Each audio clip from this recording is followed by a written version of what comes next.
I'll shut my phone off. I'll send you a link here in a minute, guys. We're going live in 5, Four, 4, three, 3. 2, I already got it. 1. Okay, we're live. Technically speaking on my end, but I don't think we're live in.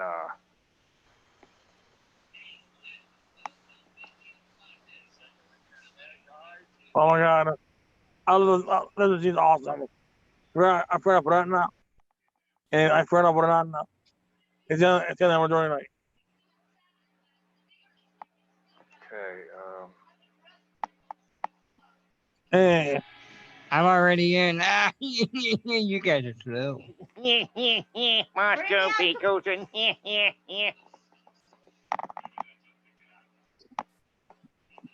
okay. oh my, I'm man. You got the link, Bob. Dug it.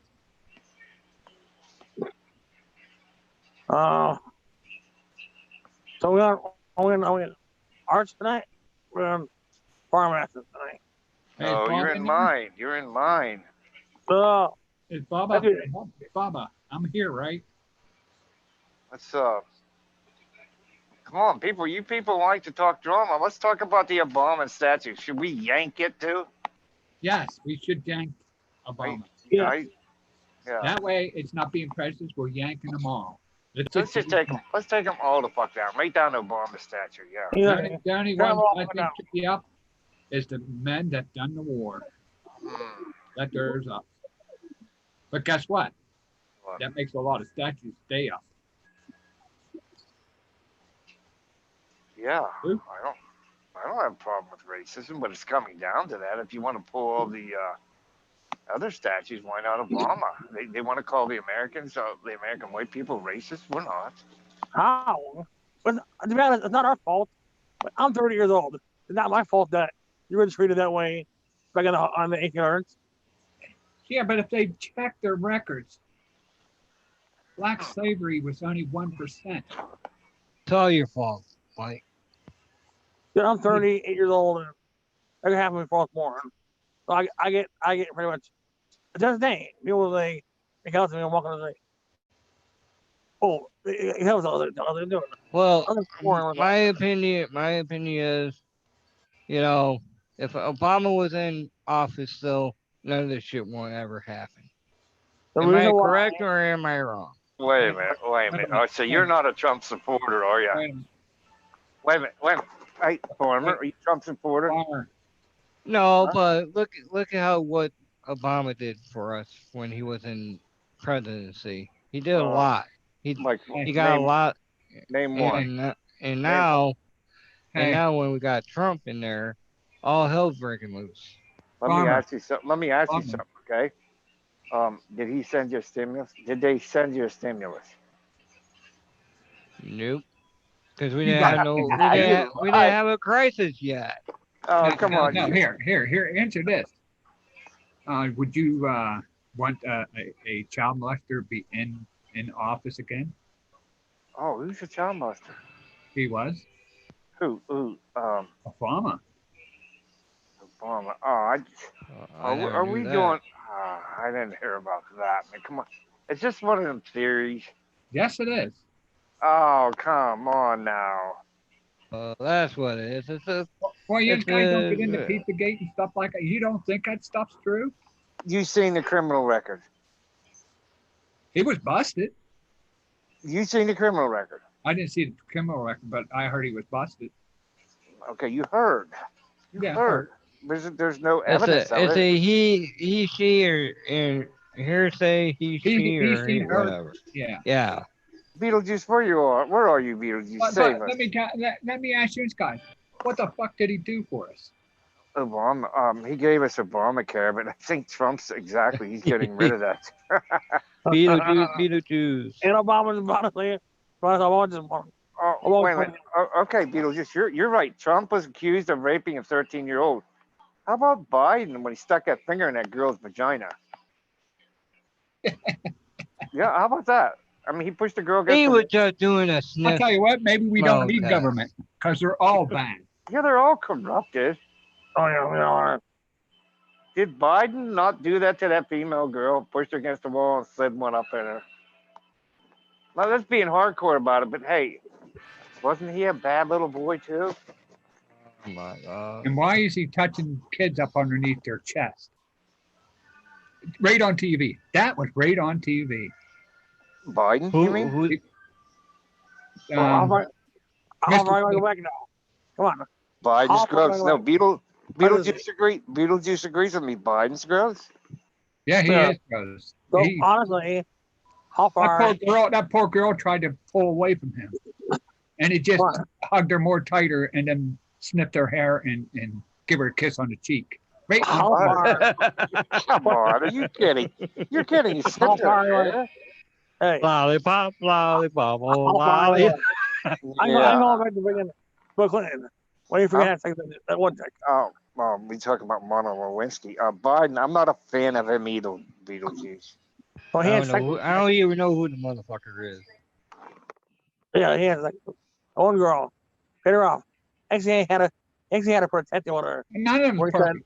There's not a president with perfect. You could probably run hell. down and find a problem with each freaking president, all the way back to the beginning. Yeah, Because they're not perfect. They're humans. We all make mistakes, though. Well, But for the well- choice of getting rid of statues, I'd get rid of them all except for people that was in war. But what I say, didn't George that would Washington? put all the statues back up. Hey, didn't George Washington fuck an apple and got in trouble for it? Lewinsky wasn't a. Yeah, you're correct. Lewinsky was an adult. Yes. I found out. I thought his teeth was wooden. They weren't wooden. They were real teeth, wired together and put in his mouth.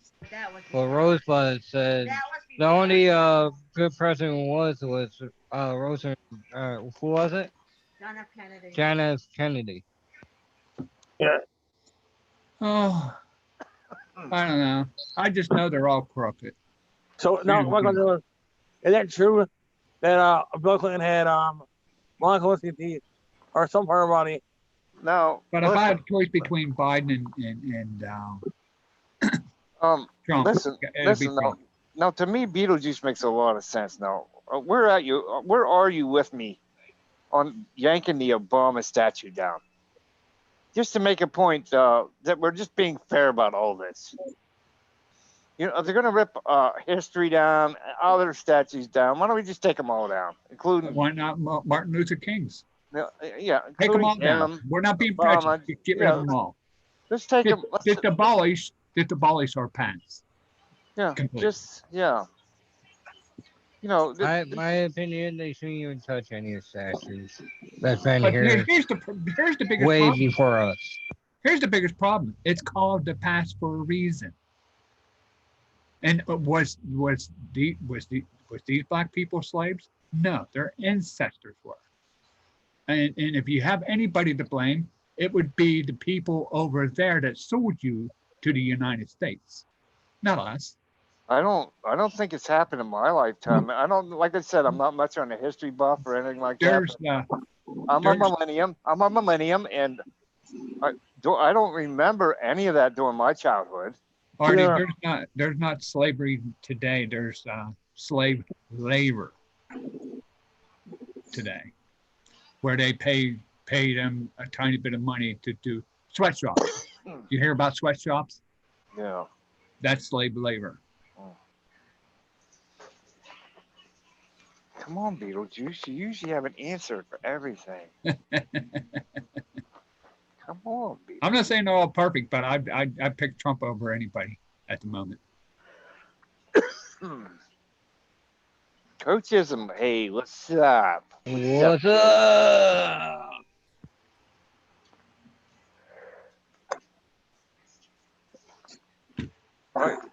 What's all your opinion on this, Coachism? Should we yank all the statues down, including Martin Luther King and Obama? Hi, Lila. Lila's my sweetie. So, Coach, how do you feel about that? You just rip them all down, I think. then everybody's happy, I think. What they go to with the Statue of Liberty? They're going to kick her down too?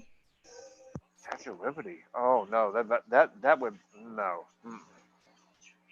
A lot of people are not going to stand for that. We're not going to stand for that. Yeah, but listen. They want to take. I forget what the statue is, but it's in Rio. That lady that has her arms out in Rio, they want to take that down. I don't- I forget what it is. You mean the statue that looks like Mother Mary? I think that's what it is. It overlooks Yeah, Rio. Mother Mary, where she got her arms stretched out and there's Yeah. a big giant statue Yeah, on top they, of a want, mountain. they want that to come down. What did God ever do? That's pertaining to the Well, Bible. Yeah, exactly. That's something to do with religions. Mhm. Well, Yeah. see, that's how far left they're going. You might as well take them down too, Really- because we don't know what God really looks getting like. fucked. We don't know what Mary looked like. Why not take them down too? If you have to Mother Mary gave birth to Jesus. I know that, but what she look like? Do you know what she looks like? Does No she one look like knows. that person? We just don't know. No, we don't know. We assume. I want to replace them all with statues of YouTube celebrities. There you go. Oh yeah, all right. yeah, okay. Yeah, like we want to see a fucking statue of fucking Hootie Pie. I was raised in a house where the Confederacy was celebrated, and I have been to Gettysburg, and I saw where members of my family fought on both sides. Yes. It's only a flag. They're assuming it was because of that. It's read up on it. If you search, you'll Well, find yeah, out. They'll tell you you know, what the you know strike. what they no. started with? They started with the Confederate flag. How they took it down all through everything. Even they don't even allow to have the Dukes of Hazzard TV show reruns anymore because Well, of the it's like Confederate flag.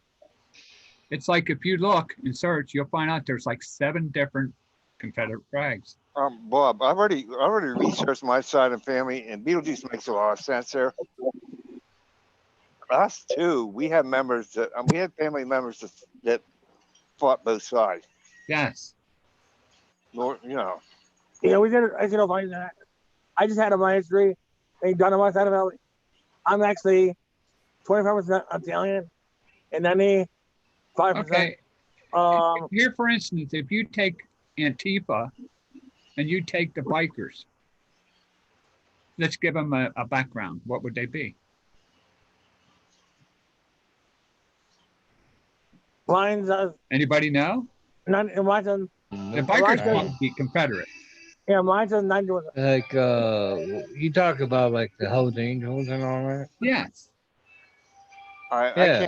I can't really say how I feel about that. Like I said, I'm not a history buff or anything like that. Mine's 21%. The only teacher that we know is Movie Buck. Get his ass in here. Well, we're gonna- No, I'm telling you, right now, I got one done. I did my hair and stuff. And mine says 21% Italian, and the rest of it is Southern Europe. Well, I'm just going to say to people, just watch this rest of this year. There's going to be a lot of things happening. Coach Chisholm said the problem is there's no end game. They're getting what they want, and will only want more and more and more. Yeah. Yeah, but And the who- bikers, Okay, but who is they? Who is they? that's Antifa. Antifa. Yes, Yeah, I that's did- exactly what they are. You know, Twat. I did. They're juveniles. She's Well- right. I seen that. Well, here's how I look at it. They were kids that wasn't they wasn't corrected when they were younger. I got my ass beat if I'd done things wrong. We Beetlejuice. got our Did you, faces smacked when we done stuff wrong. Beetlejuice, did you see that video where the people were protecting their property and they come in on their land? They open the gate and walk right in. They're bringing them 2 people up on charges. You believe that for protecting what they own? After they threatened these people to burn their house, what was it, and kill their dog? Yeah, well, I'd say we need sharpshooters. True bikers are usually good people. Yeah. Oh yeah, yeah. Night Held Angel. Or do you remember when we lived down at Mom's place? Yeah, we were just. And Road from Hell was down the block from us. We were just kids, and they were nice. Yeah, they were nice. They were nice bikers. That's what their name was, on Road from Hell. It wasn't a super big group, but it was big enough. Yeah. And then we had part of the Seekers. That was over next door to us. Remember? Yeah. The Staleys. Mhm. Right. I've seen that. I've seen that, TJ. Antifas or terrorists. Yep. Yes. They just And it keep had to be dealt with because they even had the men in blue scared. Well, And yeah, I'll tell like you the- what, if they got in front of me and I had a truck, it'd be I'm gone. running the hell over, man. If they're Yeah. threatening my life and circling my vehicle, I'm running them over. Yep. They're gone. I put an extended bar that it goes to the side of my truck, and if they start, I just open that bar up, make it do the whole stretch of the street, and just start running them over, the whole mess of them. Bye bye, so long, farewell. Yeah, you're gonna do anything when your life's threatened. I mean, we should have every right to defend ourselves. Oh, here's a good thing. You know what you do? Set your car up that you have a switch that you can make it electricity on the outside and shock them all. That'll get them off your car, won't it? Yeah. I seen this one video. What was it? Was it? Shit. There's two biker people. Wait a minute. No, this guy was in a truck. He was in a tractor trailer. I think it was FedEx. He had somebody under his tire because he felt threatened. And he Yes. tried to run through the group. And that person was stuck under his tires. And you can see the dude going, I mean, you can hear the dude going, look at that. Do you see what he did? Do you see what he did? Yeah, we also see what you did surrounding that truck driver trying to pull him out of his truck. What kind of reaction do you expect? But you got the leftists that's going to say it was the trucker's fault. No, that ain't so. That ain't so. It could be seen made on TV, and they're still going to say it was his fault. Excuse me. Yes, I've seen that. I think it's going to come down to vigilante groups. That was on a video, the one in Detroit.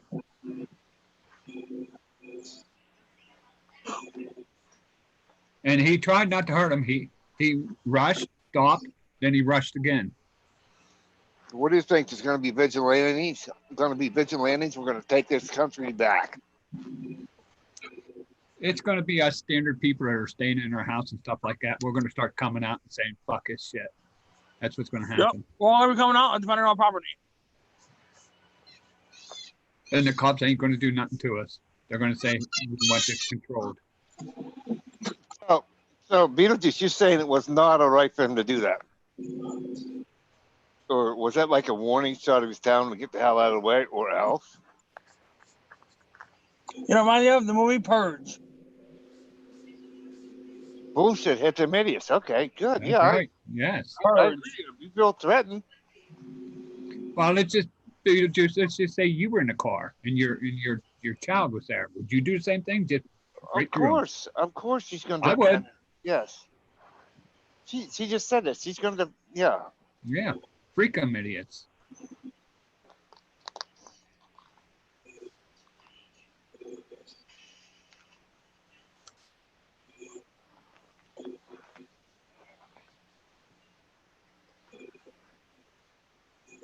I seen a picture of them dragging a man up the street by his hair.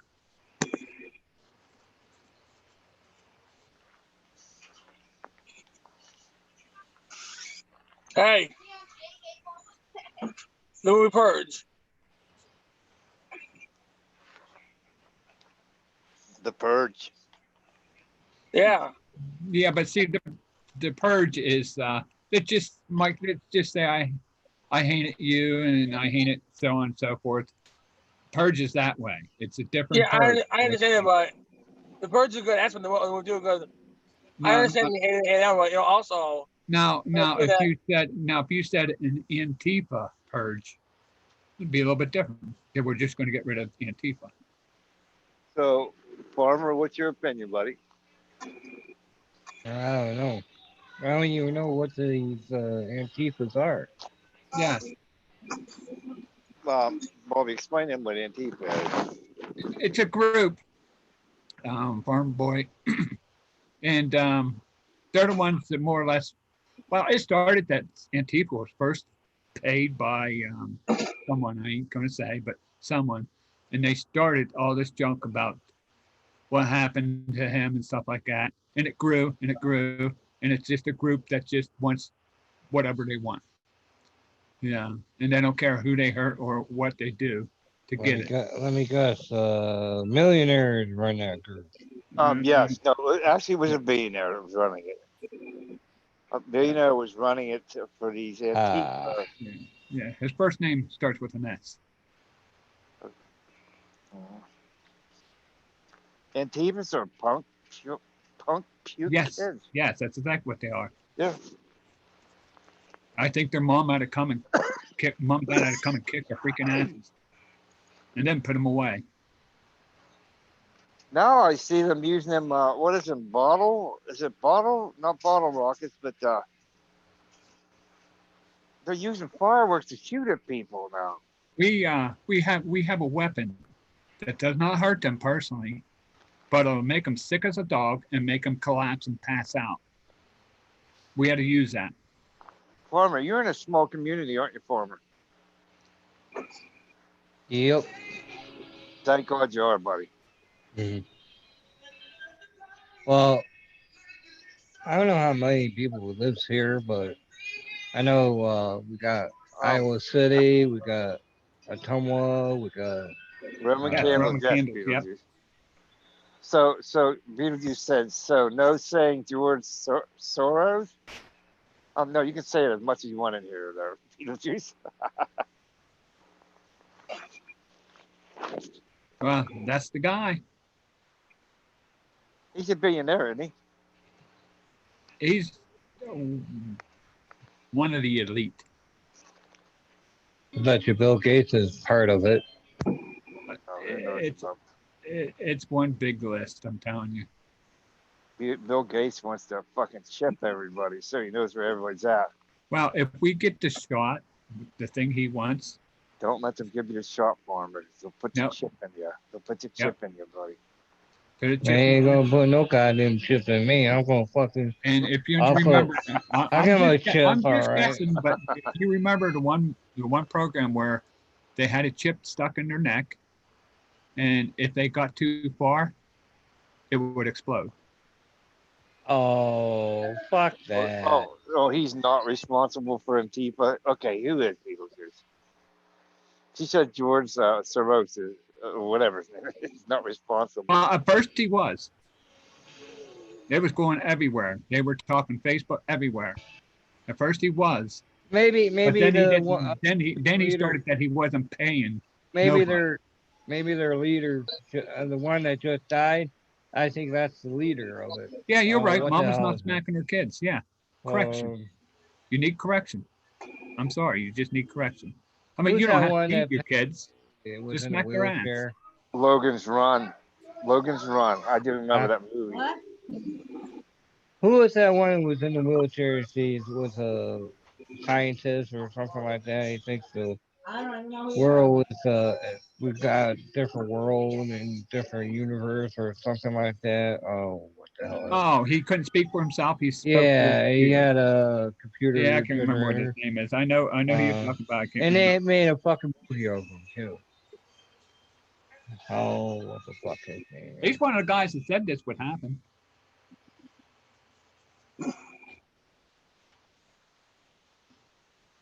Logan's Run.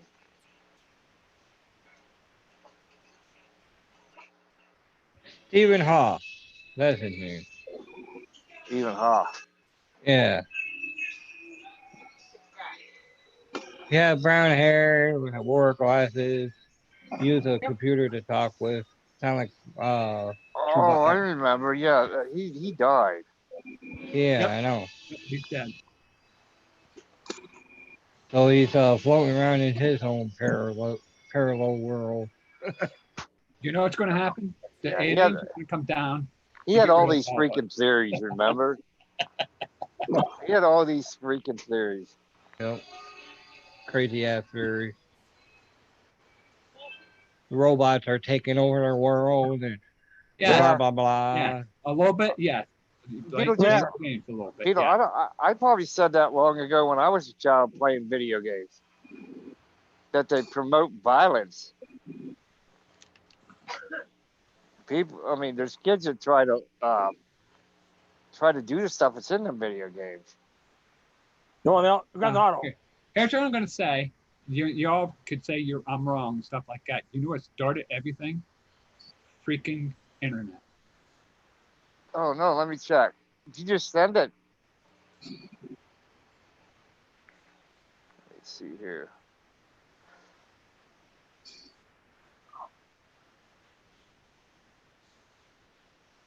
That's what started this. All this. The internet. Beetlejuice said, "Hey Art, did you get the video I sent you on Facebook?" Come on. Grand Did Auto. you? They Did have people you? that are selling their bodies. What? No, I didn't. Holy shit! What was that? No, I didn't get it. You sure you sent it to me, or did you just put it in on my page? I lost a half a week of work just on a damn game. Hmm. See, Like, I'm a big gamer, but I don't sit all day and play games all day. I only play once in a great while when I get bored. And right now, I'm like totally fucking bored on it. I like playing once in a great while, you know. I always shoot like Grand Theft Auto well, and yeah. Red Dead and all that, you know, wholesome games. But going around Oh trying no, trying no, to kill zombies, who the fuck wants to? You know, I no. play a zombie game. You know, Oh yeah, it's no big deal. I was content with playing Pac-Man. Yeah, I could play that for hours and days. Oh, remember Beetlejuice trying to beat your old score? Good old Pac-Man. I remember Space Invaders too. You remember that there? Yeah, or Frogger. Or or Miss Pac-Man. They had Miss Pac-Man, Junior Pac-Man, and a couple other Donkey Kong. I like Donkey Kong. The old Atari games, man. That's what I like back then. I was I played Mario Brothers for hours and hours and hours trying to play that damn game.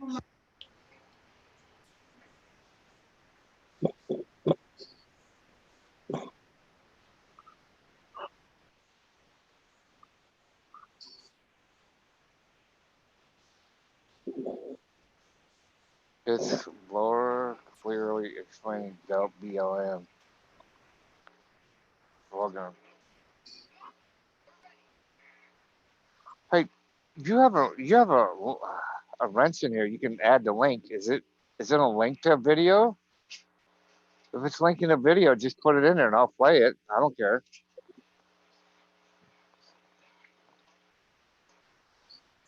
Yeah, who wasn't addicted to Pac-Man and Frogger? I don't want to play a lot of it. I don't want to play a lot of gaming that much early.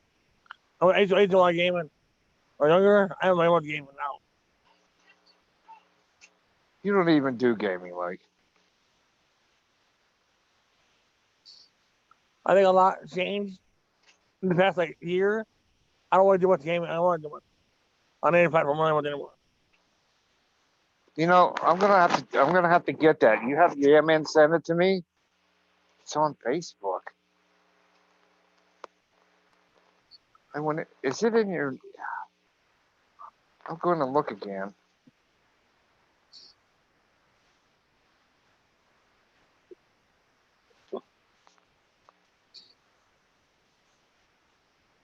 If you get it sent to me tomorrow through, yeah, man, we'll play it tomorrow, right? We'll play it tomorrow and we'll talk about it. It's better than talking about all the drama, all the drama on YouTube. I like talking about this stuff. What do you guys think, you guys? Yeah. I'm up for it. Are you up for it there, Farm Boy? Whatever you want to do, your live stream. You're the captain of this ship. Did I say shit or ship? You smart ass. I think I shit myself. My oar went to the oar. Yo, let's make that subject tomorrow, and we'll bring it up, and I'll play it.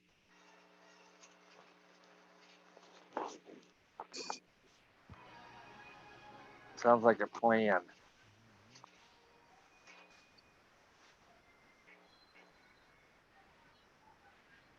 Oh, Well, my you God. better- They're cooking the word. Oh, okay. Wait a minute. Okay, wait a minute. She has it. Okay. Okay. You want me to play it there, Beetlejuice?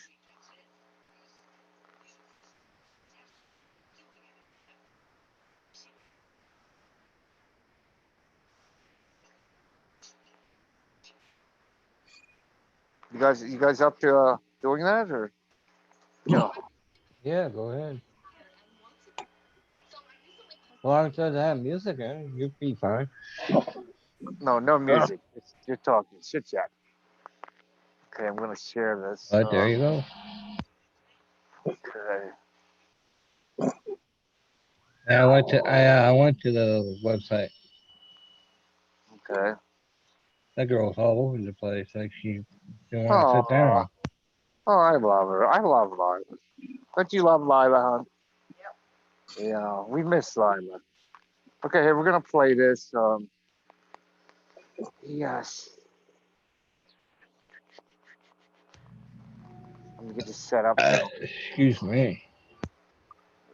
Oh.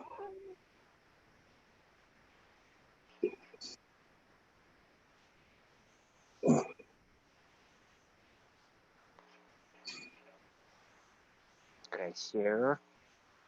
Let me share. There she is. Share the sound. Can you all see the? Oh, wait a minute. Okay, what's going on here? Stuck for me. Can you all see it? Yeah, I see it. Okay, here we go. All right, here we go. You ready, Bob? Yeah. So I recently posted that Black Lives Matter, and once again, people were pissed. They were mad. Cold. Outraged. Disgusted. What, Mike? I know that's Doris. I know that is. Okay, can I finish and let it play? Yeah. Okay. But seriously, those of you who responded to my Black Lives Matter post with All Lives Matter, I've got one thing to say to you. You're right. All lives do matter. And it sounds so nice, you know? All lives matter. It sounds like, yeah, we're all in this together. We're all equal. We're all one. I don't see color. But unfortunately, other people do. Just hear me out. I don't think that if you say all lives matter, you're racist or you're bad. I think that maybe you're a little misunderstood. Maybe you think that the Black Lives Matter movement is saying that Black lives matter more than any other lives. That's the wrong noise. That's the impression I got when I hear Black Lives Matter. I think that's all they're thinking about, just Black lives, no other life. Okay, shall we go on? Not it at all. Instead, it's pointing out that Black people's lives are sadly undervalued in the US and more likely to be ended by police. Which brings me to another very popular comment I get. More white Americans are... Okay, I'm not okay with the police always targeting the black people. I'm not for that. I think it's wrong. I think I don't know the word I'm looking for. It just seems like they just target the black. It's just wrong. Let's go on. Are being killed by the police than black Americans. And you know what I have to say to you? Once again, you're right. But that's because there's many more white people in America than black people. 72% of the US population is white, while only 13% is black. A Harvard study found that black people are actually 3 times more likely on average than white people to be killed by the police. So the phrase all lives matter actually takes the focus away from those who need it the most right now. You may have heard of the all houses matter example. Here, I'll act it out for you. Oh my god, the neighbor's house is on fire. We have to help. Well, what about my house? Is your house on fire? No, but it matters. All houses matter. My house matters. No, yeah, your house absolutely matters, but our neighbor's house is literally burning to the ground. What about my house? I've got dry rot. That's terrible, Karen, but perhaps the burning house down the street deserves a little more attention. I've also got termites. And it's burnt down. Or like, what if I showed up to your son Timmy's birthday party and just yelled, all birthdays matter? That'd be kind of a dick move. Well, I also haven't had it easy, Laura. I've also felt pain. No one's saying you haven't. But sadly, our society has a long history of treating some people as less valuable than others. Study after study has confirmed that in equivalent situations, African Americans and Latinos are treated with deadly force far more than white people. To say that Black Lives Matter is not to say I have seen a lot of that. It's just all your other groups, yeah, they're targeted, and not the white people. Yeah. that other lives don't. It's actually the reverse. It's to recognize that all lives do matter and to acknowledge that African Americans are often targeted unfairly. As a white woman, I have never been followed by security in a department store, though I have stolen when I was a teen. I'm not proud. I've never been stopped by police for driving through a neighborhood in which I didn't live. My black friends have. Okay, when I was 17 years old, I drove with a couple drinks in me. Again, not proud. And when I got pulled over at 4 a.m., the cops didn't arrest me. The cops didn't harass me. The cops didn't even breathalyze me. Instead, they took me out to breakfast. They bought Really? He took her out to breakfast. I mean, when I got pulled over for DUI, didn't take me out to breakfast. me eggs and coffee. And then I drove home. Now, I know that that's not common and that those cops were low-key pervs. But I can safely say that none of my black friends can relate to that story. And please remember, there's no only in front of Black Lives Matter. Focus is different than exclusion. Just because Black Lives Matter doesn't mean white lives don't. Doesn't mean blue lives don't. Just because eating vegetables matter doesn't mean eating fruit doesn't. Simply put, saying all lives matter discounts and diminishes the focus on the violence and discrimination that black people face every single day in this country. Of course, everyone's life is valuable, but not everyone's life is in danger due to their skin color. Saying Black Lives Matter isn't equivalent to saying other lives don't, but rather that black lives should matter as much as white lives. So now that we're all on the same page and everybody wants a better world, how do we get involved? Here's a couple ways. First step to combating racism is listening, no matter who you are. Instead of getting defensive or jumping in to explain your own perspective, let's listen to other points of view. Let's listen to black changemakers, friends, coworkers. Let's push back on prejudice in our own social circles, even though it's gonna get awkward. Let's educate ourselves on our own inherent bias, even if we don't think we hold any. We can vote to help enact change on a wider platform. We can support racial justice organizations monetarily or through social media. And another way you can help, 100% of the proceeds from these awesome peace sign masks go to the Loveland Foundation. The Loveland Foundation brings opportunity and healing to communities of color, especially women and girls, through fellowships, residency programs, listening tours, and more, because these communities deserve access to healing. So go to boibs.com, get your mask, get your tea. Thank you guys so much for listening. Love you guys to pieces. Please comment below your thoughts on this video, if you loved it or you hated it, and please share this video with your friends and family. And thank you for taking the time to watch.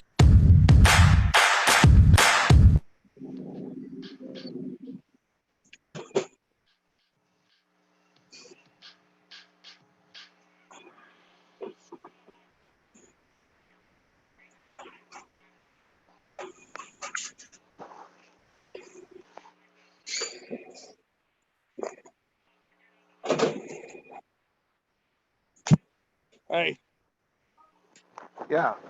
I follow her. I thought I did that. She explains it pretty well there, Beetlejuice. Now I got the point. I thought it was just focused. I thought it was just focused on the blacks, and it's not. She made a point that all lives do matter, but right now, Black Lives Matter because it's just such a small percentage of them. It's no longer Black Lives Matters anymore. It's, what can we destroy? What can we get? Yeah, but did you hear them say it's only a low percentage of them? You know, does that help? Yeah, it helps a lot. I mean, made me look at it a different way. Yes, Yep. She's saying, Bob. Here's what she's saying: that all lives do matter, but right now it's Black Lives Matter. Yes, we know that. Because Bob, they're being targeted. She makes a valuable point. Okay, but listen, they turned it around on it. It's no longer Black Lives Matter. It's what can we destroy? We're little smart ass little freaking punks, and what can we do to piss people off and get rid of the police and stuff like that? It's bullshit. Okay, but are you stereotyping that? Is that the correct word to use? I mean, what do you think? Is this all black people doing it? No. Okay, because when I watch videos, I see blacks, whites, everybody involved in it. That's what I'm trying to say to you. Yeah. It's no longer Black Lives Matter. It's what can we destroy? All lives matter. It's no longer that.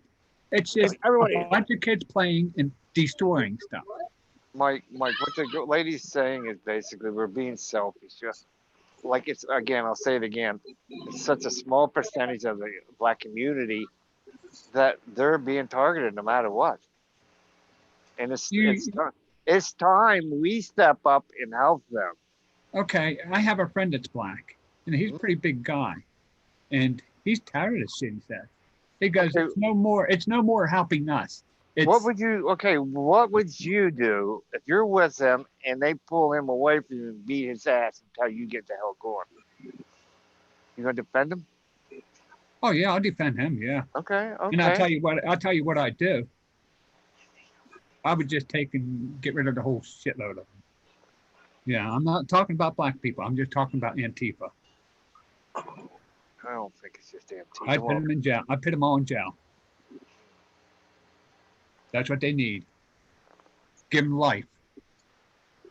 Or do like the old-fashioned days where they, almost like what the Amish do, they shun you. Well, I'd put them on an island and said, now you got to live for your own. Well, then, that brings another question up, Beetlejuice. Or, that's where the parents should step in. What if one of them brats get killed? And then it'll be, oh, my son never did anything. He shouldn't have been in the middle of this. I don't know how he got there. What do you do then? What do you do when it's one of your own? What do you do? I don't know. You can't even trust the. I don't know. If my child was up in the middle of that shit, I would grab him by the ear and pull him out. What the hell are you doing? Yeah, public spanking. Yes. You ain't allowed to. You ain't allowed to. I tell you what. And here where me and Artie live, if you take your kid and make them pee, that's abuse. I'm gonna shut it down. Yeah, they'll tell you. The police officer says, "Oh yeah, it's fine. Spank them. Yeah, you can spank them, all right." And then you get a knock on your door. Child welfare's at your door. Yep. Oh, you're not allowed to spank them. You're not allowed to do that. You're not allowed to do that. No, we had a caseworker tell the neighbor because he used to tickle his kids and stuff like that. He goes, "You tickle them once, they're gone." That is abuse. I mean, when they get involved, they're such assholes. That's another story in the whole thing. Child welfare, they're such assholes. I call them Gestapos. No, I call them black German market soldiers. baby takers. Black market baby takers. Don't you remember German soldiers used to take the kids away? You ever see the video of the black mamas grabbing up their kids and kicking their asses on camera? Yes, that's what they need. I seen that one video of that woman doing that to her son. Yeah, kicking his ass. Oh yeah, on this thing. You know, They showed it I right in the got, thing. I The got mother a, grabbed him and took him away. I got a cure for all this fucking bullshit. You Send know him what to you farmer's do? house. No. What's that? Let them watch a bunch of history on different cultures like Patriot, let's see, Braveheart, all these other historical videos that they have out You know now. what? Honestly, kind of making 100% honest. People making You this know what I shit do? way too. People making this shit way too. People making this shit way too. I explain. Too much. Too much. Do you know what I'd do? I'd put him in a war scene and tell him, try to make it. Yeah, And if if it's you in can't, and if it'll you get- can't, you come back to the United States and live your life the right way. yeah, if it's in YouTube. I think people are if it's making this in- shit way too much more. Oh, you I want to think come we're up? Oh, what? Hush a minute. You want to come up here, Beetlejuice? She said she wants to come up here. I think we're making more shit than they already be. Sorry, that's my opinion. Braveheart was not correct. It was about this what was it? It was based on a story where this Scottish person became a leader. Well, the guy of that done Braveheart, he done a movie about Jesus too, and that's not correct. They said. Well, so, yeah, some of it they do put different stuff in there to liven it up a little bit, but some of it is kind of true. You know, I know I understand what you guys talking about. That some of it's not correct, but some of it was correct. What they were saying, but they had to add to it. You know, to make Click it the more link, better. Beetlejuice. Click the link. Well, they just put in there what they want you to believe. And nobody understands that. They get, oh, that's how Jesus was killed. Yeah. Or, oh, that's how that war started. No, it didn't.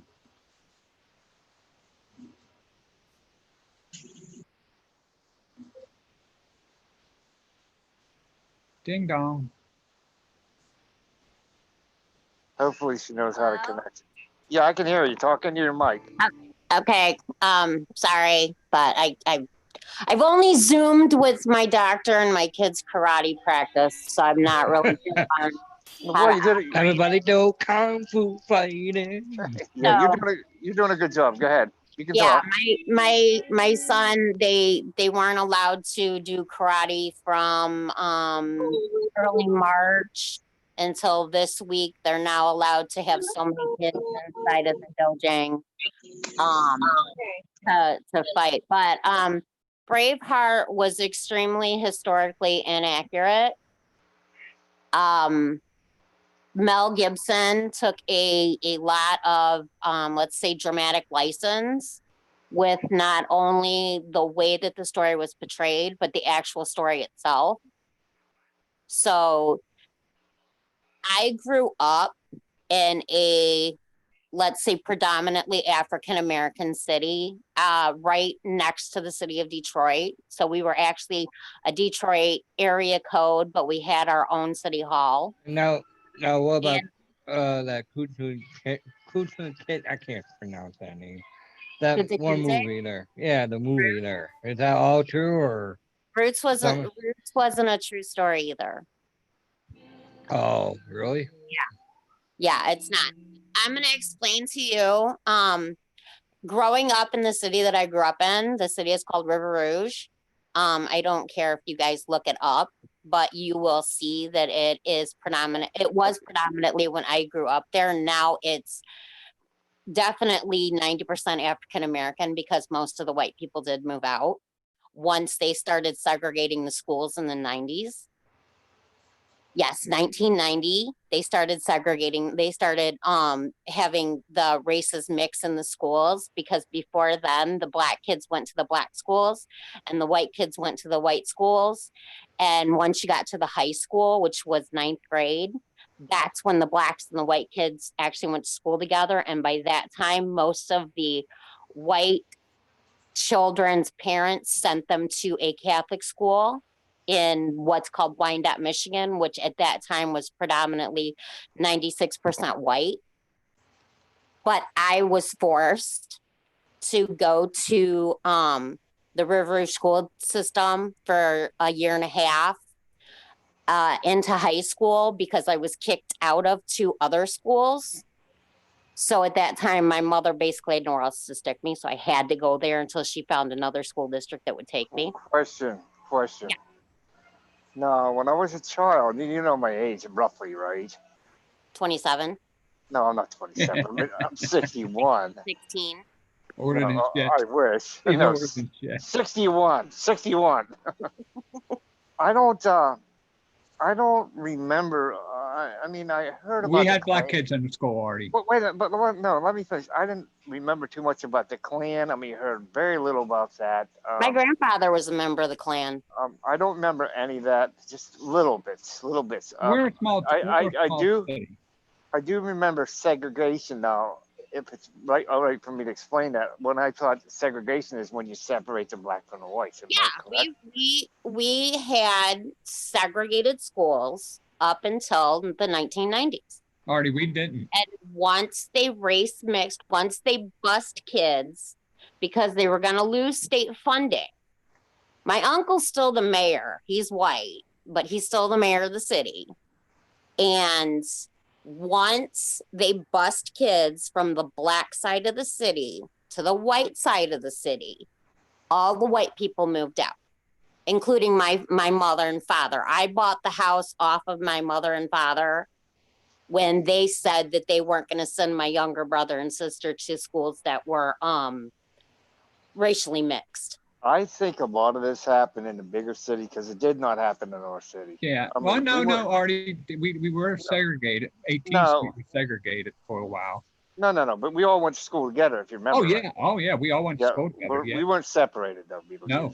Oh no, we were legitimately separated. Yeah, man, like he doesn't believe me until he sees some of the stuff that happened in, Detroit and the suburbs around Detroit. But I've taken him to the city I grew up in and showed him. We have viaducts where the railroad crossing goes over top of a kind of like a tunnel.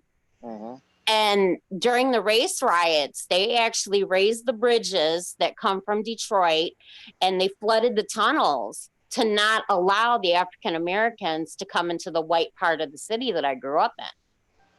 Wow.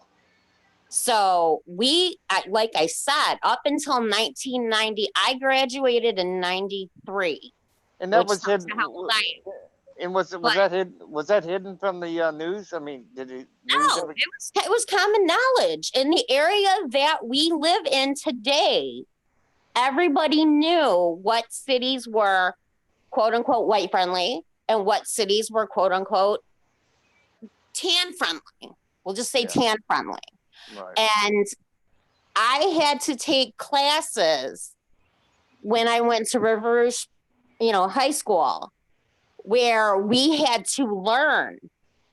Because like I said, my grandfather he was from down south, like Abe South. And he was a member of the Klan. And everybody knew my grandfather. And they all knew, he had African-American people he did business with. He owned his own business. He owned several businesses within, a couple of the communities. And he would do business with black men, Jewish people, whatever. But when we were at home, we talked a certain way and we were taught a certain way. And this is how you were.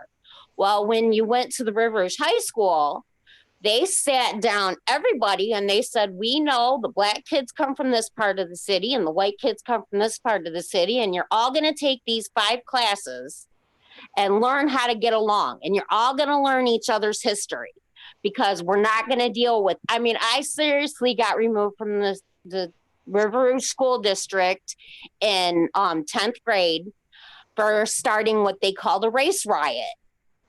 And it wasn't supposed to be a race riot. I got into a fight with one of my friends, and she was at that time dating a black guy, and she cheated on him with another guy. And I thought he was a nice guy. So I told him, you know, your girlfriend's a whore. So then she came back and said, well, she doesn't want me dating him because he's black. And that's not the truth. The truth was, and he went to court with me and said, no, it wasn't that we were black and white. It was, my girlfriend was a whore. You know, she was telling me my girlfriend was cheating on me, and she was cheating on him with a Mexican guy.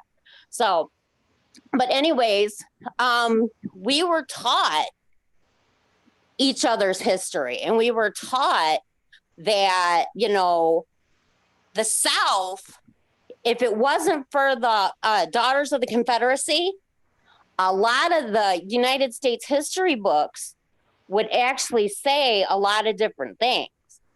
But because the Daughters of the Confederacy, which actually came about, I believe it was 25 years after the Confederate, Civil War, they came about because they didn't want the South to look negative in history books. Right. So they came and they said, hey, instead of saying that, you know, the Civil War was fought over slavery, why don't we say that it was fought over, you know, the states seceding from the Union? And everybody got together and said, you know what, we're all white. Yeah, let's put that down. That sounds a lot better than, you know, we were trying to break up the slavery. We're gonna say it was because you guys were seceding from the Union. And, you know, we were raised that, you know, lynching and stuff like that ended with Martin Luther King and his I Have a Dream speech. And that's not what happened. Lynching still continued even after Martin Luther King. I mean, we still have lynching today, but people don't regularly talk about it. And the reason that the Black Lives Matter, the reason that people say, well, all lives matter. Well, Laura Clear explained it, and I tried explaining it to you guys the other day, the way that's the way that people around here see it. But it's hard to do typing. That's what they did with Saddam Hussein there. They hung him for war crime. So right there. Yeah, but people up here were getting beaten and thrown under trains and you know, things like that for white guys or black guys dating white girls up until the 90s. That was still happening here. I was married to a Latino man, and I was basically told, you know, your white card has been punched. You are no longer allowed to fucking, you know, call the. I'll tell you what happened to me. One time I was 16 years old. I was drunk driving. Not gonna lie, I was drunk driving. Had 5 of my girlfriends in the car. We're coming back from a party in Southwest Detroit, which is predominantly Latino, and a white cop pulled me over. And here's 5 white girls, all drunk off their asses. He opened up my car door. I fell out of the car, fell on my ass. And he said, well, you know, you don't live too far away from here. Is there anybody I can call to come get you? And I was drunk. And I said, you need to call my Uncle Terry. You need to call Terry right now. He's a River Rouge police officer. He knows me. He'll come get me in my car. And the cop was like, all right, I'm going to call Rouge Police Officer Terry. I said, Officer Terry. 10 minutes later, I am a 5'2" white girl. At that time, I weighed about 98 pounds. This 6'4" black man that looked like Hightower from the Police Academy movies showed up, and that little white cop said, "You're her uncle?" And he was like, "Yeah, I know her, Grandpa." He was like, I got her from here." And 2 African American cops drove me in my car home with my 5 girlfriends. I had to break into my parents' house because at the time I didn't know where my house keys were. So I punched the window. I got blood running down my arm. He's like, "What did you do?" I said, "I had to get in the house, Terry." I said, "You ain't gonna let me sleep in my car." And he was like, "Seriously." So he had to call EMS. EMS had to come stitch up my arm. It was a total crazy story. I did that from the time I was 16 until I married my second husband. And that man was Latino. And after that, my honky card got punched. I got arrested. I got thrown in jail. I got a DUI. I got charged. I tapped a cop on the shoulder and said, "My ex-husband is hiding at his new girlfriend's house."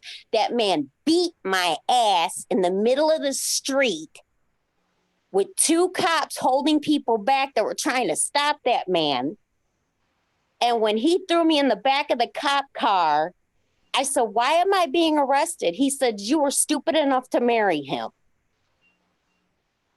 And that's how a lot of the United States is. Maybe not where y'all are from, but that's how a lot of the United States is. Yeah, we don't have any of that here. I'm sort of glad I don't live in the bigger cities. We think they're involved. Yeah. I mean, I like my nice small old town here. We're only what, 12 miles long? Yeah, not even that. Not even that. River Rouge is 3.5 miles long, but it is right 1 block outside of Detroit. I don't know what you call big. I mean, our city, Well, if you take it just the small part of our city out to Logan Township, you're looking about maybe 19 blocks, 20 at the most.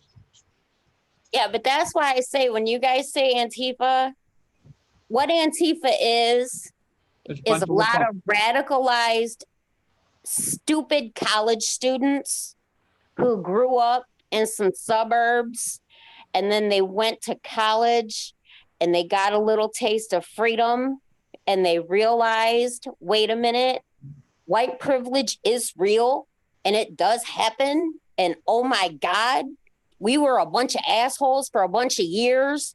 So let's all go and be, socialists, and let's all go and be communists, and let's all go and act like we're part of the solution instead of part of the problem. And then all them fucking, sorry, don't mean to cuss, bad me. All them idiots just create more problems for the people they're trying to help. They're not helping the poor, downtrodden African Americans or the poor, downtrodden Latino people, the men that are stuck in jail because they can't afford bond. I think the media focus on just they try to pinpoint the blacks. The media makes the story. They don't let you see that there's also whites involved in that. Everybody's involved in that. But did you see what started the riots in Minnesota? It was a white man breaking out the windows of an AutoZone. Yes. That's a white man. He might have a mask on, but that was a white man. That was a police officer. Yes. Yeah. And the woman that started the fire at the police station, that was a white woman. I believe it. Y'all are bored and ain't got nothing to do. Come up with a hobby, collect some stamps, Do something, get into coin collecting. I mean, they got all that control down there now, don't it? Not for long. Here and there, just like Detroit, we thought we had it under control, and then, they decided to start protesting again, and then that cop, I don't care what anybody says, that cop gunned that engine. He hit them people on purpose. Well, that was a freaking warning. That was, But I know. that was not a warning. The first time was a warning. The third time he was hitting people. That's a felony. Didn't you see him? Didn't you see them? Those circle the car. Yeah, but you are a police officer. You're supposed to be trained better than that. Let's put you in a cruiser all by yourself. Oh yeah. He wasn't by himself. He wasn't by himself. There was a line of cop cars behind him. They had stopped them and told them, instead of going forward left, you guys were supposed to protest all the way to this point and then turn around and go back. And some people said, no, we want to go a block further. And that one particular cruiser was like, I'm going to be an asshole and pull out in front of all the other cop cars and tell you guys to go back your other way. Then he got surrounded. And once he got surrounded, instead of, maybe getting out and talking nicely, no, he gunned the engine, hit people, had people sitting on top of his cop car. Instead of giving them 20 seconds to get off, he gunned the engine again, hit more people. Then the idiots that fell off of his car, they got hit. That's not right. You're a trained police officer. You're supposed to do better than that. Yeah, I did not know there was other cruisers behind him. Yeah, there was a line of I think it was 8 cop cars behind him. Okay, he's not going to be charged, right? Oh, yes, he is. No, not what I read. He's gonna get some kind of ramifications of that. Yes, he is. He might not get it today. It took him 4 days to charge them idiots in Minnesota. What do you think of them? Were we talking about the people that were defending their property when these? No, I'm talking about the people that killed George Floyd. It took them 4 days to get charged. Yeah. You know what I'm saying? It's going to take some time, but James Craig is not going to let that happen, because when the white officer made fun of an African-American young lady that he pulled over and couldn't let her continue to drive, and he hashtag Black Girl Magic, he got fired. So if a white officer hit some tan protesters, he's losing his job, and he's probably gonna get charged because Kim Worthy's a bitch, and she's the prosecutor. So I know her personally. She's a bitch. What do you think of them people that were defending their property? It was a gated property, and they just walked in there and threatened to burn his house down and kill his dog. You think they had every right to defend their property? I think you take your dog and you hope and pray that your insurance is paid up to date. Really? So you don't think they should have defended with a gun and pointed them guns? I think, let me put it to you this way. All right. I'm gonna give you some things that I think. But I want to know your reaction. Your reaction. Okay. My reaction is, did you see the video in Georgia where all these people were running towards the mall to start looting, and the guy that owned the jewelry store went ba ba ba ba ba ba ba in the air? He went in the air. He didn't aim at people. He went in the air, and then everybody ran back across that parking lot. Mm-hmm. I think he was smart. Now, that stupid white boy that ran out in front of a mob of people with a sword and got his ass beat, he deserved it. That's just stupid. That's just, in my opinion, that's just dumb. The trucker that accidentally ran over that man, I feel for that man's family. What do you want? Do you want Apple Jacks? That man that accidentally ran over that man when he was trying to loot the back of the trucker's truck, I feel sorry for his family, but you don't crawl up on top of an 18-wheeler for any reason. Any reason. Reginald Denny, he stopped for rioters and got his ass beat. So, no, I believe that trucker, you can go.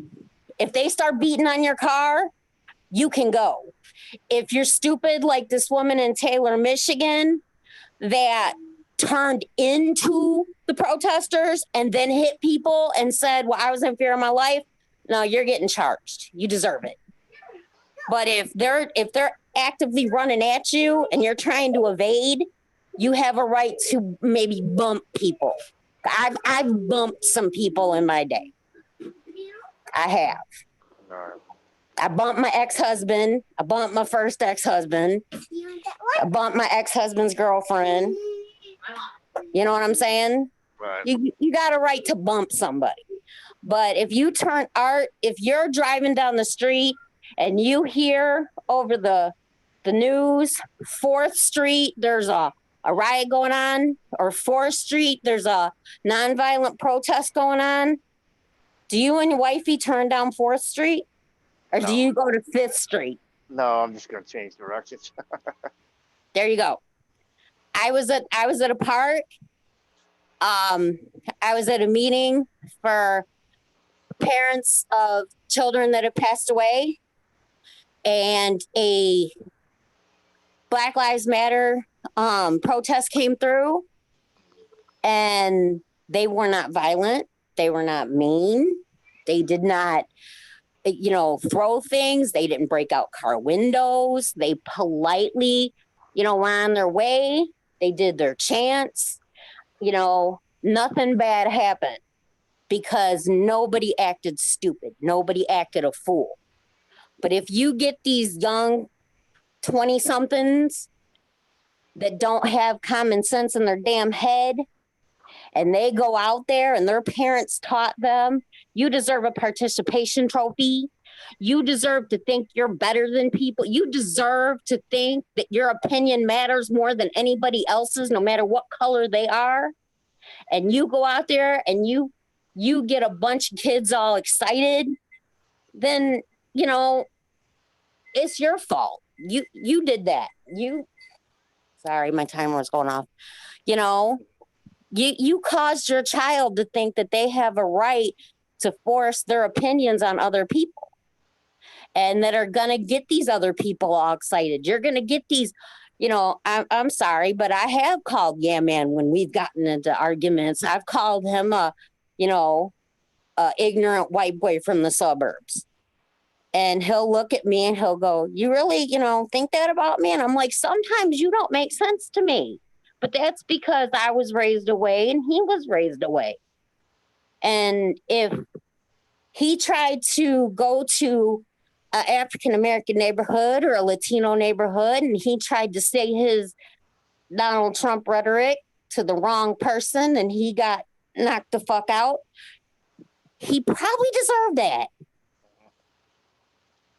He probably did. I don't like Joe Biden. I was raised in a Democratic household, but to me, he's a pervy old man. See that thing where he licked his own wife's fingers while they were on stage in front of people? You don't do that. That's gross. I sort of pretty well. I already knew you were Democratic. I was raised in a Republican household until my father started working for the union, and then all of a sudden we was Democrats. I hear you. It's the truth. Oh, hang on. You want to say hi? Hi. Hi, honey. Hi. Say hi, Artie. Hi, Artie. What are you doing? Bless you, Artie. Yeah, she said, you see Artie? Yeah. We were talking. I was trying to type earlier and she was sitting on my lap and I couldn't type fast enough. Kids will do that. They keep you occupied, right? No, she done drove me crazy today. Did she? I love her, but I took my son to karate and I came back with her and I dipped her up for dinner, and it was pork roast and some roasted vegetables and some cheesy potatoes. And she looked at it and she went, "This is garbage. I want Apple Jacks." Yeah. Is that what she ate, Apple Jacks? Yeah, that's what she got, Apple Jacks. I'm not arguing with a 4-year-old. Hey, as long as they eat, right? Exactly. And Yeah Man has her, exactly. And Yeah Man has her to where her thinks that her needs to eat Apple Jacks and peanut butter sandwiches all day long. Well, and ice cream. That's when mommy's not around. Oh. No, this is Artie. Hold the phone. Let me talk to Artie for a minute. Audie, are you silly? Yeah. I cannot. What are you doing? Are you, Being silly. are you being good? Yeah. Yeah, I know you're always good. You always behave yourself, don't you? You lying to Artie.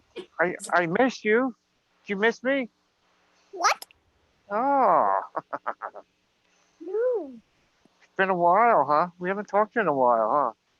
What? No, Daddy works all the time. Right. You know, Daddy's always working.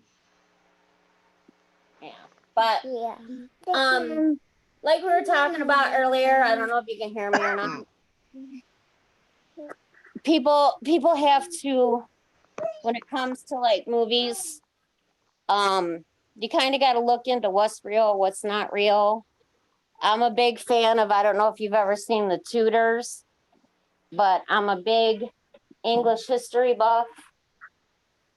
And I know that some of that isn't historically correct. I ain't up on any. I ain't up on any of that stuff. I haven't watched any of that stuff. I'm not easy up on it. I told you, as far as history goes, I know nothing. Oh, I'm an insane history buff. My dad was a big history buff. Yeah, I'll be the first to ask questions, about that stuff. We went to a lot of Civil War battlefields when I was growing up. A lot. So you've been to Gettysburg? I've been to Gettysburg, been to Fredericksburg. Yeah. That's why when 9/11 happened, I made sure I took both of my boys to all 4 crash sites. Yeah, that one here in Pennsylvania, they were heroes. They brought that plane down just to save others' lives. Yeah. Yeah. My good friend Jerry, if you've ever seen the Flight 93 movie. Yeah. I probably did. Flight 93. There's 2 older women that are heading out to California to do like a wine tasting or a wine trip. But you can see them. They don't really talk on screen, but they're 2 little older ladies together. One of those was his aunt. No. Yeah, he's originally also from New Jersey, along with Yeah Man. Joyce. But, Yeah Man from Joyce? Yeah Man is originally from Jersey. Yeah Man is not from Detroit. That's why every time he tries to claim Detroit, I tell him you are not you're not from here. No, I think I No, heard don't him say claim my that he's city. from Jersey. Yeah, he's not allowed to claim my city. It's just not gonna happen. No. I have relatives that are from there. I mean, well, they're deceased now, but they were up in, where was it? Well, their kids are up there already. Their kids are up Are there. the kids still up there? Yeah. I know they were. Is it? I'm trying to think. A lot of them moved to Florida, but there's still a few of them up there. I'm trying to think what part of Michigan though, Bob. If it wasn't for alligators and snakes, I would have moved to Florida years ago. I think they were. I think they were Detroit. No, it could have been Detroit. What part of Detroit? I don't know. It's been so long. I mean, since there's like Rochester, there's like Downriver, which is where we live, which is a community of 13 different cities that actually get called one thing because Yeah Man asked me the same question. I said I do know he worked in the Ford auto plant, but I don't know which one. I don't know which one. And Yeah Man said there's a couple of them up here. Artie. My dad's worked for about 6. Artie. He worked in the Chevy plant. No. That was the one uncle worked at Chevy, and the other one worked in the Ford plant. Bob. Oh, okay. I knew have the one. family in Chevy, Ford, and Chrysler. Yeah, General Motors. I had the one uncle who worked for General Motors, and the other one worked for Ford. I know, strange, right? Yeah. Oh no. I got family that's still that works for Chrysler. Family that works for GM, and I got family that still works for Well, my father finally retired from Ford in early March, right before COVID hit. He had paperwork in. Well, is there a plant? Is there a plant up there in Buffalo, up New York? Nah, I don't know about Buffalo, but I know that there's one in GM. I mean, I'm talking GM. GM, I don't know. Yeah, they do. They do? Yeah. Oh, I you're know. live. Yeah, I know there's Farmer, plants is all he over the alive? country. At least there used to be. I was playing Modern Warfare and listening to you I'll guys have to talk. get some info on that and see what part of Michigan my one uncle was from. That See, we had a walk here and nothing happened. It was really good. They were good. The cops were good. The whole 9 yards in our town. I mean, it was very peaceful, wasn't it, Artie? Yeah, the police officers marched along with them. Yes. Everybody, you know. They did that in Flint. And Flint is actually one of the highest murder per capita cities in the nation, actually in the world. But Flint, the lead police officer said, you know, what do you guys want from us? And they said, march with us. And that's what they did. And Flint's an awful place. I'd lock my doors if I drove through there. And that, Well, you know, you're going to have some bad cops, some good cops. We had a few bad ones here, and they got caught and busted and all that junk. Yeah, they cleaned it Yeah. out real quick. Yes. well, you're gonna get that. I had a Detroit police officer that used to sell my address to my crazy ass ex-husband whenever I'd move. Well, And he actually was a good enough guy that jumped in after a pregnant woman that fell into the Detroit River. And when I heard his voice on the news, I started busting out laughing. My mom said, "What's so funny?" I said, "That's Brian's brother." And she said, "What?" And I said, "That's, you know, that's Brian's brother right there." And she said, "How do you know?" And I said, "I can tell from the voice." And she goes, "Oh, you know them? Their last name, Gadwell, but they're actually highwaymen that joined the Detroit Police Department. And my ex-husband, his father was a highwayman. And whenever we would not be together, I would move and he would call, you know, Brian and Rob and say, you know, what's my ex-wife's new address?" And they'd sell it to him. And he actually jumped in the river to save an African-American woman that was drowning and you know, got a medal and all that good stuff. But he's a good cop on one day and a bad cop on another day. Oh, Wow. what kills a little bit is let's just say someone walks up to you and you're a cop and they say, okay, you're only making, I'm just going to use it for instance, 55,000 a year. I can make it that you look the other way and you can make 3 times, 4 times that.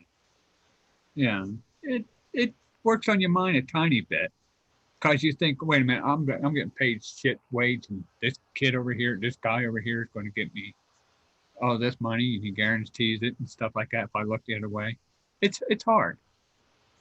Oh no, they were straight shooters when they were Yes. on the job, except for when it came to, you know, my goofy ass ex-husband. God rest his soul, dumb son of a bitch. And you know, Wow, I it's- can't believe There- you there- said that. I there's can't believe not- you said there's that. not a God one rest of- his soul, that son of a bitch. There's not a one of us. I wouldn't take love it. I loved him, Art. I loved him so much. But when I married him, he became the craziest son of a bitch I've ever met in my life. You know, he would take the battery out of your car and then call you and be like, "I paid for the battery, so I took the battery." And it's like, really? He would unhook my transmission bolt, which I don't know if anybody else knows what a transmission bolt is.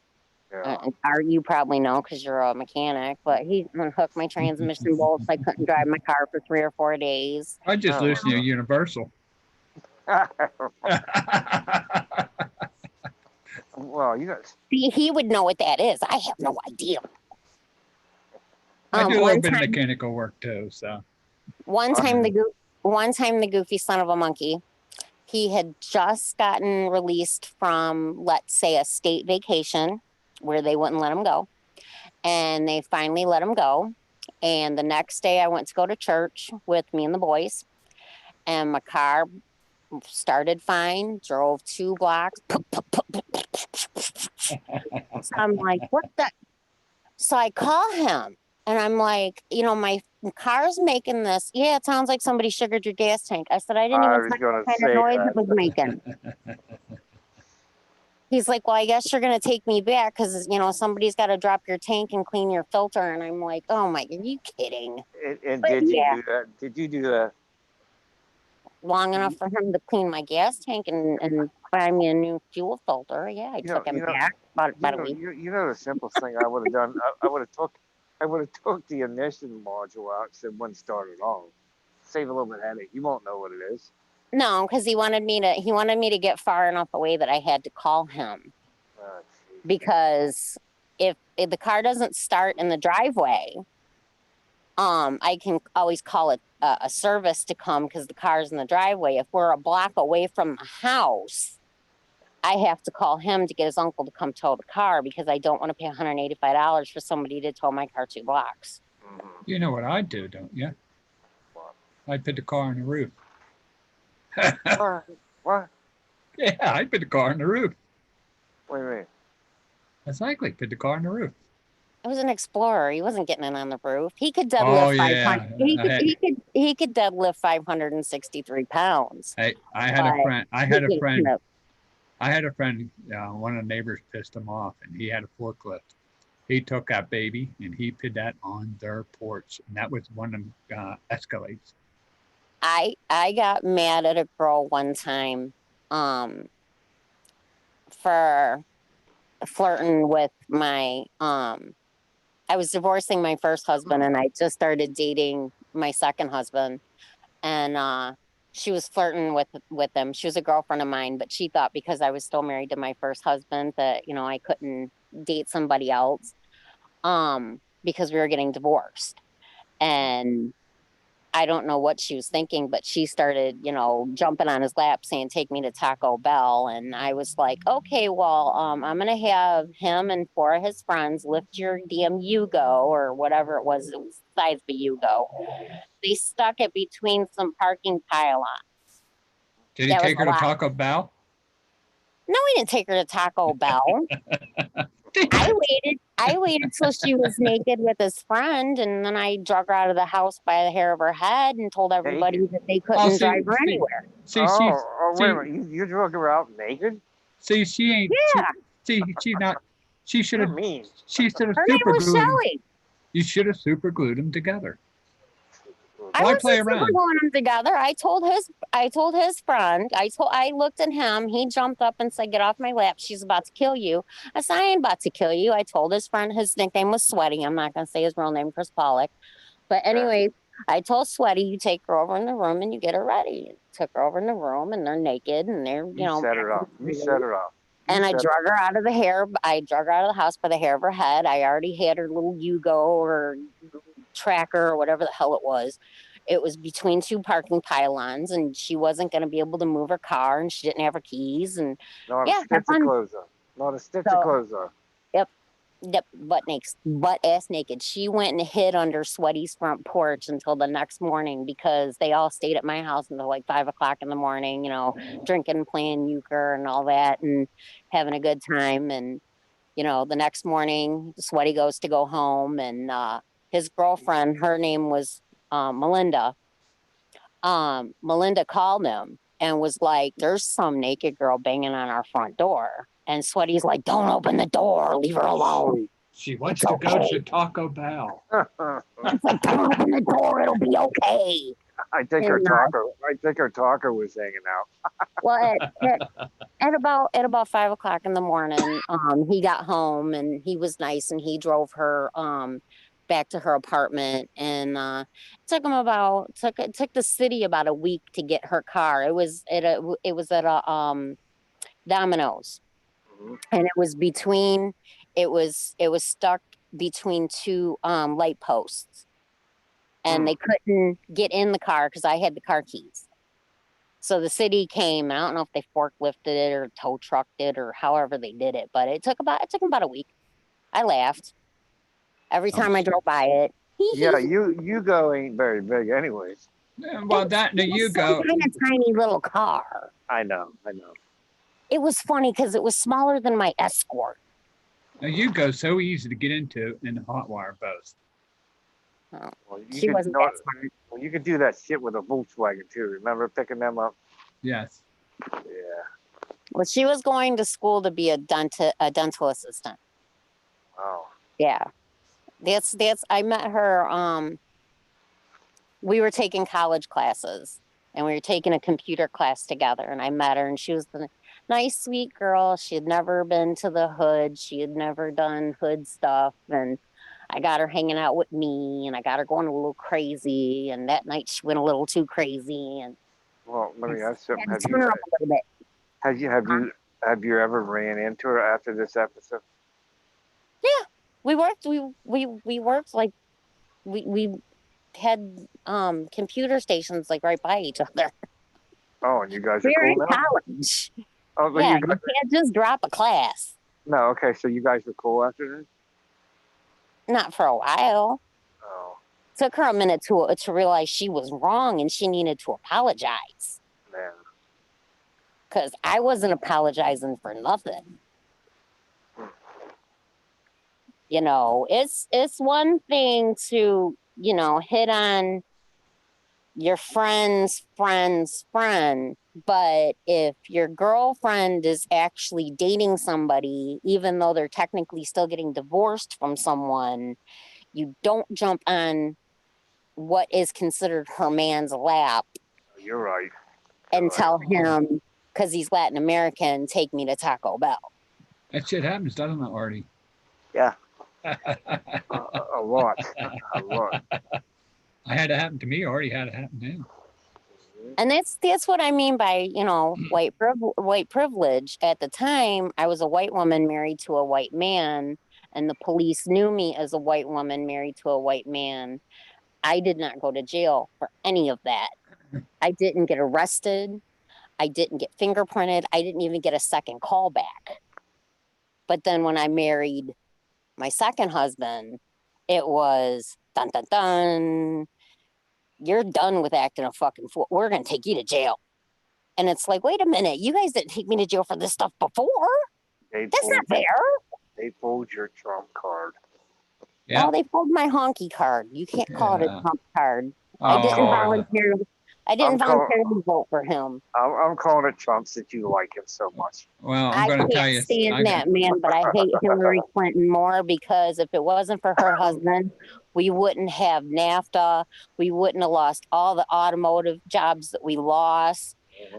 Bill Clinton seemed like a great president, but the stuff he did was so smarmy and so just underhanded and disgustingly evil that, you know, his wife's just terrible. She's a terrible person. So let's She's just say all the politicians, I think they're corrupted, evil. So Well, see, I if we can end deal up with a little having, bit corrupt, but a Clinton, no, I can't. if we no. end up having Biden, they'll kick him out. They'll kick his vice president out, and then we're going to have Nancy Pelosi. Then we're all fucked. I don't think I don't see Biden- that happening. I think if he gets Kamala Harris, the African American young lady, I think they'll let her be president. I think if he gets this idiot Whitmer from up here, I think He they'll already let her named. be president. He already named one. Which one? Oh, what the hell was her name? Wasn't Kamala Harris? No. And she was at the top of the list. How old is Biden anyways? He's 76, 78? 72 or 8. Oh, okay, 78, I believe. He's 72 or Trump 72, and the other one I think is 70. Yes. Yeah, I think he's 78. Yeah, I don't think Biden can do another. Hey, if it comes down he can do to it 4 years anyway. if it comes down to Nancy or Trump, I think I'd sooner have Trump. I'm sorry. Yeah, but that's the whole thing is they're gonna get you with one and then switch it out for the other one, and you're never gonna notice.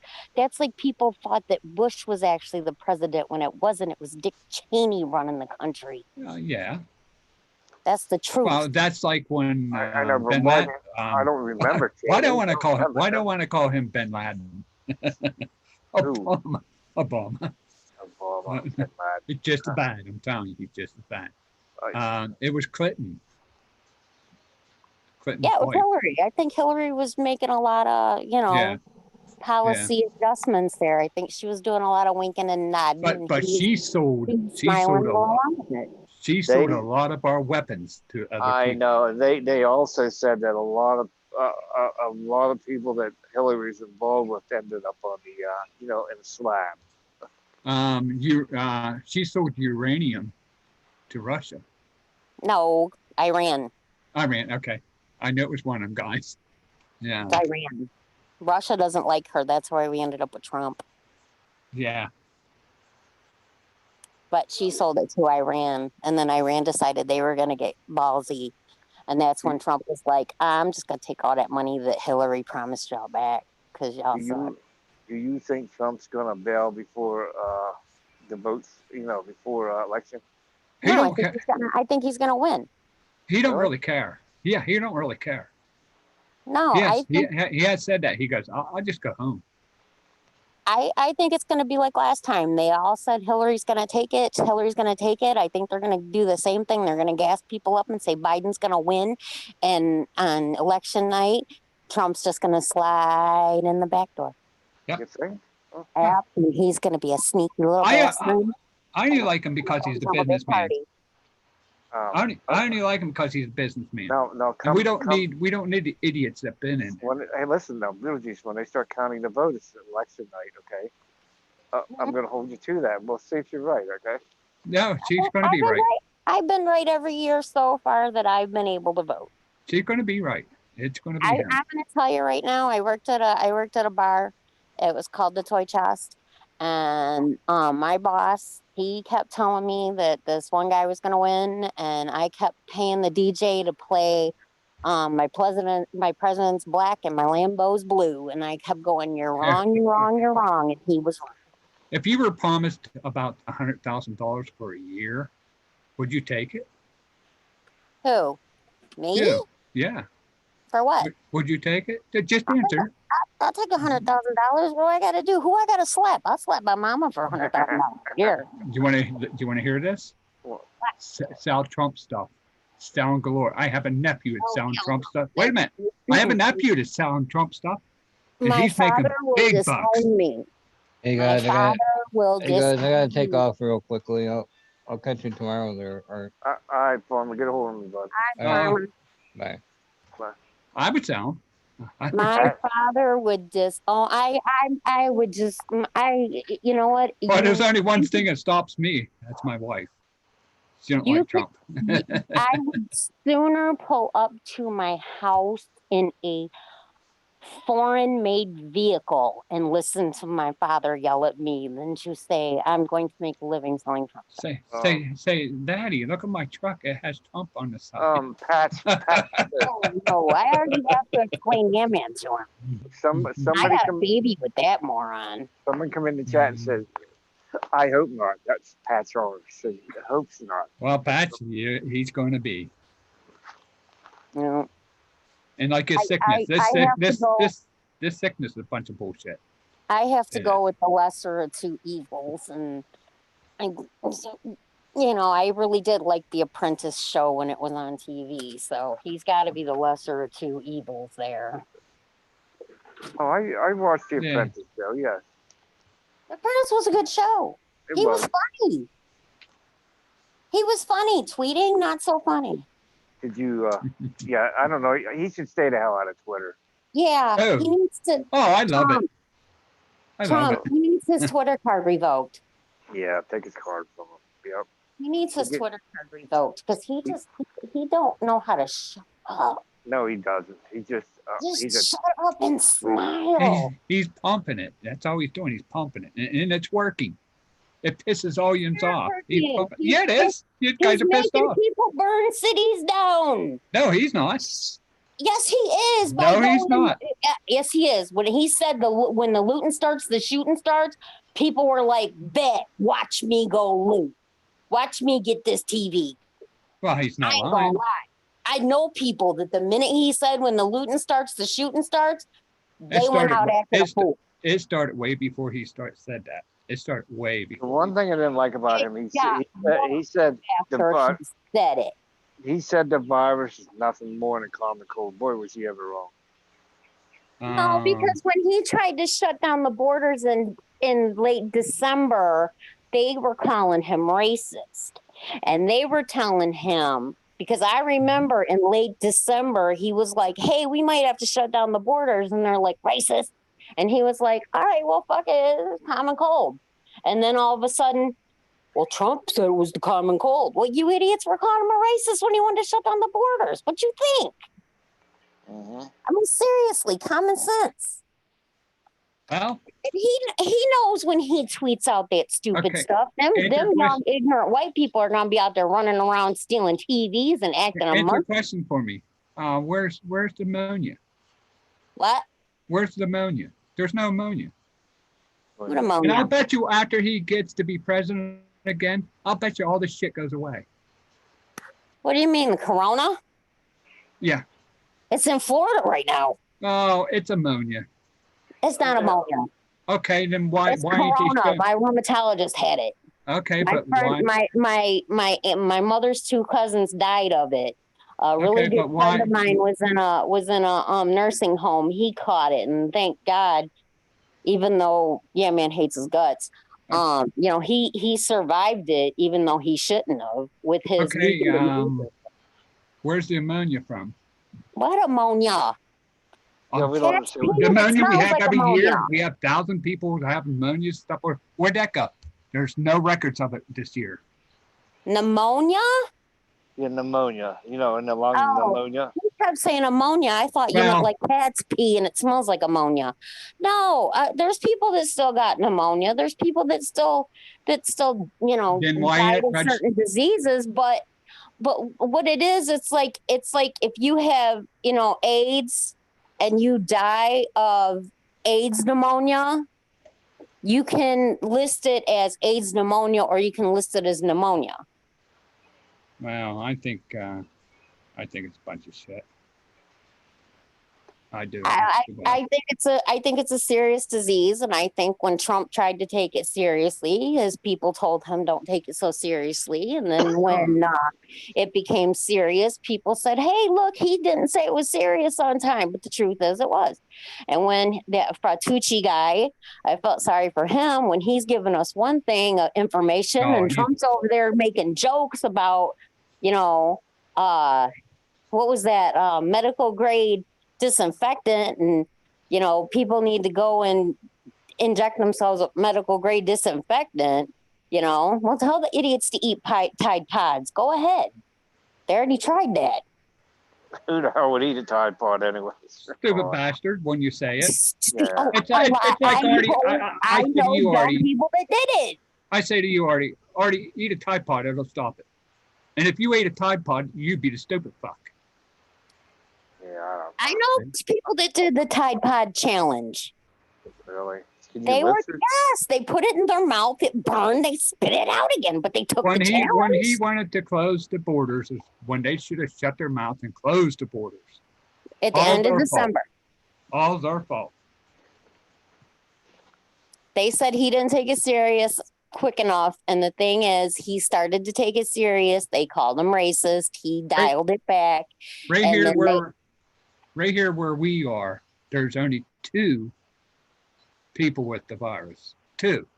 Oh, right here where I am. And they're we've saying had we have thousands. how many now, Artie? 70. They say we have 70. That's because all the rioting and the protesting and all the We people don't have being in 70. We only close have 2. contact. You told me you had 2, then you told me you got 70, and now you're telling me you had 2 again. You're not listening. They say we have 70. But in our town period, we only have 2. Yeah, Okay. our city government's telling us there's only 2 here. But Okay, in the city that I live in, we had 4. Then we had 11. Then we had 4 deaths out of the 11 people. Now we have 30. Okay, but Okay. Did anybody get healed yet?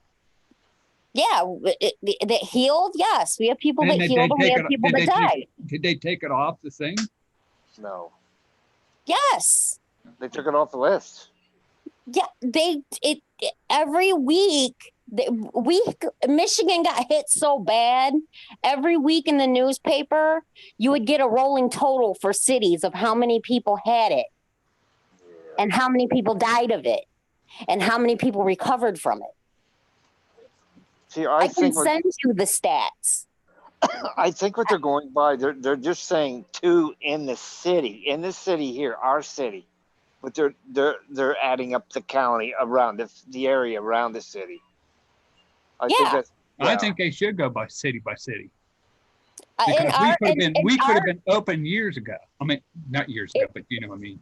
In the state of Michigan, that's what we did. You have a county, then you have a city, and like we have Wayne, Oakland, Macomb, and Monroe, which are the 4 counties closest to where we're at, because we're right on the water. Right. So those are bam, bam, bam. And it would show Monroe, then it would show the cities in Monroe. Then it would show Wayne, and it would show the cities in Wayne. And it would show each individual city how many people. Then it would show the grand total for the county. Then it would show the grand total for the state. Right. Like I said, my mother had 2 cousins die of it that actually caught it and died of it. My rheumatologist caught it and recovered. My friend Mike, who is in a retirement home, caught it and thought he was going to die and asked for last rites and was not granted last rites because they could not bring a priest in a retirement home because of the way that Governor Whitmer was handling the situation. So they were going to give him last rites via Facebook. You see how we're explaining that, Bob, though? In this city, they might be saying 2, but it's the county. The county you're in. You don't close the whole big thing out, when it's But you got to. That's what we had to do. And then our hump went down to a molehill. That's what you have to do. Florida, have you ever watched I want to say his name is Brandon or Ben Brainard. He's on Facebook and on YouTube. He does like a comedy skit about it because he's from Florida. Yeah. And he was doing skits like the rest of the country's going wild and we're down here partying. When's it going to hit us? And now it's hitting where he lives at. And he's like, oh my God, we weren't prepared for this shit. And people are like, wait a minute, you've had since January, February, March, Florida. What the hell? They were busy hanging out at the beaches. Yeah, now I have bars open, but the bars aren't allowed to sell alcohol. I got family lives in Florida that seriously thought we were crazy up here. And they're asking me like, Beetlejuice, your kids aren't in school anymore? And I'm like, no. They're like, your kid can't go to karate anymore? No, he's got to do it on Zoom. And we're seriously considering not sending them to school in the fall. Well, we're allowed to. They gave us our way back to school in the fall. Any kids 6th to 12th grade have to wear a mask all the time. That can't be. Under sixth grade, they're going to have the kids 6 feet apart in the classrooms. They're going to have extra classrooms, but the kids are only going to go half days. They're not even allowing that option up here. I mean, that's what Whitmer's trying to get past right now. If our levels stay low, that's what she's aiming for in September. What's the use of sending them a half a day though? Well, I think to get some kind of education. That computer education wasn't worth a crap the last 3 months that my kid was in school. He only went for 2 hours a week on the computer. I don't know. My son's daughter done pretty good on the computer. Got good grades and everything. She also had paperwork, not just computer. We had to drop paperwork off at the school. It's called packets. See, every city had to come up with their own plan. And certain cities allowed packets and certain cities didn't allow packets. Now my son but from day one, when Whitmer said the kids aren't going back to school, any grade that your kid got from that point on, their grade was at the end. When she said the end of the school year was, if your kid had an A, your kid kept an A. If you kept your kid going in school until the end of the year, like you were supposed to with the computers and all that, if your kid's grade dropped, didn't matter. If your kid's grade went up, really didn't matter, because school year ended when she said it ended. And my son, they sent out this lovely schedule of times and all this, and his science class that was supposed to be an hour long was 15 minutes, and his math class that was supposed to be 2 hours long a week was 20 minutes. Wow. And get the work done when you get the work done, because the grades didn't matter anymore. And that's why they're saying the kids will at least go back half a day, because then they'll actually hit some actual learning, which Yeah, but it's I gonna don't be want harder. my son to go back to school, but I think it'll keep him a lot more motivated than telling him he's going to have an hour-long class and it being 15 minutes. That'd be hard on the working parents stuff. It is. A lot of parents lost their jobs.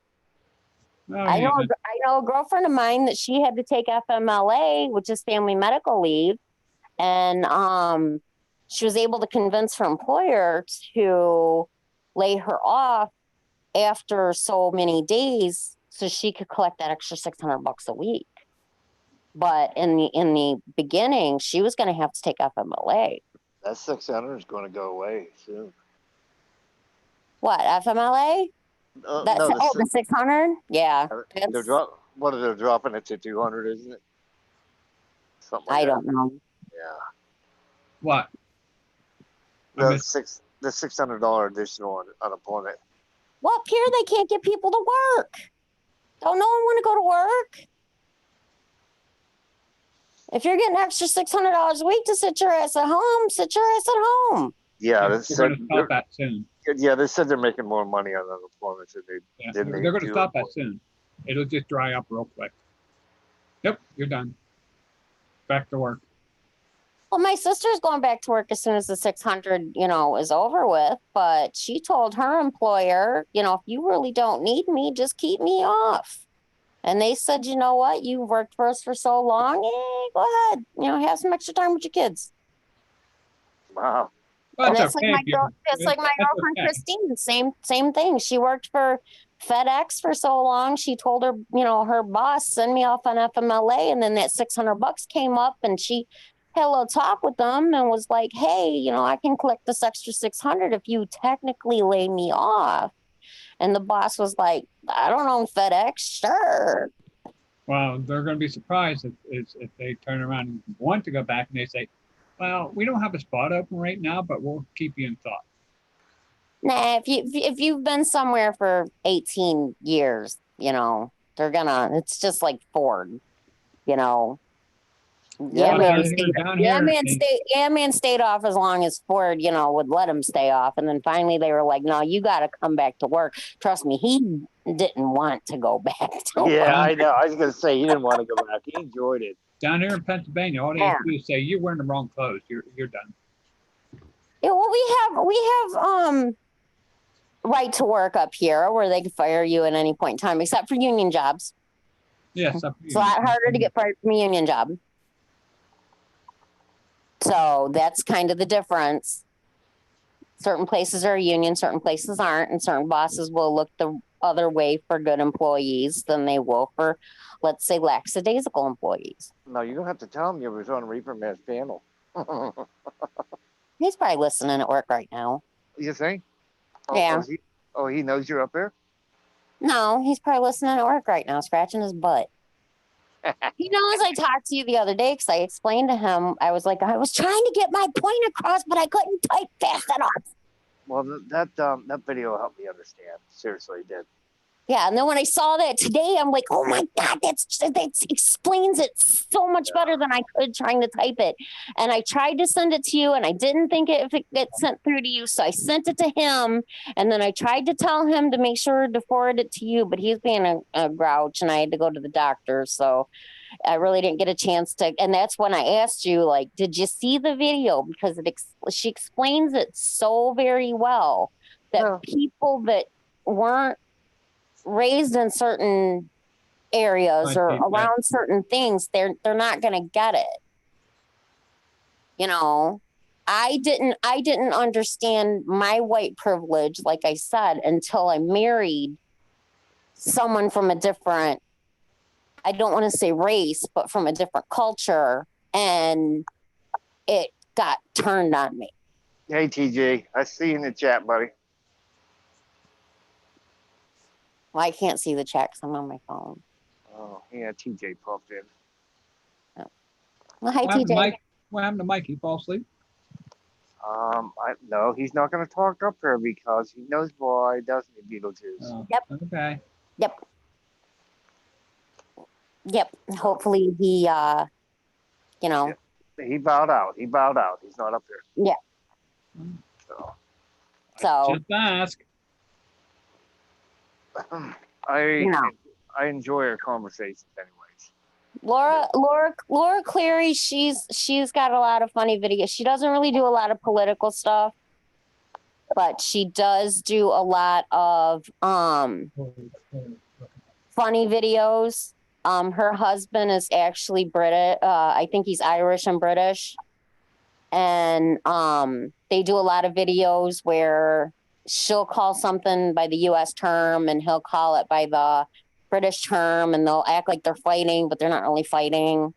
So she does look familiar. So I probably did see her in other videos.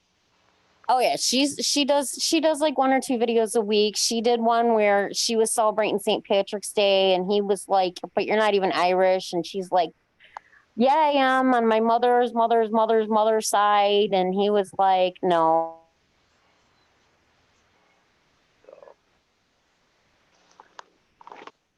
All right, have I been up here 2 hours yet? That's my limit. You know me, my 2 hours there, Beetlejuice. No, I haven't been up here 2 And hours. Shamrocks, and then You're everyone's 15 like, minutes. "Oh, I'm sorry. Am I talking too much?" Nope, you're you're not. good. You're not. Anyway, Yes. she comes out one of them funny ass outfits that us Americans think are like a St. Patty's Day outfit, but Mhm. it's not, Mhm. because they don't celebrate it like that over there.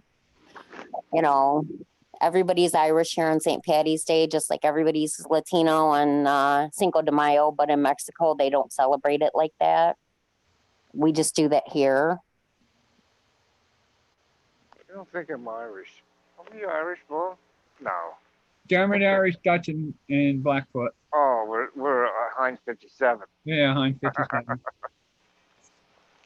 Oh, and we got 1%, 2%. I was always told I was German, French, and Shawnee Indian, and then I went and had my DNA ran, and come to find out I don't have any Indian in me, and I'm actually, I always told people that when I got my divorce, I was no longer Irish, because my husband was Irish. Yeah, I think them DNA hickeys are wrong anyhow. Well, I can come to find out I'm damn near like 38% Irish. Wow. Like, where the hell did that come from? Injection? My wife's great grandma? Grandma Cross lived on the reservation. And my daughter did. Yeah. And my daughter done a test, and our side has Blackfoot and their side has Cherokee. And it shows up nothing. Except for I have 2% black. I have an uncle that's Wait a minute. from a casino. We're 2% black? Yes. Unless she gets it from my side. Unless she gets it from her side. Oh. All 2 inches, Artie. What's up, Beatles? You said here. You said you were 2% black. I said, yeah, all 2 inches of you. You know, wink, wink. Or mine. No, I have a my mother's uncle actually goes to he gets money from a casino, and he actually goes to the reservation and has meetings with the Indian tribe that we're supposedly a part of the tribe. And everybody in my family that's done the spit test has come back with no Indian in them whatsoever. Yeah. Well, if you Yeah. turn around and look, down through all your family, you have to at least have a black person in your family. Yeah. Yeah. On my wife's side, there's Mlada. Yeah. And on our side, Hardy, Yeah. Donna's kids have color kids. I think mulatto or Melungeon, It's the you same have to thing. be at least 18% to qualify as that. Well, these kids were fairly dark. So Well, they if they're had a if lot. they're anything more than the 18%, then they're considered mixed race. Yeah. Because because do you guys they're- watch the Trevor Noah? Bob, it's because they're biracial. They're a biracial couple. Yeah. Yeah, because if you guys watch Trevor Noah, because I've been watching him lately since the corona hit, because I didn't know who he was before the corona. He's from South Africa, and he said, there was African, there was white, and then there was colored, and he didn't realize he was actually black until he came to America, and then he realized that he's not considered mixed. He's actually considered like black. Yes. My daughter's school friend come out right out in front of a whole mess of people, said, "I'm African American."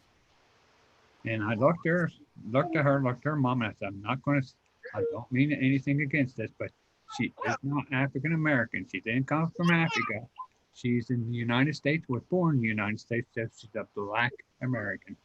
Well, Whoopi Goldberg used to say that, and so did Morgan Freeman. And then, they were explained that, it's not really a bad thing to say that because that's where you originated from. Just like Irish American and Italian American, and So it's know, correct. It's all that. correct. So it's I'm an correct. American. To me, I'm American. I Yeah. have descent in me, but I'm American. That's how I figured. Same as Asian people that born here, that they're Americans. We shouldn't say, well, we're African American or we're Asian American.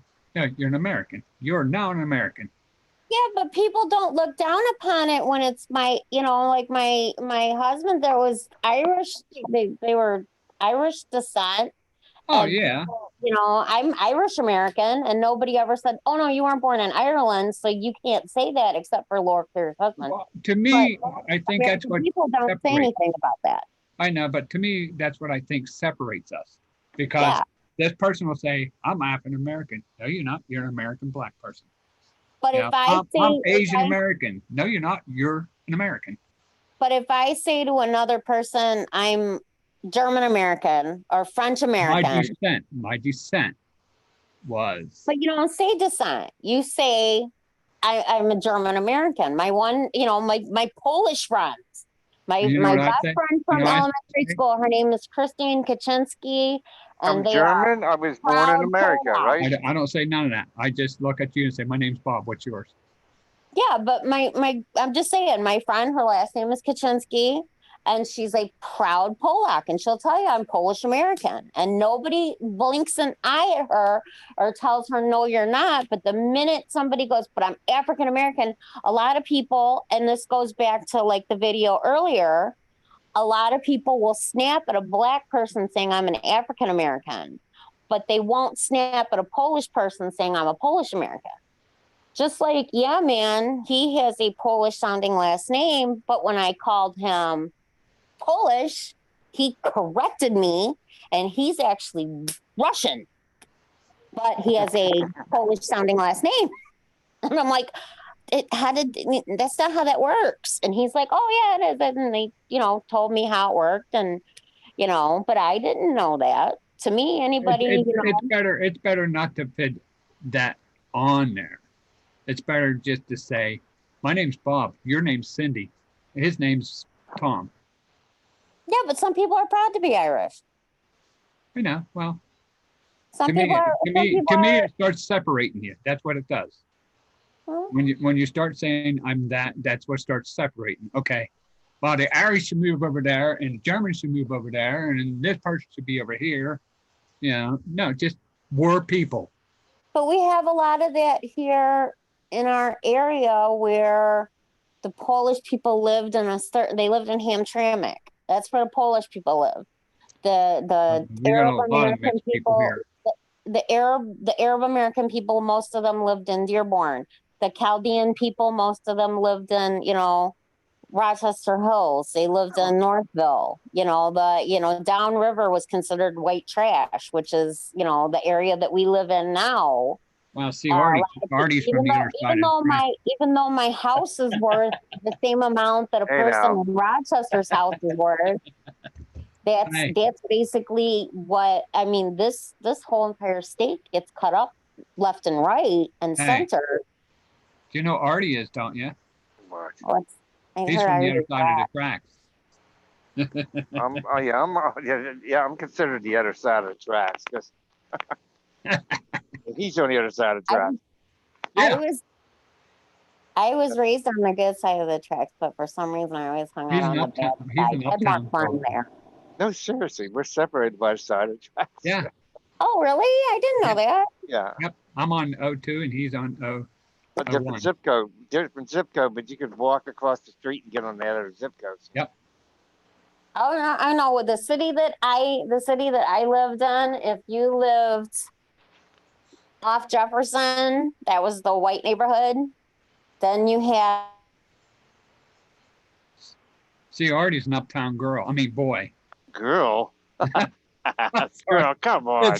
It's the song. And he's my brother. He's calling me a girl. See? Aren't you supposed to be asleep? You're a monster? No. That's not a monster. Who is that? It's monster. That's not a monster. The hand is showing. Hi, Oh, is that a monster? Oh no, dear. Oh no. That's Artie and Bob. Artie and Bob. Yes, that's just my hand coming out of the sky. That's all.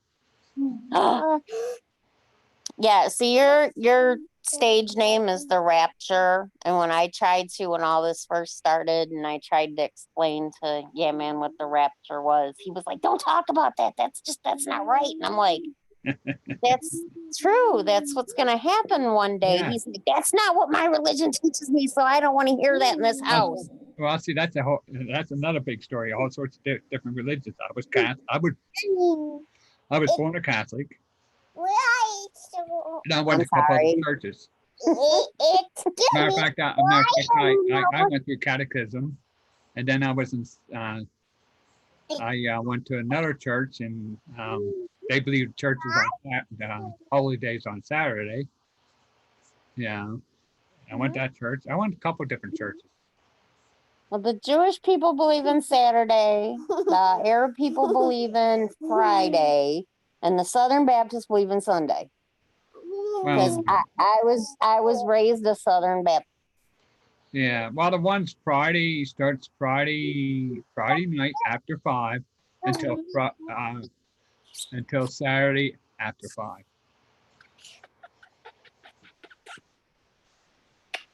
See, my mother never understood that. She seriously, she's in her 60s, and if you try to explain to her that certain religions have their holy days on a different day than Sunday, she'll be like, no, that's not right. And I'm like, nobody knows what the seventh day is. I'm like, you ding dong. I'm like, not everybody believes what you believe. And she's like, but it's in the Bible. And I said, those people don't read that Bible. Well, here, answer a question for me. If you're Catholic, why do you have 2 days of church? Saturday and Sunday. I'm not Catholic. But I'm just saying, the Catholic people. I'm Southern Baptist. I don't get along with Catholics. I'm personally nothing. Now, I changed myself into, I only believe in the Big Bang Theory. That's it. I used to, that was a joke. My ex-husband, when my second ex-husband. My first ex-husband was Catholic and I was Southern Baptist and we never had a problem. And then my son Josh, the one who passed away, his dad was raised Southern Baptist. And they were like strict Southern Baptist. So when I started going back to church, his aunt, Josh's aunt, Debbie, was like, well, you know, your family used to go to church with my family, so why don't we all go to church together? And I was like, okay. And at that point in time, it didn't dawn on me, idiot, you're going back to a Southern Baptist church. They don't believe in gay people and they don't believe in dinosaurs and they don't believe in a lot of stuff. But, you know, that's what I was raised on. And I forgot because I hadn't been to that church in a long time. And then once I started going again, I'm like, oh my gosh, I can't believe I'm getting back into this. But yeah, but you could drink in that church. But other Southern Baptist churches, you weren't supposed to drink. Well, hell, the Catholic Church, they'll drink and smoke pot. In church? Outside the Maybe church. I should have went to that church. That's what that was. Remember Father Dinsevich, Artie? Artie, Art fell asleep on us. Art said, Beetlejuice, you're talking too much. Shut up. I'm going to bed. But he does those off. But yeah, they were okay with it. No, sorry, I'm laughing at something my daughter's doing right now. But no, I love like when we used to talk to Abe, and Abe knew I was Southern Baptist and he knew about how that church runs, and he'd go, you know, because I'd be like, oh yeah, yep, I know. Yep. What them churches are called? There's like Watchtower, and then there's those are Jehovah's Witnesses. Jehovah Witness, yeah, that's what it is. Well, I had a friend that was with Jehovah Witness, and they pissed me off no end. I called them up. He had a nervous breakdown, and they considered that as being, of the devil. And I told him, I said, "You're a worthless bunch of pieces of shit." I told him straight out. When I was working at Ford with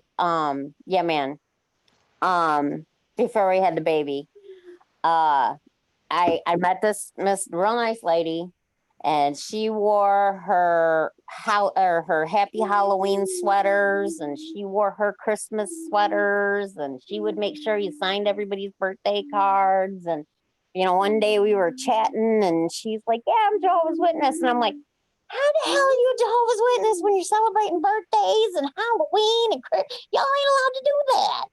Yeah. And she's like, "Well, I do it here at work because, then people don't, ask crazy questions." I do the same thing for my kids. I put a tree up, I get them gifts and everything else, but they knew there was no, what. If you don't believe, you don't receive. So that's how it was in my family. If you said that, then no more presents for you. Yeah, well, I didn't do that way, because like I said, I had other religions, but then I was taught a different way. One person told me, they said to me, the first lie you tell your kid is that. Yeah, but it's not a bad one. No, it's not a bad one, but if you were going to end up going to hell for doing it, I guess we'd all go to hell because we all do it. I think the first lie you teach your children is America is the land of the free, because there ain't nowhere free nowhere no more. No. Well, it never was land of the free. It's just we're land of free. You have to take it for the way it's supposed to be meant. It doesn't mean we're free that we can just go around and go to a bank and say, I want $5,000. I'm not going to pay it off. Yes, we can do that. True. You go bankrupt. Wait 7 years, go get more money, start all over again. You know, so that's how you figure that you're free, because you But able it's to do that. not, because you can get debt and then you don't go to like a debtor's prison, but your credit's ruined and you can't ever get anything. I mean, honestly, to tell you the truth, I had better credit than Yeah Man, but he made more money, and nothing's truly free. Wow, I here's a strange thing to ask yourself. I worked from the age of about 14 years old up. My wife, I don't have no credit. My wife has the credit. Mhm. She was a housewife, but she had Yeah. the credit. Why did they do that? I mean, my credit is good. I could probably get credit, but because the banking industry, nothing is free. Just like we talked about that George Soros guy. You know, everything in this country is about accumulating some sort of debt or living. I mean, you can't call it a debtor's prison, but back when FDR said we're going to help veterans, you know, buy homes, they set up red lines where you were only allowed to buy homes from this place to this place, and the places that were inside that were on the other side of the red lines were predominantly African American neighborhoods or neighborhoods with, you know, a more mixed race quota of people. the only thing I hated about Trump is he gave the filthy rich a big break, which he should have never did that. Yeah, but Clinton gave the poor a break by allowing stated mortgages, and he turned around and gave the real estate a big boom, and then with George Bush it burst. Well, we need that crazy know? lady, that crazy Democrat lady, that young girl. I forget what her name is, because she wants to give us everything. She wants to give us each one of us a car.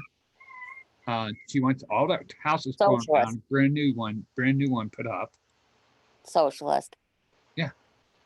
Yeah, but that's like you guys talk about. Well, not you guys. I'm saying people in general. People. I'm gonna say a couple of things real quick. People say you don't like Trump, yet you cashed that $1,200. But people are quick to forget that Obama went through a recession, and in order to help the auto industry, he gave people $2,500 towards a new car. Well, I put it this way. Traded in a crappy one. I worked all my life, and that $1,200 I personally deserve. You know, Yeah. because I worked for it, you know, and all that junk. And yeah, I try to tell some people how the system works. You know, they think the money just comes out of air. You know, that's what a lot of people think. Yeah, we're going above our budget for this year. You know, and the people thinks, oh, okay, we can cover that. No, we can't. We only have so much gold. Yeah. I said, but the system is allowed to make money, but then that takes down your. We're not on the gold standard anymore. Yeah. Nixon took us off of that. Nixon took us off of the gold standard. That's why we owe so much damn money to China, because we keep borrowing it from the Chinese. Well, I think right now we should just say we're bankrupt. We can't, because then there won't be any more WIC program for inner city children that have poor mothers that can't afford formula. We wouldn't be able to run free. We'd have to sustain ourselves first before we go bankrupt. But the thing is we can't do that, because if we do that, then children are going to die from starvation. I mean, not that we're immensely feeding people now that need it, but why do we have to borrow money off them? Why do we have to borrow money from foreign government? Why did we? We didn't need to. We just Yes, we did. did. Because we were having mothers feeding their children milk when their children needed formula because they couldn't afford formula and they didn't know how to breastfeed or they couldn't breastfeed. I can't breastfeed my children. So I had to feed my children formula. Formula is 300 and something dollars a month. Our problem is we dependent on other places. When all we have to do is start figuring things out for ourselves. I mean, yes, it would be hard and stuff like that. People wouldn't die. People wouldn't die. We have enough stuff They here. were dying. They were dying in the 70s. The Black Panthers started the WIC program to stop Black children from dying in the inner city because their parents couldn't either A, afford to feed them, or B, they didn't know how to breastfeed. Well, That's like right how now, we got the WIC system. And then the government took it over and claimed it as their own. well, that's like right now. We're just pouring milk down on the ground. Why are we doing that? We don't need to. They say because the schools can't. Every state has different regulations as to how milk is considered good or bad. Me and Yaman fight over this all the time because in Well, New it's stupid, Jersey though. they have It one is way of doing it, and in Michigan we got another way of doing it. Yeah, And yeah. the day that it says In Pennsylvania it gets here, they're sorted out in the throwing South. milk away. In Pennsylvania here, we're throwing milk away. Yeah, It's I stupid. understand that. Schools are out And we were, and they we don't have were no way to sell the milk for the lower price milk and people will drink more. That's all. but it's because the restaurants weren't open, so What do a you, lot what of do you guys pay for a gallon of milk out the there? $1.89, Huh? $1.89. Or it's about $4.50. Oh, we're $1.89. That's why I'm saying every state when it comes to milk is different. And Yeah. he'll tell me that milk is good for X amount of days past the expiration date. But in this household, I don't care if I have 3 gallons of milk, 1 gallon of milk. If it says the 27th, it's going out on the 27th. Yeah, that's the way we are here. I buy it 3 gallons at a time because some days this kid over here, she'll drink a gallon and a half. Easy. And then some days I can't force her to drink it. Well, here the only person that drinks milk is my wife and her cereal, and that's it. Nobody else drinks it here. Well, my dad, he still buys it. He buys 2% for himself. But my mother, she was raised to believe that whole milk is real milk and that 2% milk is actually white colored water. So he has to buy her 2 gallons of whole milk and him 2 gallons of 2% Our milk. family was so poor, we had half and half. You know what half and half is, don't you? It's cream. Not milk wise. It was powdered milk and regular milk put together. Oh, I know people that were raised like that. We were raised that way. I know. It's people like that were raised hamburger like helper, that. but it's milk. It was like hamburger helper, but it was milk helper. Well, I have family members that were raised like that, but the only time I ever had to drink powdered milk was when, my family went nuts and thought the rapture was coming. Yeah, we ate scrapple and stuff like that.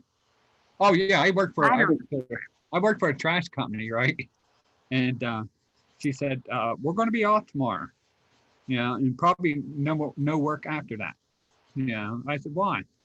She said, that's why I like my name. She said, because rapture coming, we won't be here anymore. I said, oh, okay. So I left it go and everything else. And a couple of days went past. I went down, knocked on the door. She opened the door. I said, they missed you, didn't they? We just started laughing her ass off. She goes, you're a goof.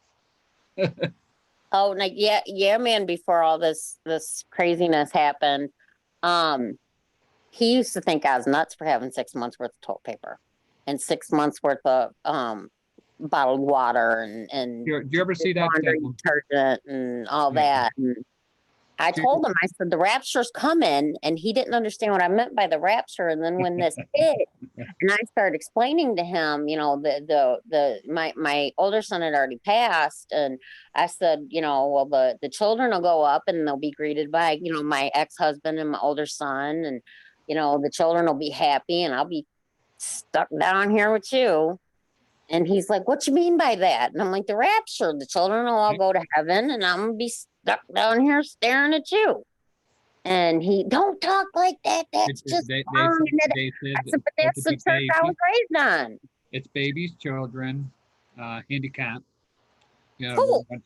ones that's mine handicapped. Yeah. Fools. That's how we were always raised. Yes. You know, it'll be the children and the I went fools. to a couple of churches. And Yeah. and everybody else will be stuck down here until they can prove that they're worthy. Yeah. Have you ever seen the movie? Have you ever seen the movie This Is the End? I think it's called This Is the End. The End of the No, I've World. never seen it. Oh Lord, I gotta look it up. Anyways, it's got Seth Rogen, I believe is his name. And they play movie star people that are going to this movie star party, and the rapture hits. And they're all left down on Earth. Mhm. And they're all like, why did we get stuck down here? You know, we're good people. We're, you know, and Why did that's it? basically the whole movie is them running around trying to figure out, you know, how are we, you know, they come up with, okay, we've got this many supplies in the house. We can survive for these days. And then the one guy wakes up because he was passed out at the party and he cooks all their food. And the guy goes, what did you do? That was all our food. And the one guy that played Green Goblin, his name is James Franco. He played Green Goblin in the original Spider-Man movie. Well, William Dafoe did. He played the son. But he goes, I think the Green Goblin can afford more bacon. And they're like, the rapture hit. And he's like, the what? Rapture ate it. You know? And then we keep a lot of food in the house here. We have a deep freeze totally full. And then our refrigerator's pretty packed. Yeah.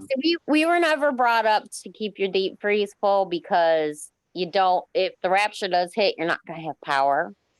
So we were raised on emergency army rations. Yeah. And that powdered milk and that damn peanut butter that lasts a billion years. And every once in a while, you'd have to. This is me living with my grandparents and my uncle and my aunt. And you'd have to rotate. So you'd stop buying the real food for a while, and you'd eat up the rations, and then you'd go back to buying regular groceries, you know. And then 6 months later, you'd get like 3 weeks worth of rations, and then, you know, it was a constant big circle that you had to go through. So yeah, we were taught when I went to Seventh-day Adventist Church is they said pretty soon here you want to move out of your cities and go in the woods and live because it's going to get bad. Yeah. That's how. No, I got family that's up north right now in Michigan that won't come back to their houses down here. Yeah. But that's where, and yeah, man, didn't want to hear about it. But my aunts, I have more aunts than I have uncles.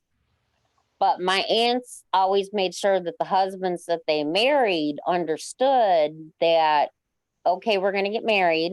And before we buy a house down here, we're going to buy property up north. And on that property, we're gonna have not bunkers, but we're gonna have, you know, the places where you can survive up there. And like I told him, there's guns buried in the woods, and we know where the guns are buried at. And nobody else knows on the property where the guns are buried at, but we know. And we're gonna be able to sustain ourselves up there for X amount of time, and you know, that's where everybody's going to meet at.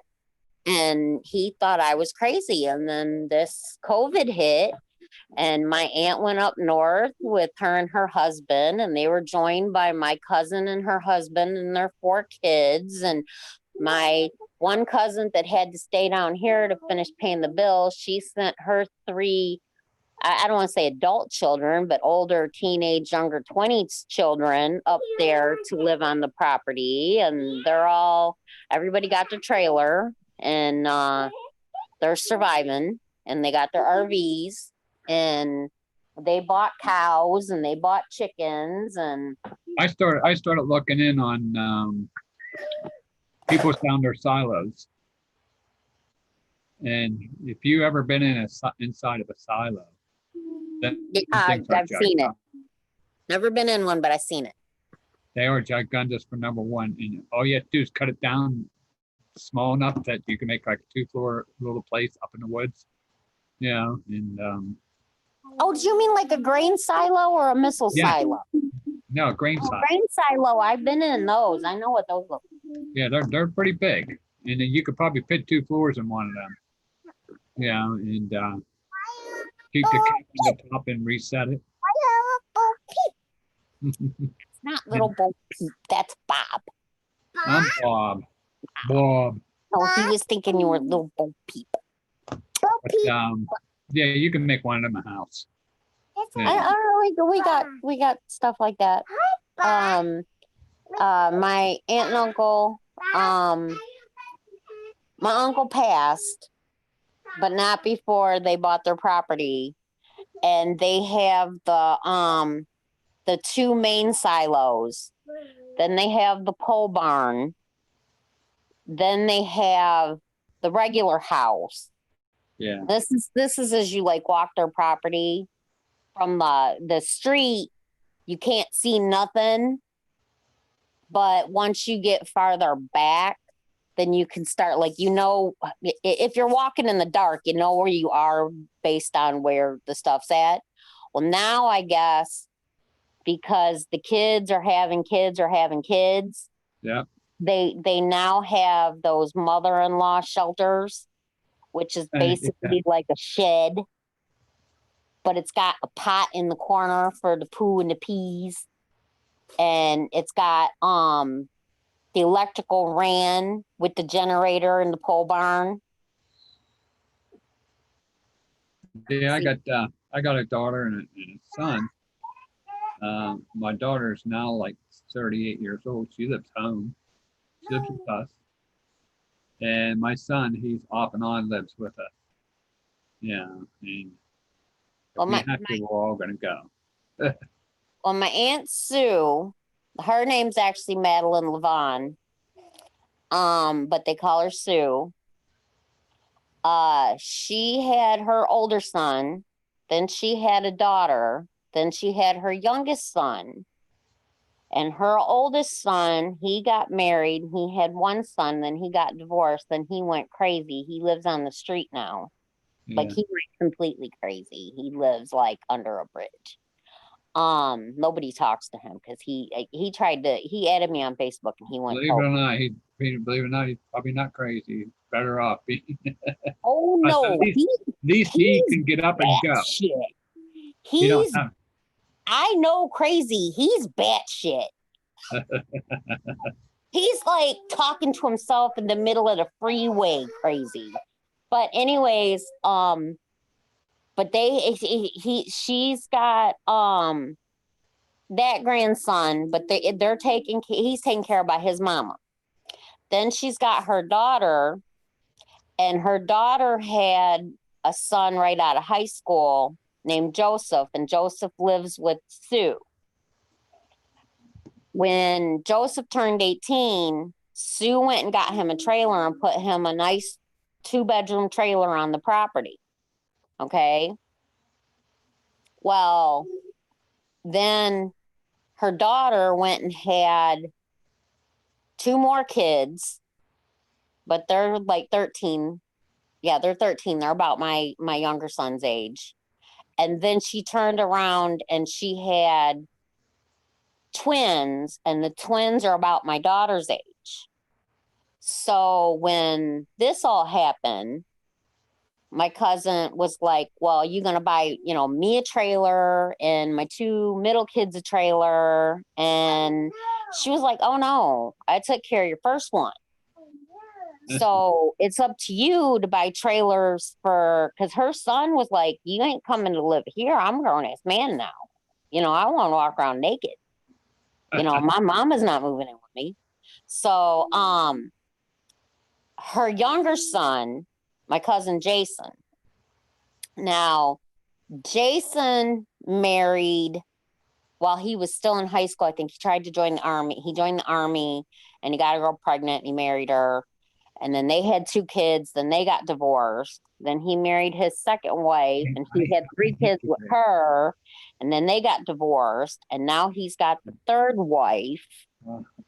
And I think they got 4 kids together. So he got like 10, 15 kids. Easy. I make fun of him all the time because he's like half my age and he got like 35 children. I have 2 kids. But he handles his kids. He takes care of all his kids live with him. He fought custody for all his kids. He's got all his kids living with him. And as soon as he could afford it, he opened himself up a little business and moved his ass up to his mama's property, and he bought himself a trailer, and he bought his oldest 2 kids their own trailer, even though I don't think they were 18 yet. And then he bought another trailer. So he's got like 4 trailers on his mom's 20 acres. I got 2 kids. Own my own house. It's fun because it just takes 2 to work anymore. You know. Yeah. I started working when I was young, stuff like that. And we got where we are now. We're 41 years in marriage, me and my wife. Yeah. Where there's a will to make it, you do it. Yeah. We had our ups and we had our downs and broken. Now we're just perfect now. We have enough money to get along.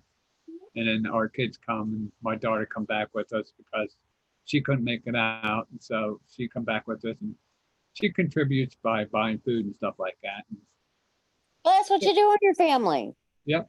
That's the way it is, you know. And, I can't ever move back in with my mother. I'd go to a homeless shelter first. I can't stand that. my son, I can't tolerate my mother. my son moved out just a couple weeks ago, and he's an eye look away from the house. He didn't move too far away. Yeah, and he's down here. He's down here. He lives down here more than he lives up there. Oh no, I'd be moving in with one of my aunts, but I'd move back in with my mama. I can't take that woman. Me and her just cannot get along. We can't. We can talk to each other. We can talk to each other every day on the phone, and I can go over to her house every day and swim in her pool, and we can get along like that. But if I ever had to move into a house with her again, I swear to God, I'd lock her in the attic and never let her out. Oh, me and my wife has a pretty common, life. She gets up in the morning, gets on her computer, does her games, whatever she's going to do. I get up in the morning, take my daughter to work because she don't have a license. And I come back and I get on FaceTime with Artie or do stuff I have to do. And I just sit around the day and, I'm retired. I'm done. Yeah. See, my mother, she came from a family of 12. And my father came from a family of 11. 12 if you count the brother they don't talk about, but 11 if you ask him. Yeah, well, that's what a lot of families done. Because we had 7, I think we had 2 that died. I'm not really sure, 1 or 2. But we never talk about them. Yeah. The and we used to. Do you ever hear Scranton, Wilkes-Barre? No. Mountaintop, PA. No. No. Okay. Well, that's where the family lived. I've driven through Pennsylvania a few times, and my father got us lost in Pennsylvania once. Yeah, it's pretty easy to get lost here. That's like we took a trip. What was that to? In between Washington and I think it's Virginia. Yeah. We got lost down there in the fucking big highway.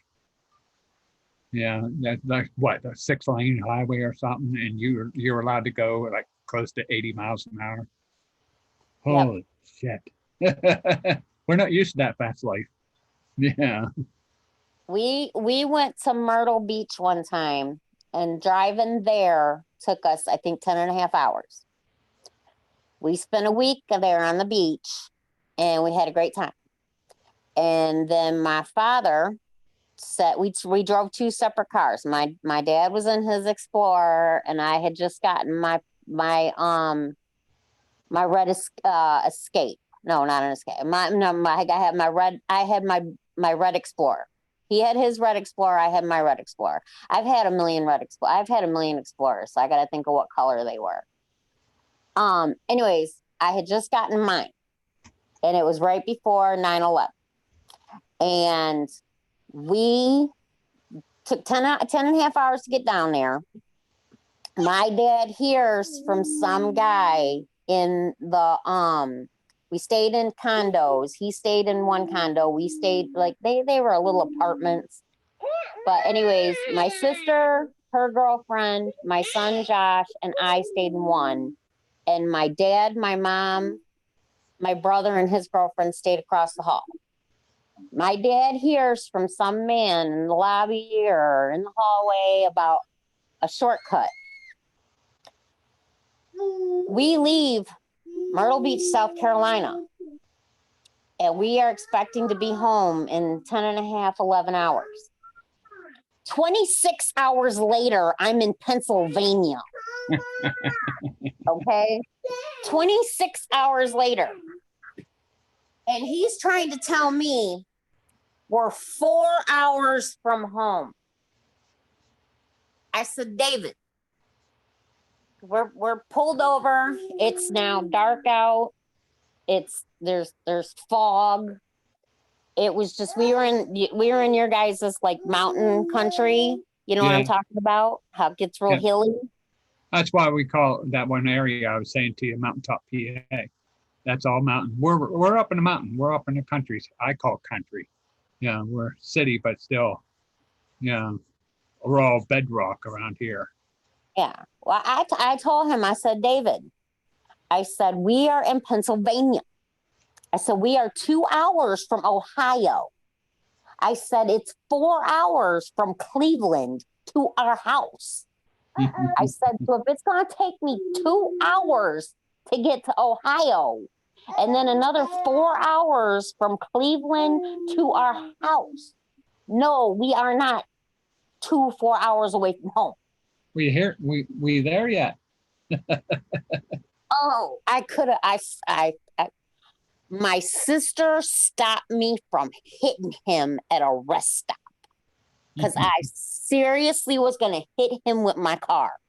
I was that angry. Because here I am, brand new car, didn't even have 200 miles on it yet. And I'm thinking, okay, we drive to, Myrtle Beach, we drive home.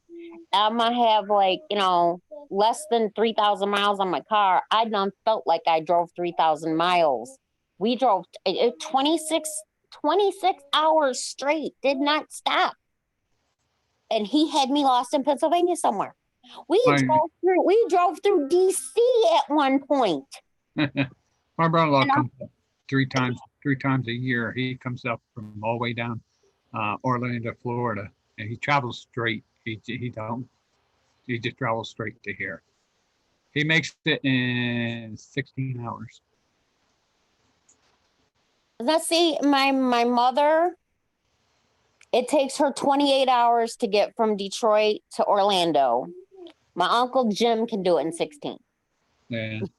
My Uncle Jim drives like he's on the Autobahn, though. Yeah, well, he just said, I just want to get there. Yeah, but I figured that out when I had kids. I never wanted to drive. I drove one time with my son, with my parents to Orlando. After that, no, I'm flying. I'm flying. What's that small Ford car? It's really small. Escort?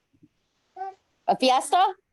It's different than a Fiesta. It's sort of like a Fiesta, but I can't think what it's called. It's real small anyhow. And it's a 4-cylinder, and he says it rides like a stone wagon. And that's what he comes up in. Ford Focus. One more time, I'm going to beat you with it. That Ford Focus, what he comes up in. Oh, okay. Well, if you're one person by yourself, that wouldn't be so bad. But if you got like 3 screaming children in the back seat, you're gonna want to choke somebody at the end No, of the no, day. he says, by the time I get up here, I'm glad to get the heck out of that car. Because my back's sore, my legs are sore. No. Once I figured out that flying to Florida took 2.5 hours and driving took 24, oh, I will fly. Yeah, I'll fly. I like flying. It's fabulous to fly. I hate heights, but I'll fly. And I'll ride a roller coaster, but you get me in an elevator and I'm gonna have tears if we go more than 4 stories. But yeah, no, I like Pennsylvania. Pennsylvania seemed very nice. Every time I've been there, it seemed very nice. You know, yeah, we've gone to Amish country a couple of times. well, we live not too far, about 156 miles from Pittsburgh. I've been to Pittsburgh. Me and Artie lives. Yeah. Yes, I dated a man that does St. Patrick's Day in Pittsburgh every year. I don't understand why he drives from Detroit to Pittsburgh to do St. Patrick's Day, but he claims it's a better party. I really don't remember. So Yeah. it's been a good party. I don't remember. And I enjoy it up here. People say, "Oh, why don't you just move out of state and stuff like that?" No, I like Pennsylvania. I like the cold. I like the warm. Yeah. I like them both. I like seasons. I don't want to sit somewhere like Florida that you barely have seasons, you know. Oh, not me. I gotta I'd have the live- seasons. I'd live there in a heartbeat if it wasn't for the damn alligators and the snakes. Oh, the alligators, snakes, Oh, scare I me. can't do alligators and I can't do snakes. We went to Universal. We went to Orlando last year. Me and my younger son. I try to go every year. We're not gonna get to go this year, and that sucks. But anyways, we I try to want go some every year. gator. I'm gonna try gator meat. Never Gator tried it. meat's good. It's chewy as hell. Yeah, It's good. that's what I want. I want gator. I want gator meat. Try gator meat. Gator meat's it doesn't taste like chicken like people say. It tastes like waterlogged chicken. Like if you injected chicken with like no flavoring. That my wife won't let me have snake. I want a yellow mamba. She won't let me have one. Oh no, I can't do snake. I can't. We were in line at one of the Harry Potter rides. It's a little roller coaster. It's a baby coaster. It's not like Yeah. a big kid coaster. But anyways, we were in line, and my son knows that I'm terrified of snakes, and he goes, "Is that a snake?" And I looked down, and I swear to God, it was not. It was the size of a worm, Mm-hmm. but it was a snake, and Uh. I lost my mind. I was My screaming. wife. I was screaming. I was crying. I was begging people to kill it. Jesus Christ, come get me now. Please kill that damn thing. I can't live. Oh my God, I'm going to die. This lady from Britain, because a lot of British people go there because of the Harry Potter rides. Yeah. It's just a baby. It's just a little bit. I don't care. Kill it now. It's got to die. I'm up on a fence screaming and crying. This nice gentleman flicks it with his foot and it goes, I swear to God, Bob, it was no bigger than an earthworm. I was going to It die. was a baby. Yeah, it was a baby. So this Wait till nice. you get them. Wait until you get them. They're about the size of you. Oh no, no, Yeah. absolutely not. I can't. No. My neighbor had a small little baby when he brought over first, and the wife was okay with the little baby because it was real small. Yeah, and then he brought the big master out. Oh my God! No, I don't want to see the baby. I don't want to see the mother. I don't want to see the daddy. I don't want to see the grandma. But she ended up holding the big. She ended up holding the big one. Oh hell no. No. We're members of the zoo here. We're members of the Toledo Zoo, which is south of us, and the Detroit Zoo, which is north of us. And we're basically smack dab in the middle. It takes me 35 minutes to drive to either one. I prefer the Toledo Zoo. Don't tell the Detroit Zoo that, but I prefer the Toledo Zoo. We're in the zoo one time, okay?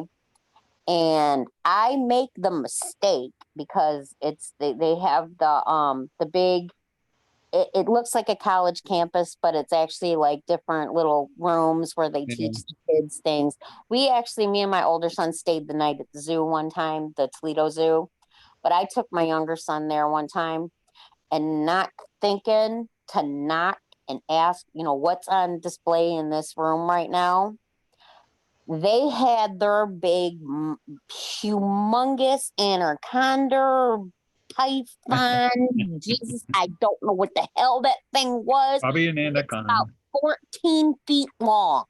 A mumbo and I've a seen ball python can get that long. Okay, I've seen it behind glass, but I've never seen it where it's outside and they're letting people pet it. I swear to God, I pissed myself. I had to buy sweatpants. You feed them, they won't hurt you at all. I don't give a no. My neighbor had to feed his. His I don't was like so it. big. His was so big that he fed him small rabbits. This thing could have ate a Volkswagen. Bunch of crap. That thing. Oh yeah, they can eat gators. They can get big enough to eat gators.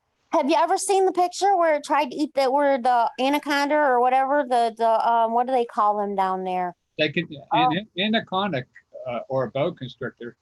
They can get really super big and they can eat a person. It's a reticulated python, is what it's called, and it's a picture of a reticulated python trying to eat an alligator, and the alligator burst out its side. Yep, I've seen that one. I damn near shit myself. No. We were talking about moving to Florida. We seriously were considering it before I got pregnant with my daughter, and I think I had just started dating Man, and I was like, I think I'm gonna move to Florida. And they had this news story of this lady who called out a Roto-Rooter because she thought she had tree roots in her pipes, and damn near pulled out a 15-foot long snake. Yep. Hell no. Well, down there, brother-in-law says sometimes they come up out of the toilet. The toilets. Yeah. Yeah, that's why. Do you know how far up I stayed in the hotel? I have to be above the 4th floor. Yeah, they can go up to the 4th floor. It doesn't matter. It's more chances of it coming out the 1st, 2nd, or 3rd before I tell them I got to be above the 4th floor. And they stick us on the 5th floor, and I lie to them every year, and I tell them it's because it's my son's favorite, You say, you got an outside shitter. I'll go in that. Do I? No, I don't go in an outside shitter. No. No. We stayed up the mountain with my grandma and stuff like that. And that's what they had. They had the old where you had to pump your water. Yeah. And after a while they got the regular well water, and then you had to go to the outside pooper in the back of the house. When I was little, I wasn't scared because my grandma, my family's from Tennessee and Kentucky and West Virginia. Okay, that's where my father's originally from Tennessee. My mother's side of the family, they're from Kentucky, and my mother's family is from West Virginia. Okay. So I used to go visit my great grandma down there, and they had the outside toilet. And one time, the story that was told to me, I remember a snake, but I guess it was a rattlesnake because I was little, and I tried to pick it up, and my aunt yanked me away. And then somebody had a Jeep and honked the horn, and the snake went off. And I was young. I don't even think I was in kindergarten. And I have this memory of it happening. Look, Mommy, what's this? Basically, that's what I did. And I was like, "Ooh, snake!" And I went to pick it up, and it was a rattlesnake. And somebody had their Jeep and was honking the horn to scare the snake away. and they yanked me up by my arm and thought my arm was taken out of socket. So they took me to the hospital, but my arm wasn't taken out of socket. And long story short, I never pissed in an outhouse or pooed in an outhouse ever. No, no, no. Give me a bucket and a closet. In the closet, yeah. That's it. Give me a bucket and a closet. I don't know. Yeah, man. And I got together and I explained to him from day one, I don't camp. I don't RV. He's like, well, you'll like glamping. No, I won't. And then he bought that beast Well, of a thing in my yard. I say if you're going to camp. Don't have a camper. Camping is being in the end outside, but if you have a camper, that's not the outside. Yeah, my version of camping is a hotel without room service. That's not camping at all. That's staying in another town. But see, this is what I explained to this man when we first got together. I don't camp. I don't glamp. I don't tent. I don't even like being in my backyard in a tent. And he gets this damn RV and he thinks, well, every other weekend we're going camping. Oh, hell no, I'm not. I don't pay a mortgage to go and sleep in a extended van. Is this basically what that damn thing is? No. Well, I'll rent a cabin. Okay, you can rent a cabin. It's called Kalahari. It's a water park. You know, where it's a hotel with a slide in it. But if you rent a cabin, there's a chance there's a big snake up there. It's a 3-star hotel with a water slide in the middle of it. That's a cabin. It's a large cabin, but it's a cabin. Donald Trump would think that was a cabin. They have bunk beds if you pay extra for a suite. Can I get up on the star? You can go up on the roof. There won't be no snakes up there. There might be. You never know. I'm not going upstairs to look at the roof. I'm gonna look out the window. I never knew a raccoon could walk a wall. They can walk a wall, raccoon. My son will tell you, I love to plant flowers, but don't let me see a worm. Please, God, don't let me see a worm. I start screaming, oh my God, there's a worm. Somebody come and kill it. I'd be picking on you. I'd get fake worms and put them in the dirt. Oh, no. No. I plant plants, but I don't deal with animals or forestry. Can you eat a gummy worm? No, I don't even like those. Gummy worm? What have you seen me eat a gummy worm? You're weird. Yum. Oh no, I'll eat a gummy bear. I'll bite its head off and then squish its body. No, I'm not the outdoorsy type. I'm just not. No. But this was, like I said, this was all explained to Yeah Man. So when he does his little, I'm camping for 3 days and she booted me and I got to stay out in my RV and you chose that. And you guys are Ford people too, aren't you? Yeah. I pick on Artie. Artie has a Ford truck. I pick on him all the time. I was a Chevy gal until my father went to work for Ford. My favorite uncle worked for Chevy. We have a Pontiac Firebird here, a 91. And then we got a Dodge Charger, all-wheel drive. And we have an old Dodge truck. So you know what we are. We're Pontiac Dodge. I was gonna say a Toshiba family. You want to hear a funny story? Huh? I'll tell you a funny story. So my father has worked for Ford for over 35 years. Mm-hmm. Okay.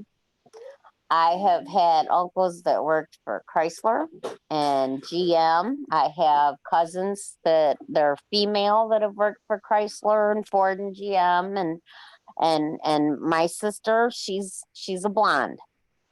Okay. So one day she calls me up and she says, I'm coming by your house. I'm buying a new car. I said, what are you doing with your Cougar? She said, well, I'm trading the Cougar in and I'm coming by and I'm going to show you my new car. It's a convertible. So I'm like, okay. So she pulls up in my parents', and she pulls up in my driveway. It was the house I was buying off my parents. And I looked at her and I was like, oh, don't show that to Dad.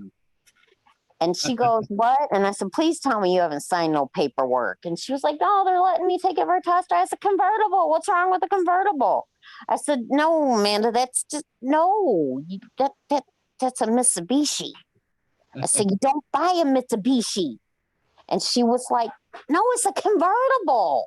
Well, what's the Ford running in them now? The Ford car. The Mustang. She should have got a Mustang. Yeah. Well, So, well, it's like Dodge. A lot of their motors are Mitsubishi engines. Yeah, but the funny part of the story, Bob, is I tell her, I said, well, I'm gonna follow you over to show it to Mom and Dad because she was gonna need my dad because my dad had co-signed for her Cougar because she got it on the plan, the Ford A plan. Yeah. She was gonna have to have my dad sign off on the loan to roll it into this new convertible. So I said, I'm gonna follow you over there. And she said, why? And I said, I'm just gonna follow you over there. So we get there and she, of course, calls my mom. Oh, I'm outside. Come outside and look at my new car. And I'm behind her counting like 4, 3, 2. Get that rice burning piece of shit out of my goddamn, what the hell's wrong with you? My father's just screaming, his face is red. And she's looking and I'm behind her laughing. I'm like falling to the ground, like grabbing my side, laughing. And my mom goes, stop it. And I go, this is the funniest thing I've ever seen in my life. And she's crying tears. And she's like, what's this? It's a convertible. My dad goes in the house, slams the door. So hurry up and get the damn thing out of Dad's driveway right now. So then we get out of the driveway and we go down the street. And my sister goes, what's wrong? And I was like, your father works for Ford, you freaking idiot. I'm like, you brought over a foreign car? I'm like, you didn't even bring over an American-made foreign car. And she was like, I didn't think that would be a problem. I'm like, that's why you're blonde. I said, now go take that back and go get your damn Cougar. And she went back and she got her Cougar and she had to explain it to the nice man. And I followed her over there and I explained it to the nice man. And the guy goes, you didn't tell me your dad worked for Ford. Yeah. So that was quite hilarious. But yeah, my dad said, you could have showed up with, at least like a Chevy. Or, your cousins, at that time, my cousin Johnny Ray Lynn, she worked for Chrysler. You could have showed up with a Chrysler. I had a LeBaron. The rice burning crap. Then I had, and then I had an Intrepid. Oh, I love that Intrepid. Oh, those are nice. My cousin had one of those. Yeah. She worked for Dodge. I hated getting rid of that, but I got rid of it. I sold it for $200 because it was my daughter's friend needed a car real bad. Yeah, I had to settle down a little bit, and my daughter says, "Well, Dad, I have a couple cars. Why not just drive them instead of having to pay insurance?" She goes, "I'll pay insurance and you drive them for me." I said, "Okay." So I sold the Intrepid. I really didn't want to do that. No, I love my Fords. I got in a car accident in October. A lady, we pulled out and a guy in a Dodge went to turn. So I stopped to let him, because he pulled out and he shouldn't have turned. He should have let me go forward. I had the right of way. And he started to turn in front of me. So I stopped. And then he stopped, and then I went to go to finish my right of way, and a lady wasn't paying attention, and she whacked the front of my car. And I wanted to get another Escape, but yeah, man, for some odd reason, wanted an Explorer, and I said, "Well, you want an Explorer? We'll get an Explorer." And then his car pooped on him, so he said, "Okay, now it's time to get an Escape." And I said, "Oh no. You can get an Escape. I'm gonna keep my Explorer. That's my car. You can get whatever the hell you want." And then he shows up with this old car he's got, and I said, "Oh, okay," but his choice. Oh, wow. A man will do what they gotta do. Yeah. I told him he'd just keep driving that damn van, the RV. He can Yeah. just drive that damn RV till the wheels fall off. But one minute he loves it, and the next minute it's a gas guzzler, and one minute he loves it, and the next What's it have? A V8 in it or? it's got a 7 mile to the gallon engine in it. Yeah, I don't know what size that is. So I'm not good with cars like you and Art are. You know. Well, that's probably a V8. We have the Dodge Charger. It has a 6-banger in it, but it has some extras on it. And, yeah, so it shits and gets. Yeah, and it sucks the gas down. Well, my car's got a big engine in it. It's got the bigger engine of the Explorer engines, but I still get better at 7 miles to the gallon. I pick on the daughter. I said we got to get the new Charger, one with Hellcat motor in it and it's 1,200 horsepower. I said we got to get that one. I would just want it for the word Hellcat. I just want a Hellcat. Yeah, they're nice. They are nice. Yeah, and This in the bin. she has a couple more payments on this Charger, then she might grab another Charger. She said. Yeah.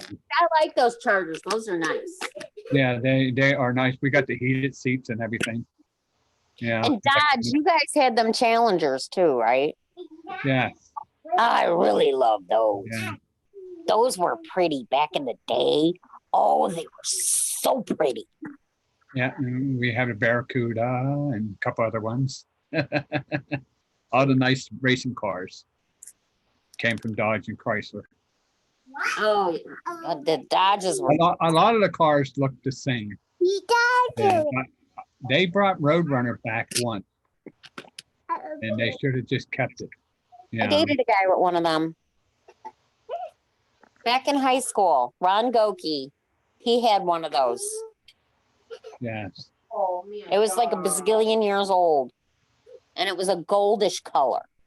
Like Yeah. a tan, like a goldish tan. Yes, most of them was that color. Yeah. And then a Dodge Dart. I dated a guy named Jerry Valade. He had a Dodge Dart. I think they're the most generic car. So they might as well be K cars. You know what a K car is, don't you?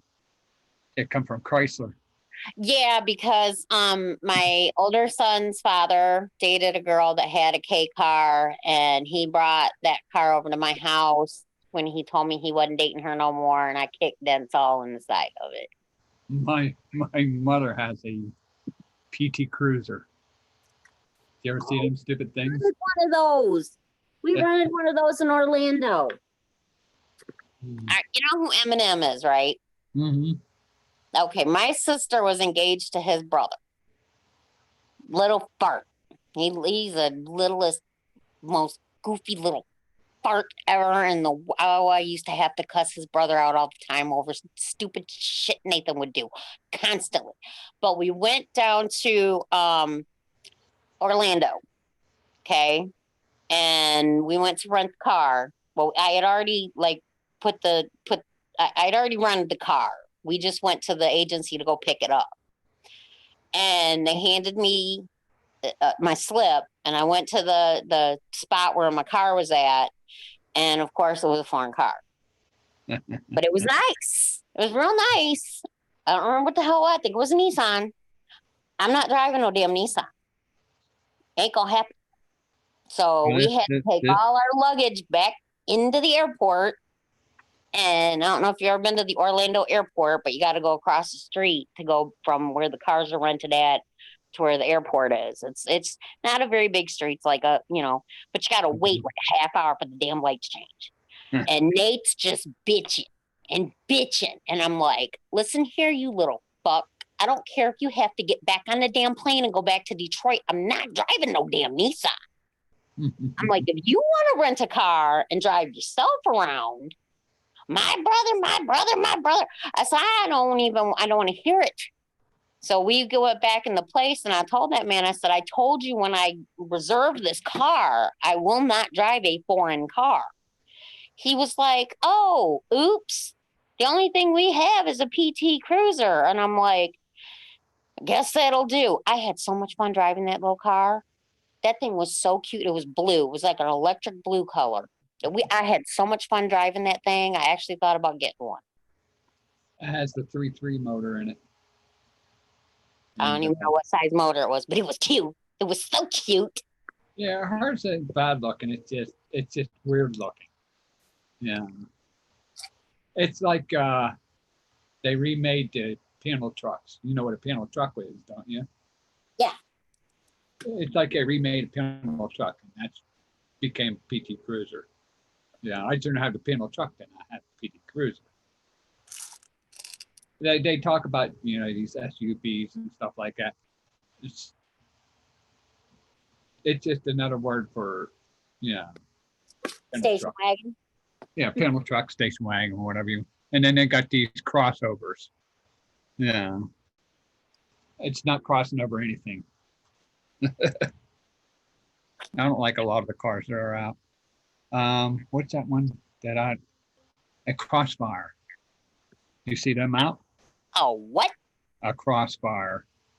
Oh yeah. It looks like a front of a car with 2 seats in it, and that's it. That's what they look like to me. They're so weird looking. Did you ever see one of the sport tracks where it was Explorer in the front and a pickup in the back? Yes. My husband was cheating on me with a woman that had one of those. Now, she had 6 kids. I didn't know she had 6 kids. First off, I didn't know he was cheating on me. And then I found out he was cheating on me. And then I found out he was cheating on me with a woman that had 6 kids, which really, really just, yeah. But anyway, she had a sport track. So he decided one night he was going to, I was staying, I had my house, but I couldn't live in my house because he was crazy. So I had to go live with my aunt, the one that I told you had the farm. Mm-hmm. Well, anyway, she has a house that's actually over by here. So I was staying over by here with her in her house. Well, he found out that's where I was staying at. So he was trying to be all creepy and sneak around, and he had her truck, but he had the lights off. Well, the cops seen him coming at 3:00 in the morning in it's not a gated community, but it's a private community, with the lights off. So the cops, of course, they turned the lights on. So he went to run. He ended up wrapping her car, her brand new truck, around a tree. So then he tells me, because I didn't know any of this had happened. He tells me, oh, let's get together. I miss you. I love you, this and that. And he's got this big red mark on his neck. And I'm like, Donnie, what happened to your neck? And he's like, oh, I was working on a car, this, that, and the other. So I caught the pipe and it got my neck. 2 days later, my mother calls me and she said, did he tell you he got in a car accident? I said, no, he didn't tell me he got in a car accident. How do you know he got in a car accident? She goes, go get the local paper and read the off the blotter section, which is like the police, section where they put the little dumb criminal stories. Damn near this idiot wrapped her truck around a tree So I call him up and I said, so how'd you get that mark on your neck again? And he, oh, I was working on a car, this, that, and the other. And I said, oh, no, you didn't. I said, you were stalking me at my Aunt Sandy's house. I said, you wrapped that bitch's truck around a tree. And he said, how'd you find out? I said, idiot, you're in the paper. So he, of course, felt stupid. So couple days later, he's crying, I love you, and let's not get a divorce. And I'm sorry. And I said, all right. So he comes over my house and he stays the night, and be damned if I don't hear knocking on my door in the morning. So I go downstairs and here's this big old wooba gooba. Where's he at? So who the fuck are you? You know who I am. I said, seriously, you? This is a big old wooba gooba. I mean, she probably about 300 pounds. So I'm like, okay. So I yell up at him. He comes downstairs.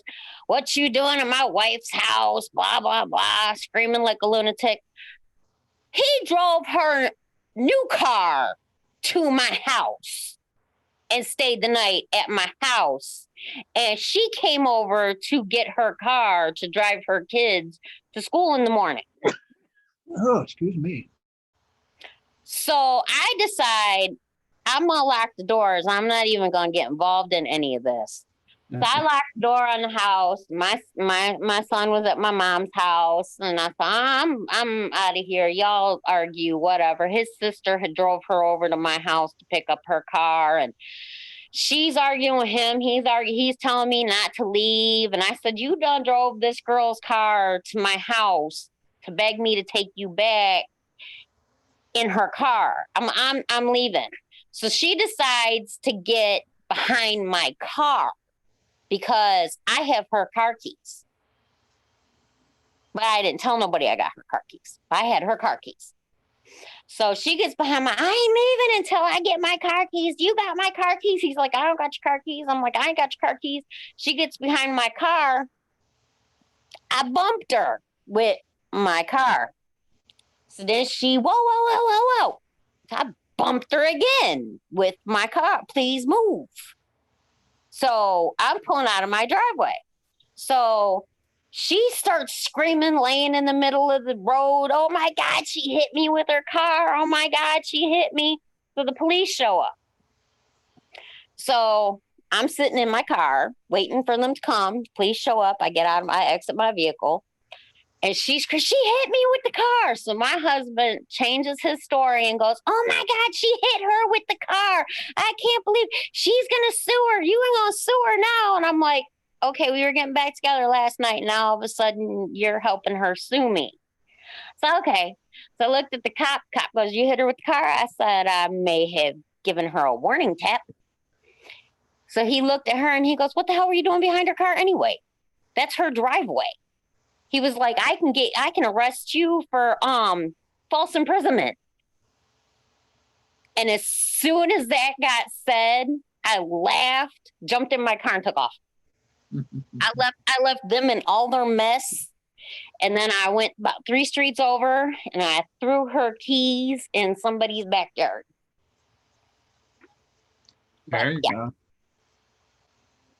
Yeah, but that she had gotten, I think a Dodge or Plymouth. I don't remember what it was called, but it was like their Dodge Plymouth hybrid car. It looked the same. And if you had to get parts for it, you could order the parts for a Dodge and they would fit the Plymouth and the Plymouth would fit the Dodge. Does that make sense?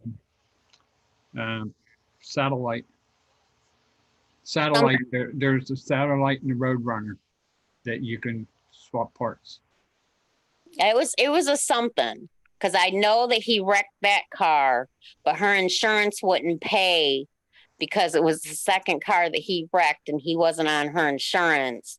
So then she had to pay to have that one fixed. So then he turned around and bought a Bronco off of her neighbor to help her get back and forth to work. And then he took that Bronco and wrecked it into my car on 75. And then they claimed that he hit a phone pole with that car instead of hitting my car, but I had 2 witnesses, so he went to jail for that. Now you're And- nowadays Sebring. You ever hear of the nowadays Sebring car? They call Yeah, my cousin had a Sebring. You know what that is? No, That's back in the olden days. They had the satellite. Then they had the satellite Sebring. That's what they are. It's the satellite. no, my cousin Shannon, she had that. That was her first new car, was a Sebring. I would love to have a Viper. Now there's a car. Those were pretty. There's a car. The first lesbian couple that I knew that got married, they had a Viper. Yeah. Yeah. We have a lady in town here. She's like 85 years old and she drives her Viper around. I seen her one time and I said, you're going to leave that to me, right? Yeah, because they made those in white, right? No, red. It's red. That dark red, and then Yeah. Shannon's was red. Get them in the orange and white.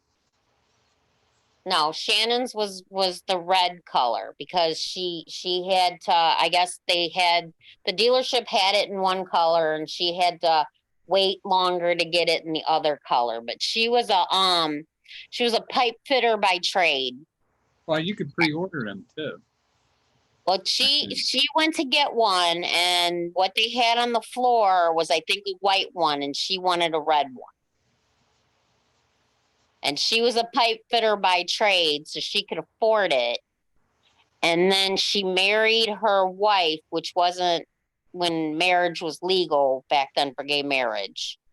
And when she got pretend divorced, one pretend, but when they split up and they were, oh, we're getting divorced, it wasn't legal at the time, so you weren't really getting divorced. But anyways, when they were splitting their shit back and forth, her soon-to-be ex-wife keyed the shoe out of that car and scratched up her leather and just tore the royal Hades out of it. And I didn't understand why, because the one that tore up the one's car was the one that was cheating. I never understood that. If you're cheating, why are you mad at the person that you cheated on leaving you? I try not to. Cheating. I try not to. When it comes to marriage and stuff like that, it's I'm 41 years of marriage and now I won't leave her. She'll have to leave me first. Yeah, and I don't believe in this separation, divorce, and all that junk. It can always be worked out unless they abuse you. I mean, calling him an asshole and him calling you a bitch or something. That's, to me, that's. That's I could have worked out anything with my second husband except for that 300-pound wooba gooba showing up at my house. I'm not excited. I just do my thing. She does her thing, and we just stay together. Well, my first husband, the reason we ended up getting divorced is we got married too young, and got married at 16 years old. Well, we had different goals. Like, I had my son Josh, and I went to school and I finally started working and I was making good money and I got a big tax return back. And I said, let's take this money and put it down on a house. And he said, no, let's take that money and buy rims and a booming radio for the car. And that's when it was like, okay, well, no, I'm going to buy a house and you can go live with your mom for a couple of years. And yeah. And ride around in your booming car. Yeah. Yeah. It got to the point where the older and more mature I got, it seemed the younger and more immature he got. And you know, when it was like, okay, here's these divorce papers. This idiot, instead of saying, you know, I'm gonna straighten my life up and I'm gonna, he went and got a tattoo with our name on his arm, and it's like, yay, I could have did that with a Sharpie, you know. How many other Grow girls' up, names are on grow there? up. I know, think I have a tattoo to me should be a personal tattoo. Never get a name. Yeah. Well, I have 'Cause several. you're just signing your own death warrant by putting a name on you. You know, because no, you just don't. I don't have a tattoo on me at all. I have 14 now. Well, my daughter has two cats, one cat on one side and the other cat on the other side. And it's like a cat going through her body, but it's, that's just the way the tattoo looks. Yeah. Mine are all for people that passed away. She has the, oh, what the heck? That is that, I like the witch star or whatever we call it. Yeah, she has that. She has a picture of her one cat on her chest. She has her whole back. She has, oh, what's his name? He was an X-Man. Which one? There's several. Wolverine. Wolverine. She had Wolverine on her. She had Wolverine on her back on the motorcycle with his hand down on the ground, laid in the ground. It was in one of his movies. Remember, he was at these people's farm, and he got. Oh yeah. I remember that one. She has that tattoo on her whole back. Okay, I think worse things to have. Yeah, she likes that, and she got she designed her own scorpion, and then she designed her own spider, and then up underneath her wrist, she has a stump on there, like a tree stump. Mm-hmm. And that was because my mom, we used to call her stump jumpers on the CB. So she got that in behalf of my mom. But that's all her tattoos.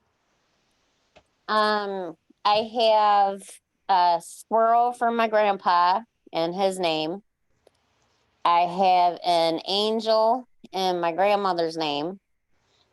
Those are on each of my shoulder blades on my back. I have a pair of feet for my oldest son. I have a pair of feet for my youngest son. I have an elephant because my older brother told me one time I was the most grudge holding biatch he ever met in his life because I never forget anything. So I have an elephant tattooed on my hip. I have a heart behind my ear because after my divorce, my second divorce, I needed a new heart because mine was broken. I have a flower and the words "never again" on my wrist because I am never getting married again. That was just a big mistake. I have my older brother passed away. So I have his football numbers on one side of my ankle. My brother-in-law passed away before I married my second ex-husband.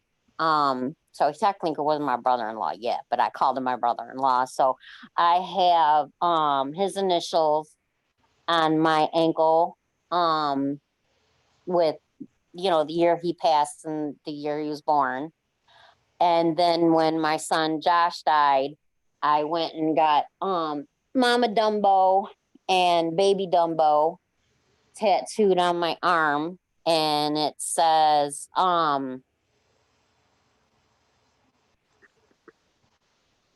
me pull my sleeve up so I can read it. Rest your heart close to my heart, never to part, baby of mine. And then it has my son's name. If I was to get a tattoo, my tattoo would probably be demon wings put on my back. Make sure they're size proportionate because you don't want them people. You ever see them people on like bad tattoos where it shows the lady that got the angel wings, but they're only like 6 inches. And then it looks like she got little chicken wings if they did it in real life. Yeah. I knew a girl that had the full size wings. They Yeah, I don't want them. I don't want them spreading out. I want them just down, and you could see the hook of the demon hooks, and then the 2 demon hooks from the top. That's what I'm saying. The full size one, the ones that it looks like wings going down, like full size wings going down your back. Yes, that's what I want. Yeah. Yeah. Rachel, one of the girls that I worked with, she had angel wings. And they were full size. If they would have sprouted off her back, she could have flew. And then another girl that I know went and got, I'm so jealous. I want to get the same tattoo. And then she turned around and they were only, they were teeny. And it's like, girl, if those came to life, it looked like chicken wings coming out your back. And then I saw on a bad tattoo, a website, how you see on these things, like, look at these bad tattoos. It actually showed what that would look like. And it's, you look at little chicken wings coming off. So if you're going to do wings, do the full size wings. I can't do wings. I got tattoos on my back already. So, but my next tattoo, my brother-in-law who passed away, his son is now a tattoo artist. And he's designing my next tattoo, and it's going to be Buzz Lightyear and Woody, because my older son was just Buzz Lightyear crazy, just insane. I picked on my daughter, and I told her I want a tramp stamp, and it says in a different language, "This end up." She started laughing. Damn. A tramp stamp. It's right at the lower back part of your back. My sister got the butterfly. Yeah. Well, I went to one that says, "This end up." Of course, I'm going to get cremated, but so it wouldn't matter. But still, I was going to get cremated and spread in Orlando, but when my son passed away, he wanted to be cremated and scattered in Hawaii, and I couldn't bring myself to do it. So now we're going in the family as a wall. yeah. So my grandparents are in that wall. My sister has space in that wall with her kids. My mom and dad have space in that wall. Some of my aunts and uncles have space in that wall. And now I have. They make tiny little necklaces that you put ashes in. Yeah. And that's probably what I'm going to have them do with me. Yeah. And then the rest of it, I don't care what you do with it. Yeah. Well, my cousin Carrie D, her mom's Madeline Levon, the one that I told you about earlier, that's got the 16 houses on her little on her 20 acres up north. She's got a heart with her dad in it, because he actually worked 45 years at Ford, put in his paperwork for retirement, and died 2 weeks before he was to collect his first check. Yeah. Yeah. So that was really sad. I love my Uncle Tommy to death. But it is sad. But me and my son talked about it for years and years, and I told my boys, and I actually have a rider on my insurance policy, which is gonna have to be changed. I have a $125,000 life insurance policy, and 25 of it was for my family to go to Orlando to scatter my ashes. And now I own 2 spots in a wall that will fit me and my kids. It'll cost $1,200 to get you cremated. Yeah. My son's funeral cost me $20,501.38. And then then they can buy the little necklaces and throw me into it. Yeah, and then the rest of the ashes, I don't care what you do. Put them in the backyard. I don't care. My mother always said that she would want to be thrown it over.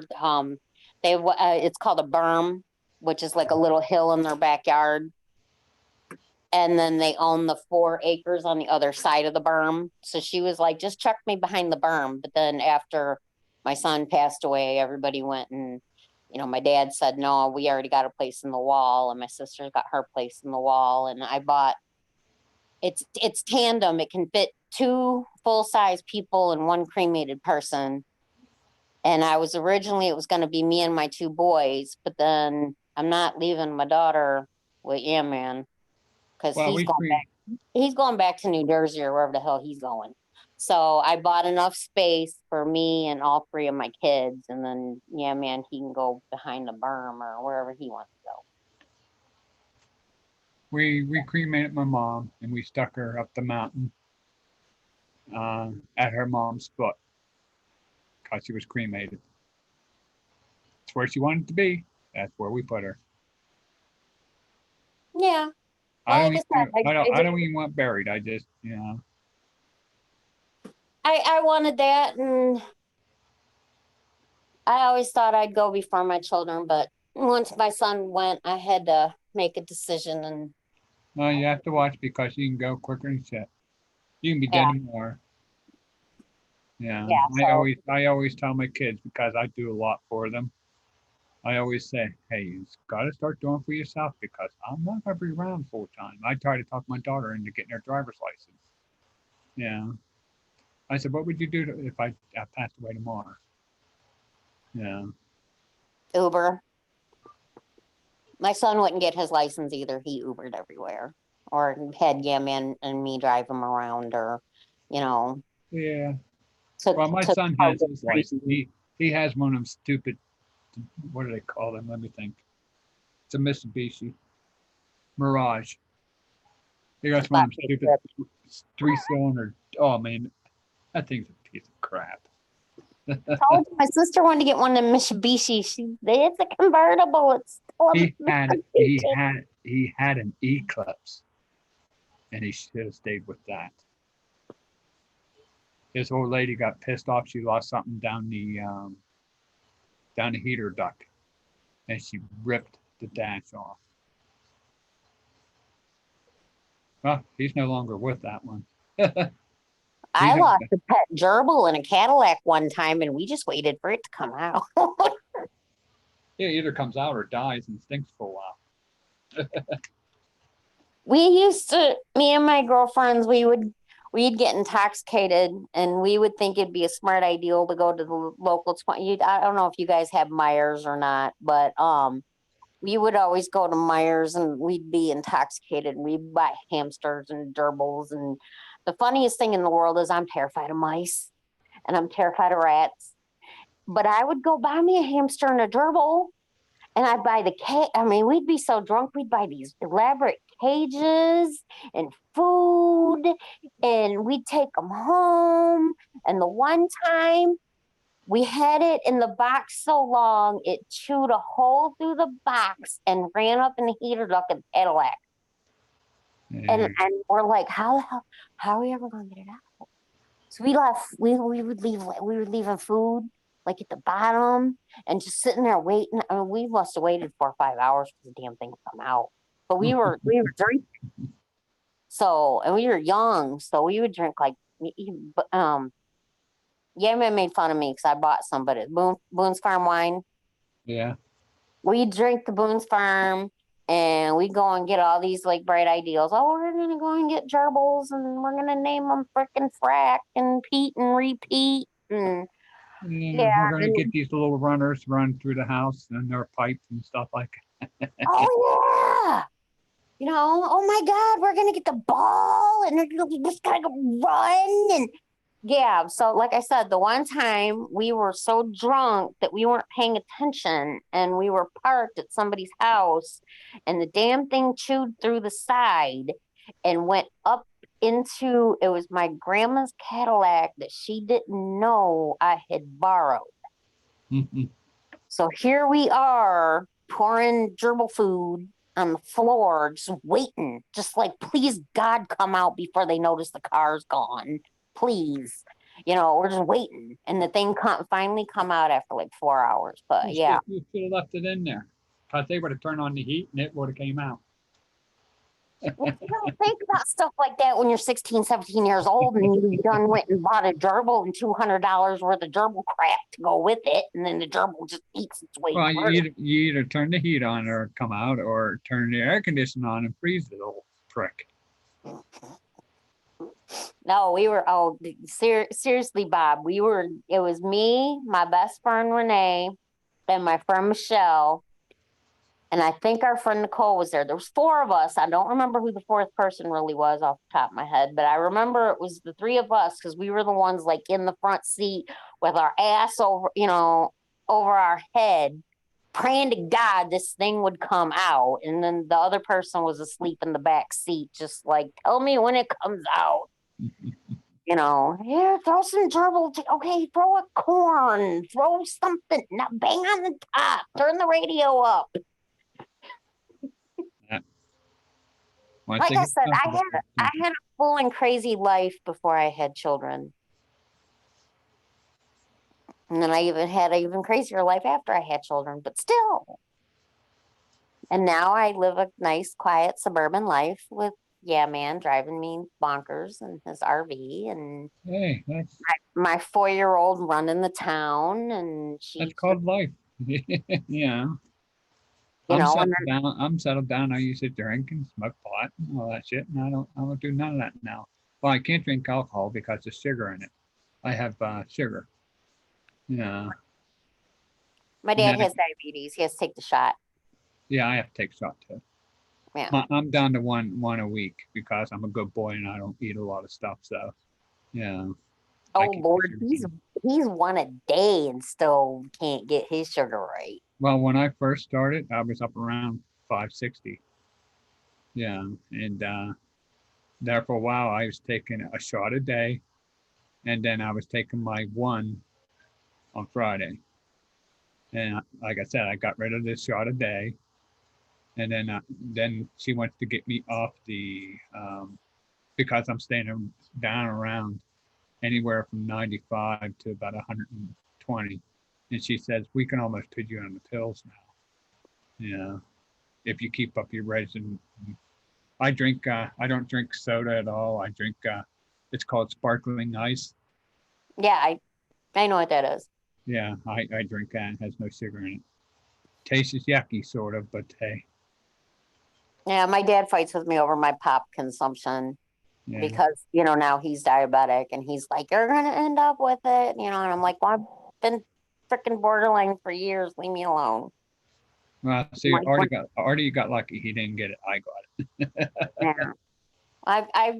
I've been borderline. My sister was gestational when she was pregnant with my nephew, but I've always been, even when I was pregnant with my kids, I never got it. But I've always been borderline. Like I always get yelled at by doctors, and it's like, but I can't give up my Pepsi. I can't. And then I gained a lot of weight, and then I lost a lot of weight. And then my ex-husband passed away, and I had to go back on the Pepsi, or I was gonna choke somebody. And then my son passed. I got in my car accident, and I had to drink my Pepsi, or I was gonna choke somebody. And my son passed away, and it was like, I can't get off the Pepsi now, because if I get off the Pepsi now, I'm gonna choke somebody. So y'all need to just leave me alone. Let me slowly wean myself back off of it, because there's a lot worse things that I could be doing than drinking Pepsi and playing the lottery. Drinking a Pepsi, playing the lottery. I do the Powerball and whatever the other one is that goes up, Mega Ball. That's all I play. Mega Millions. Yeah. That's what I play. Someday I might get filthy rich. I hope. Either that or a day or two before I pass away, I'll win the damn thing, and the rest of their life will be set. Don't take it. Listen, if that's your way of thinking, don't take the annuity. Don't take the payments, because once you die, the payments do not transfer in every state to your heirs. Yeah, no, mine's going to be the cash. I want the cash. Yeah, I learned that from because I've been a lottery player since before I was 18. My grandma had me scratching off scratchies when I was little, and I've always played the lottery. $1 here, $1 there. Yeah, man, you would think I was out robbing banks and, whatever, but I'm like, it's the lottery. It's two, sometimes $4, $6 a week. It ain't that much money. My You wife know? my wife jokes with me. She goes, "If you ever win, guess what? You ever hear that part in that movie where the lady looks and says, 'Half Eddie'?" Yeah, she goes, "I'll take half, and then you can go do what you want." I said, "Why?" You can Well, I do already what you told him want. as mean as he is to me, even if he buys me the winning ticket, I'm not sharing it with him. Because I tell him sometimes on his way home from work, like, stop and get me my lottery. And he'll, oh my God, your lottery jokes. We're going to lose the house next week because you play the lottery. It's $4 or $6 a week.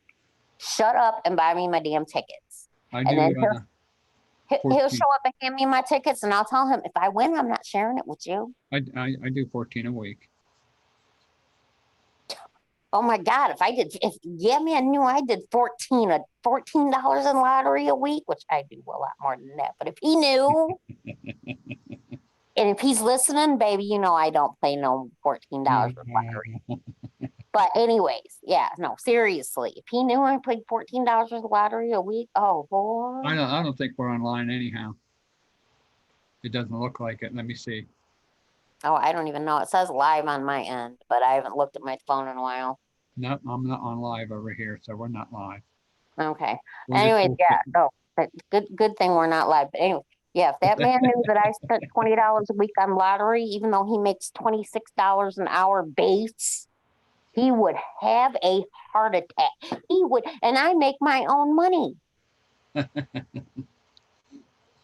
Seriously, we will get into serious, like, me and him really don't fight, but we snip at each other like being stupid. Yeah, yeah. And And that's what makes a lot of relationships this end, because you snip at each other. I learned if my wife starts on me, I just walk away. I said, when you're done bitching, I said, I'll come back and talk to you. That's all I say to her.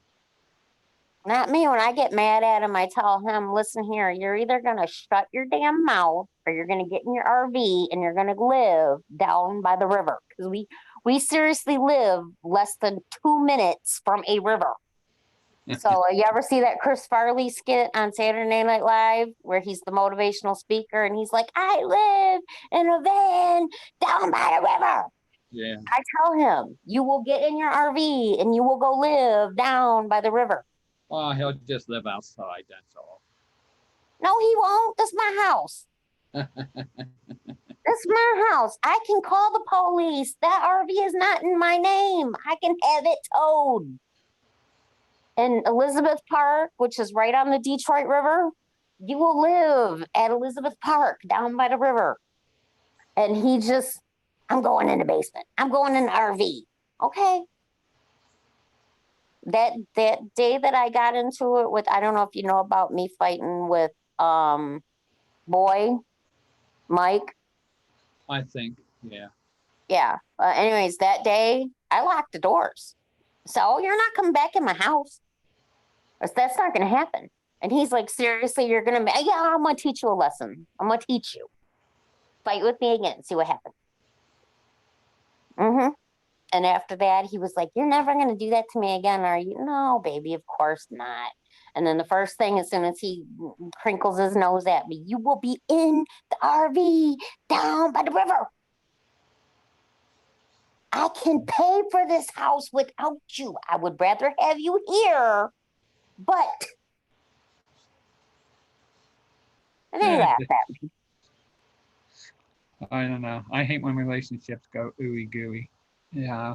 And I tell the people, I said, there's always a way. Yeah. I mean, I had hard times with my wife and stuff like that. I got sick and couldn't work for a while, and and stuff like that. But she stuck by me all the time, every time that something happened. In between jobs. Yeah, she was always here. Yeah. Well, with my first husband, he was immature and I wasn't willing to bend because at that point in time, I thought I knew everything. Then I Oh, married, then I met a man that I thought was the most amazing creature in the world, and we dated for 14 years, and we got married, and he turned into a psychopath. see, you should have never got married. My second husband, he turned into a stark, raving lunatic psychopath.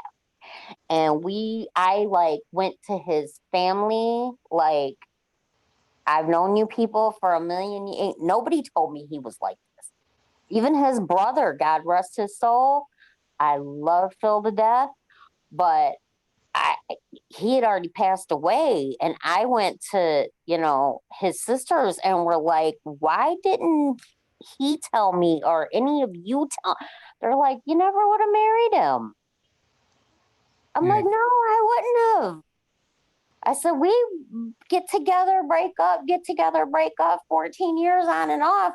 We never fully lived together. He always had his place, I had mine, and we'd stay the night here and stay the night here and went back and forth. But we never, ever, ever fought the way we fought. Once we got married, it was knock down, drag out. That man was a full-on lunatic. Well, everybody thought that me and my wife wouldn't last. And I give you 6 months after you get married, you'll be gone. Yeah. Nope. Stuck it out. And see, my parents got married when they were 16 and they're still together. They can't stand one another, but they're still together. No, I can stand my wife and I still love her. Yeah, it's just I have some man problems, so yeah, but she's still sticking by me though.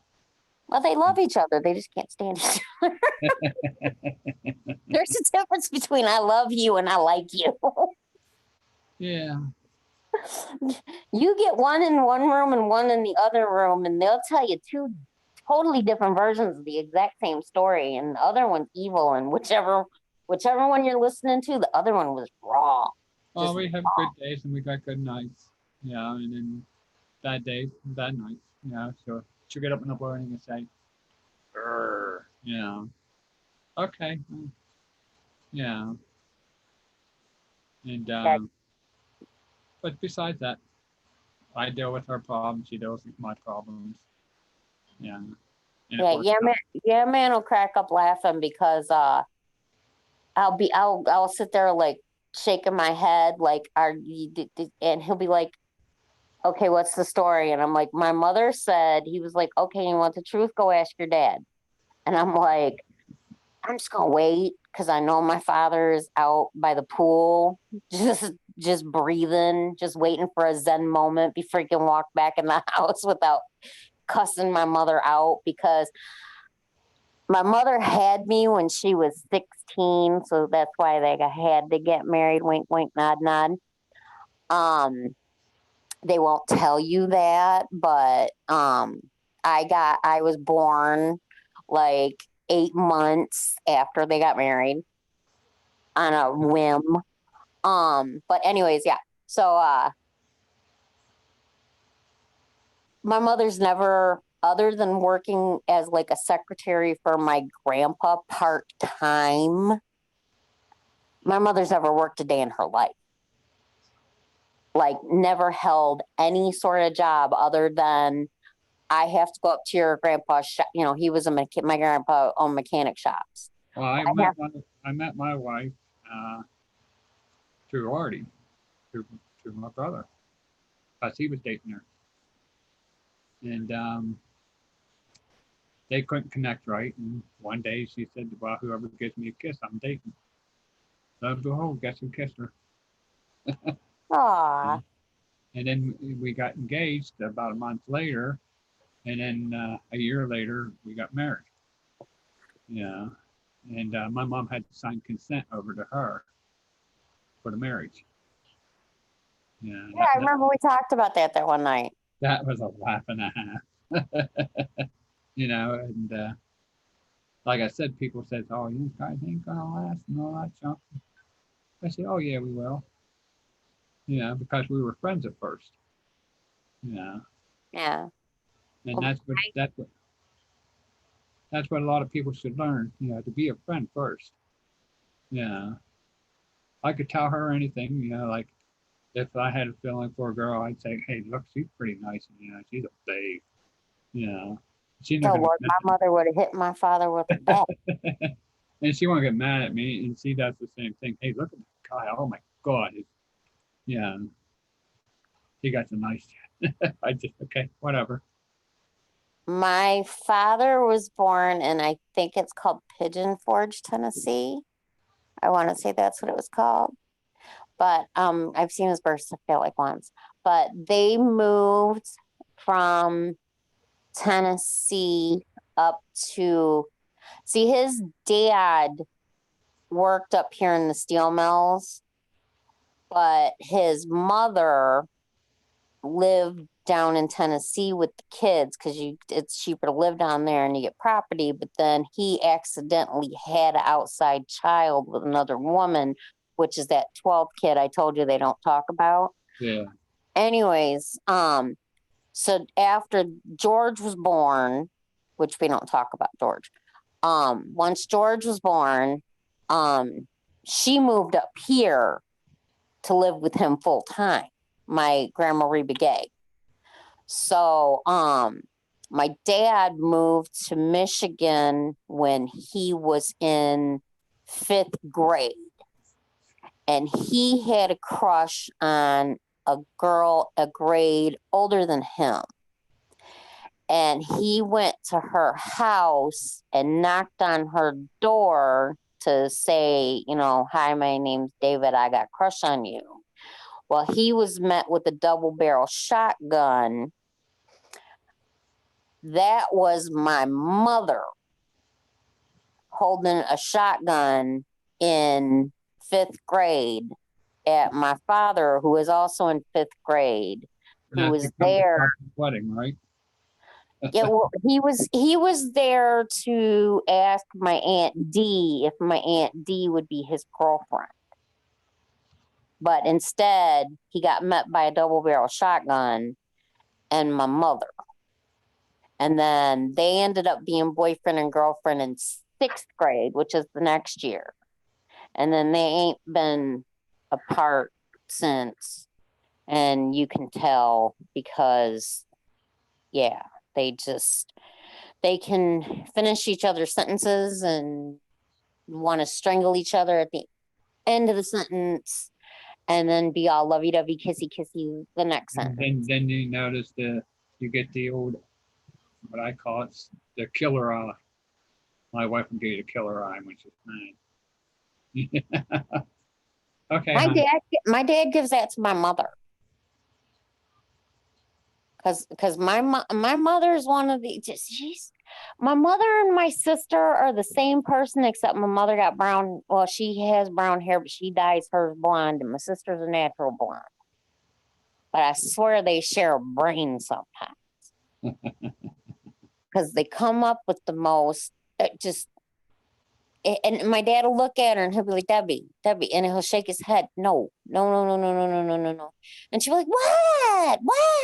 And it's like, weren't you following along for like the past 30 years, 40 years?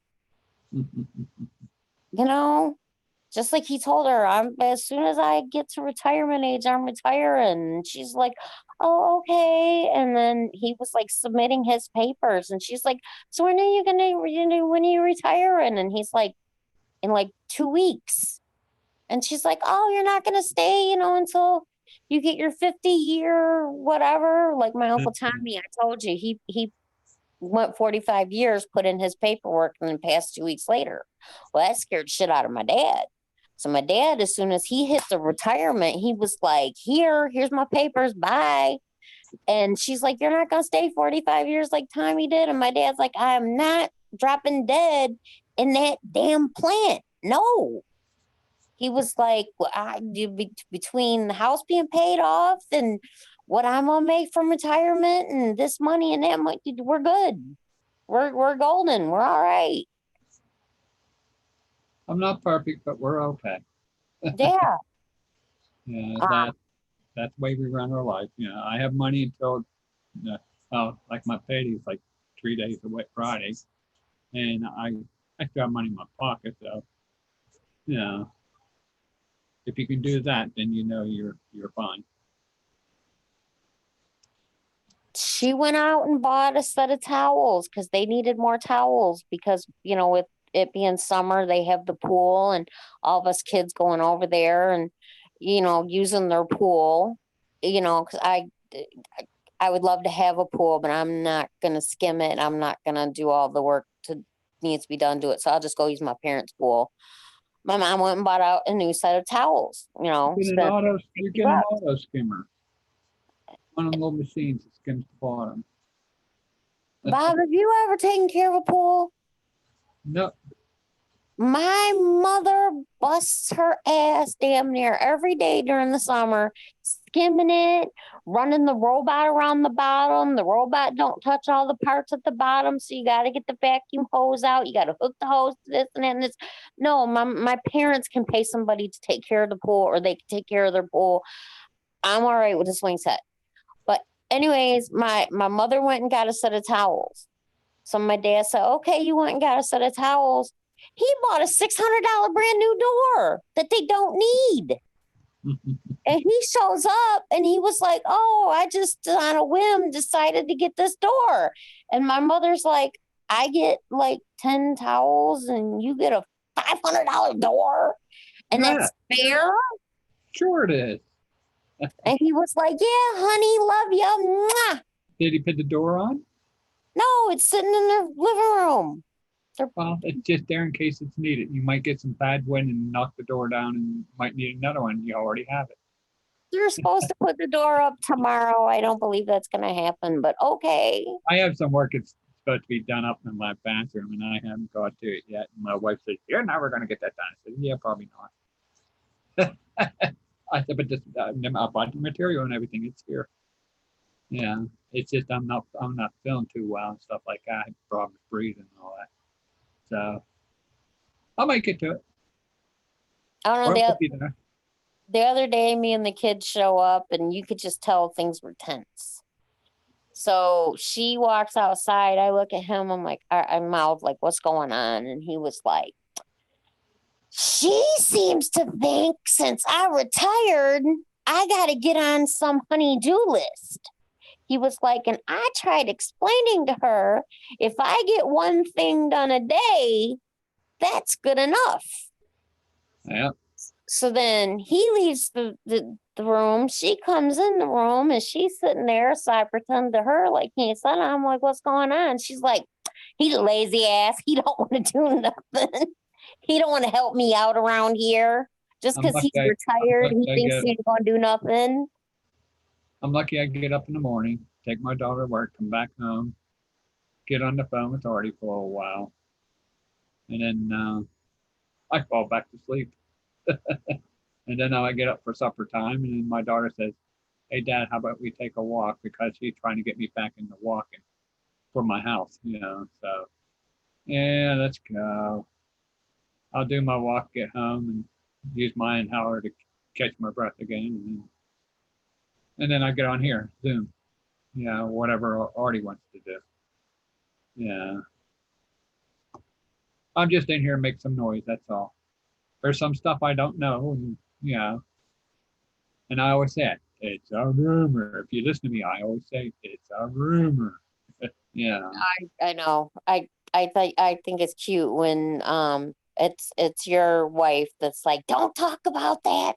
Oh yeah, people are listening, and I'm like, if she heard half the stuff that I've talked about on Facebook and MySpace, and see, we're big conspiracy theory people. Like, we don't necessarily believe in all of them, but like, you say, okay, there's this conspiracy theory, and I'm like, please God, don't tell me you believe in that. I've heard it. I've read the articles. I've looked it all up to make sure it ain't real. But no, I have no life outside of this, outside of, you know, this, my house. No, I think the most stupidest thing is there's that Simpsons. Oh God, but that's real. In their predicting stuff.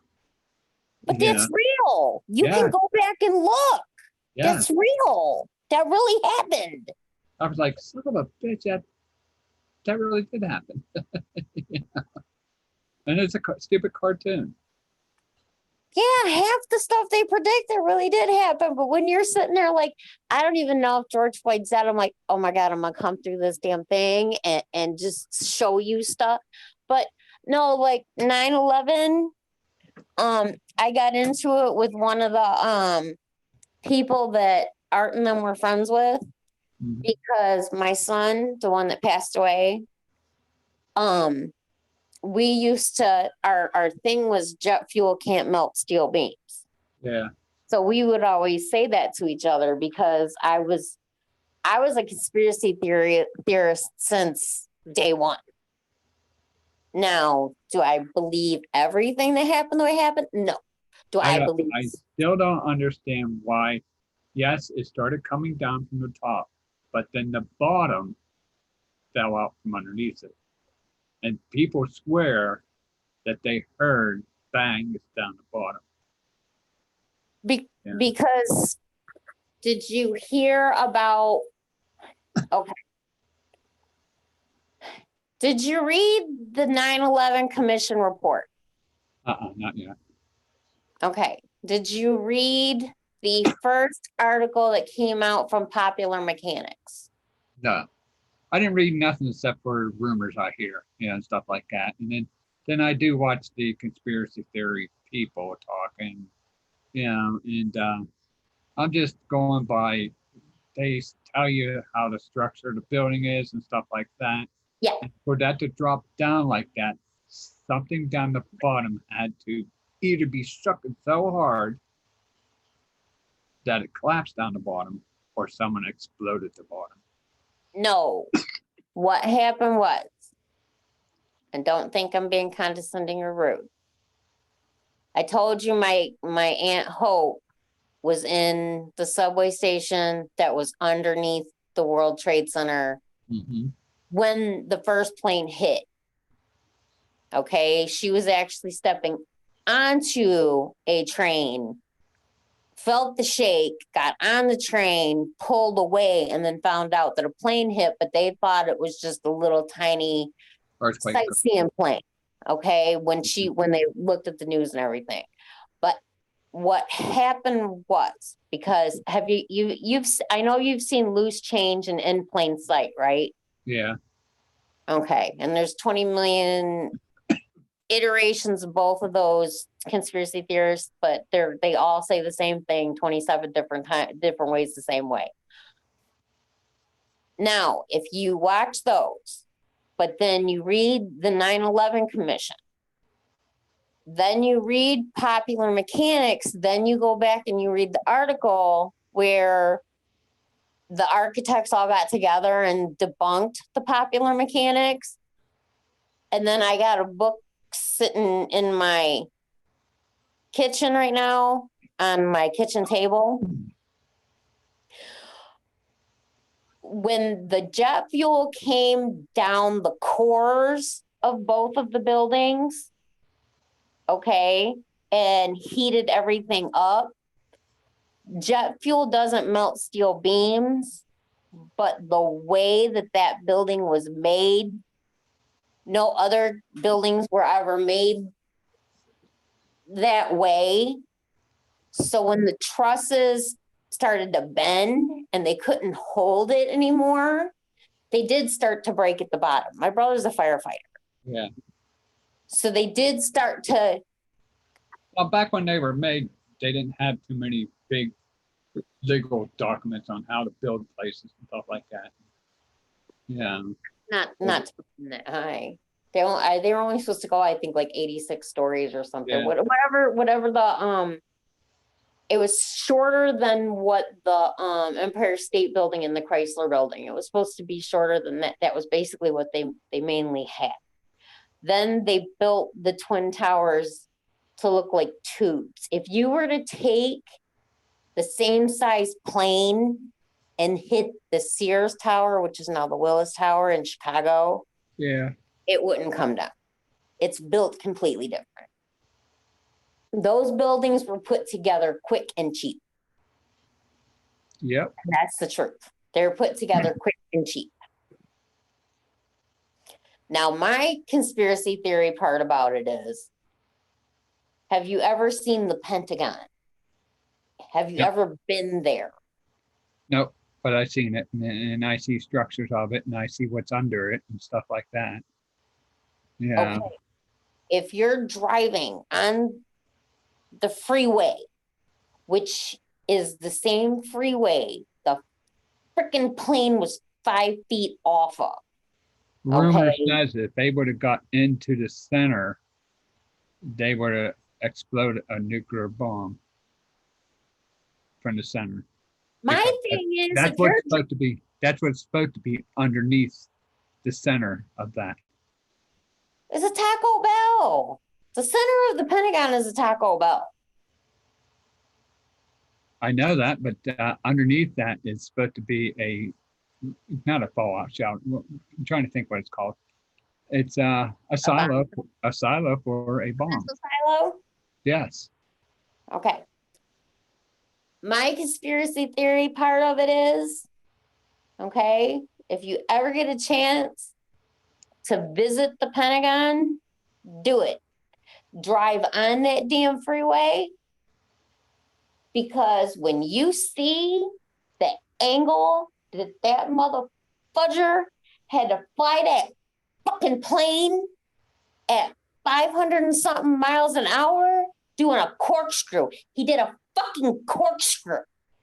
Came down in a corkscrew at 500 miles an hour. Did not stall the fucking engines like he should have. And they said he was the shittiest of all the pilots they had that day. And that motherfucker come down in a corkscrew. You live in the mountains, all right?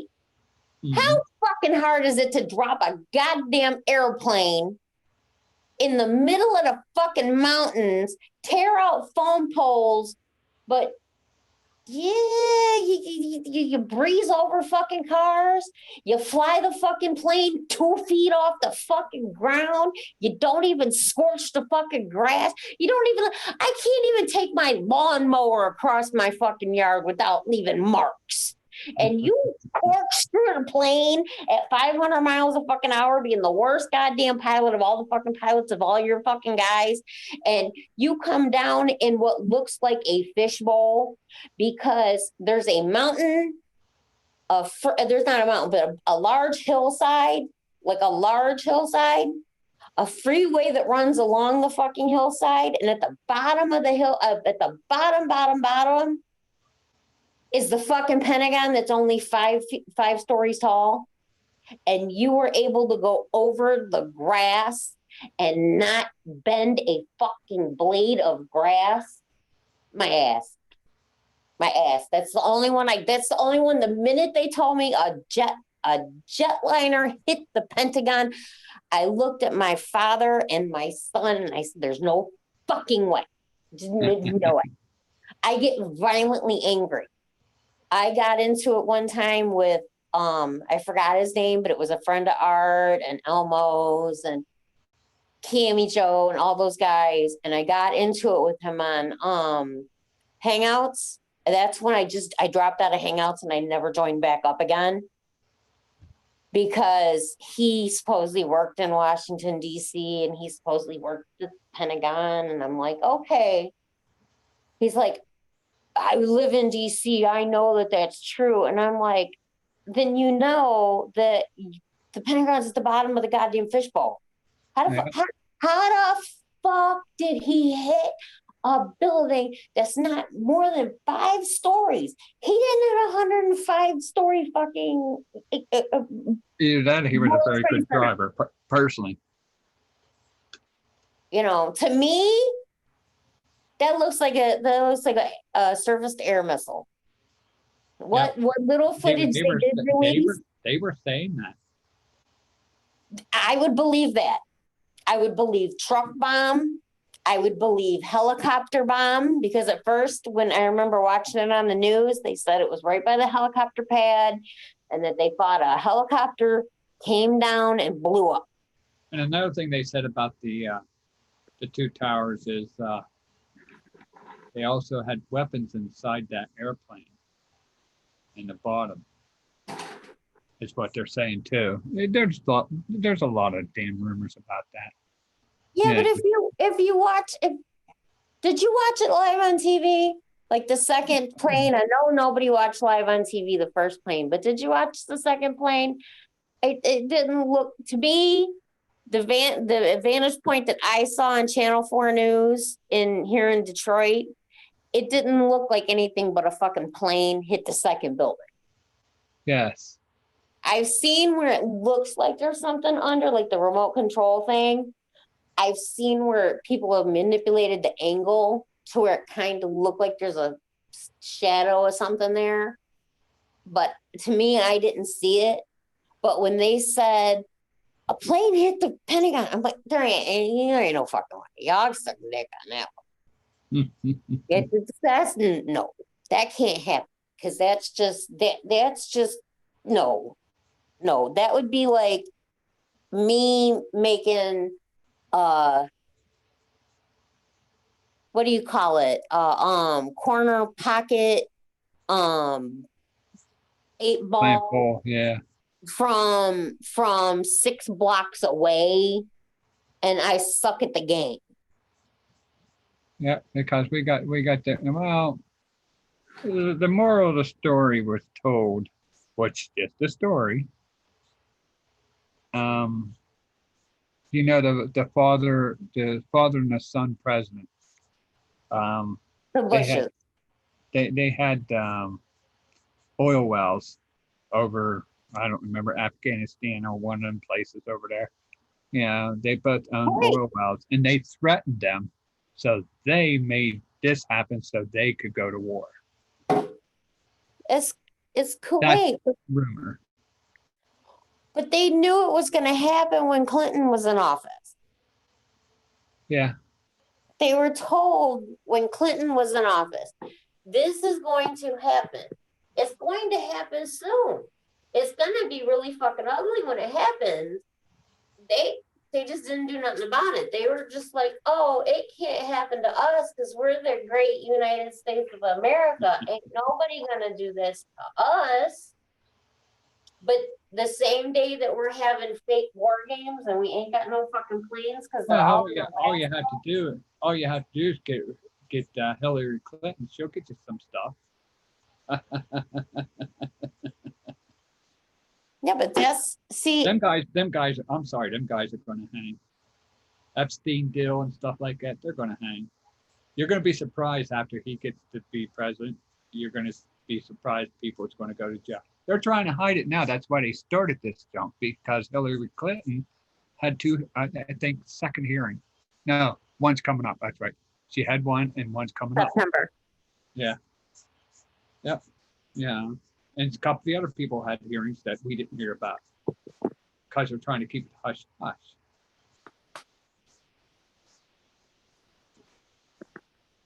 Oh well. No, let's see. Did you ever get a chance to order a book? Hang on, I'll give you the. Did you ever watch the documentary, The Woman Who Wasn't There? Okay, watch about she was in the future or something stupid like that. No, this lady made it all the way to the president of the 9/11 World Trade Center Victim Survivor Group. And they come to find out 5 years later, she was never even in the building. She actually lived in Spain. And then the man in the red bandana, his name was Carruthers. Anyways, he was a day trader, I believe it was. And he was a day trader by his regular job, but he was also a volunteer firefighter. And he went back and he saved 11 people because he knew that the one stairwell in the North Tower wasn't damaged. So he actually went back up. I think 3 or 4 times. Anyways, they found his body with one of the fire brigades. I'm sorry, it gets me all emotional when I talk about him. Anyways, but the documentary is called The Man in the Red Bandana. And it's a great documentary. It's very emotional, but it's really, really to see that he actually got out and went back and got out and went back. And he wasn't even a regular New York firefighter. That one was great. Another one is The Falling Man. I can't seem to find that one in one piece, but I can find all 5 parts on YouTube. So you just have to watch them one at a time. But it's the picture of the man that's upside down, it's falling from the restaurant. Uh-huh. And the picture looks, they look, oh, he looks so peaceful going down. But then when you actually look at the roll that the photographer took, and you look at all his pictures, boom, boom, boom, boom, boom, boom, you can actually tell that the man's doing like cartwheels and shit in the air. But the picture that they posted in the news, he just looks like his eyes are closed and he's headed down, you know, like I've made my peace with God and I'm just going to jump. Yeah. Yeah, and then they try to figure out who he is. And they finally say, okay, it's this one guy. And then they go to interview the guy's kids.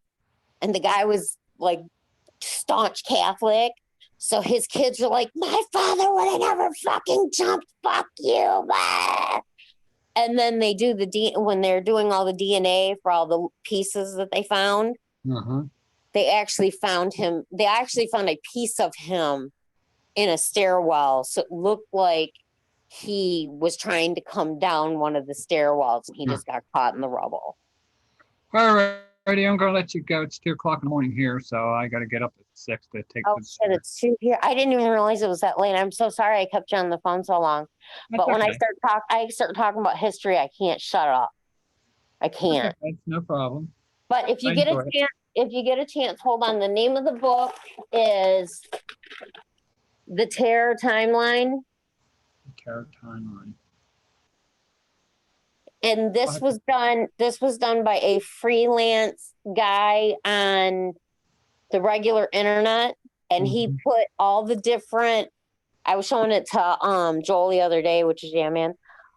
He put all the different articles together. So he's not like a Clinton person. He's not a Bush person. He was a guy that was like, wait a minute, this doesn't sound right. And this doesn't sound like something these people said. And these people said they heard a bomb. And these people said they saw this. He puts everything together the exact way that it was. Like he looked up the newspaper articles and everything. So it's a really good conspiracy book if you're into conspiracy theories. Yeah, I'm conspiracy theory a lot. And I always say is you guys, I heard. Or it's But this does a lot to show how Loose Change got their ideals and In Plain Sight got their ideals and what the 9/11 Commission report, what they got, and what Popular Mechanics, what they got. And it puts everything all together in something where you can go, no wonder such and such heard that. No wonder these people thought that. No wonder this was that. Puts everything together. All righty. You have a good night. You too, Bob. Thank you. I'm so sorry I kept you up That's so okay. late. No problem. Have a good one. Bye. Bye.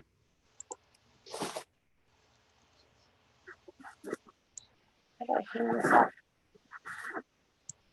Hang up. No.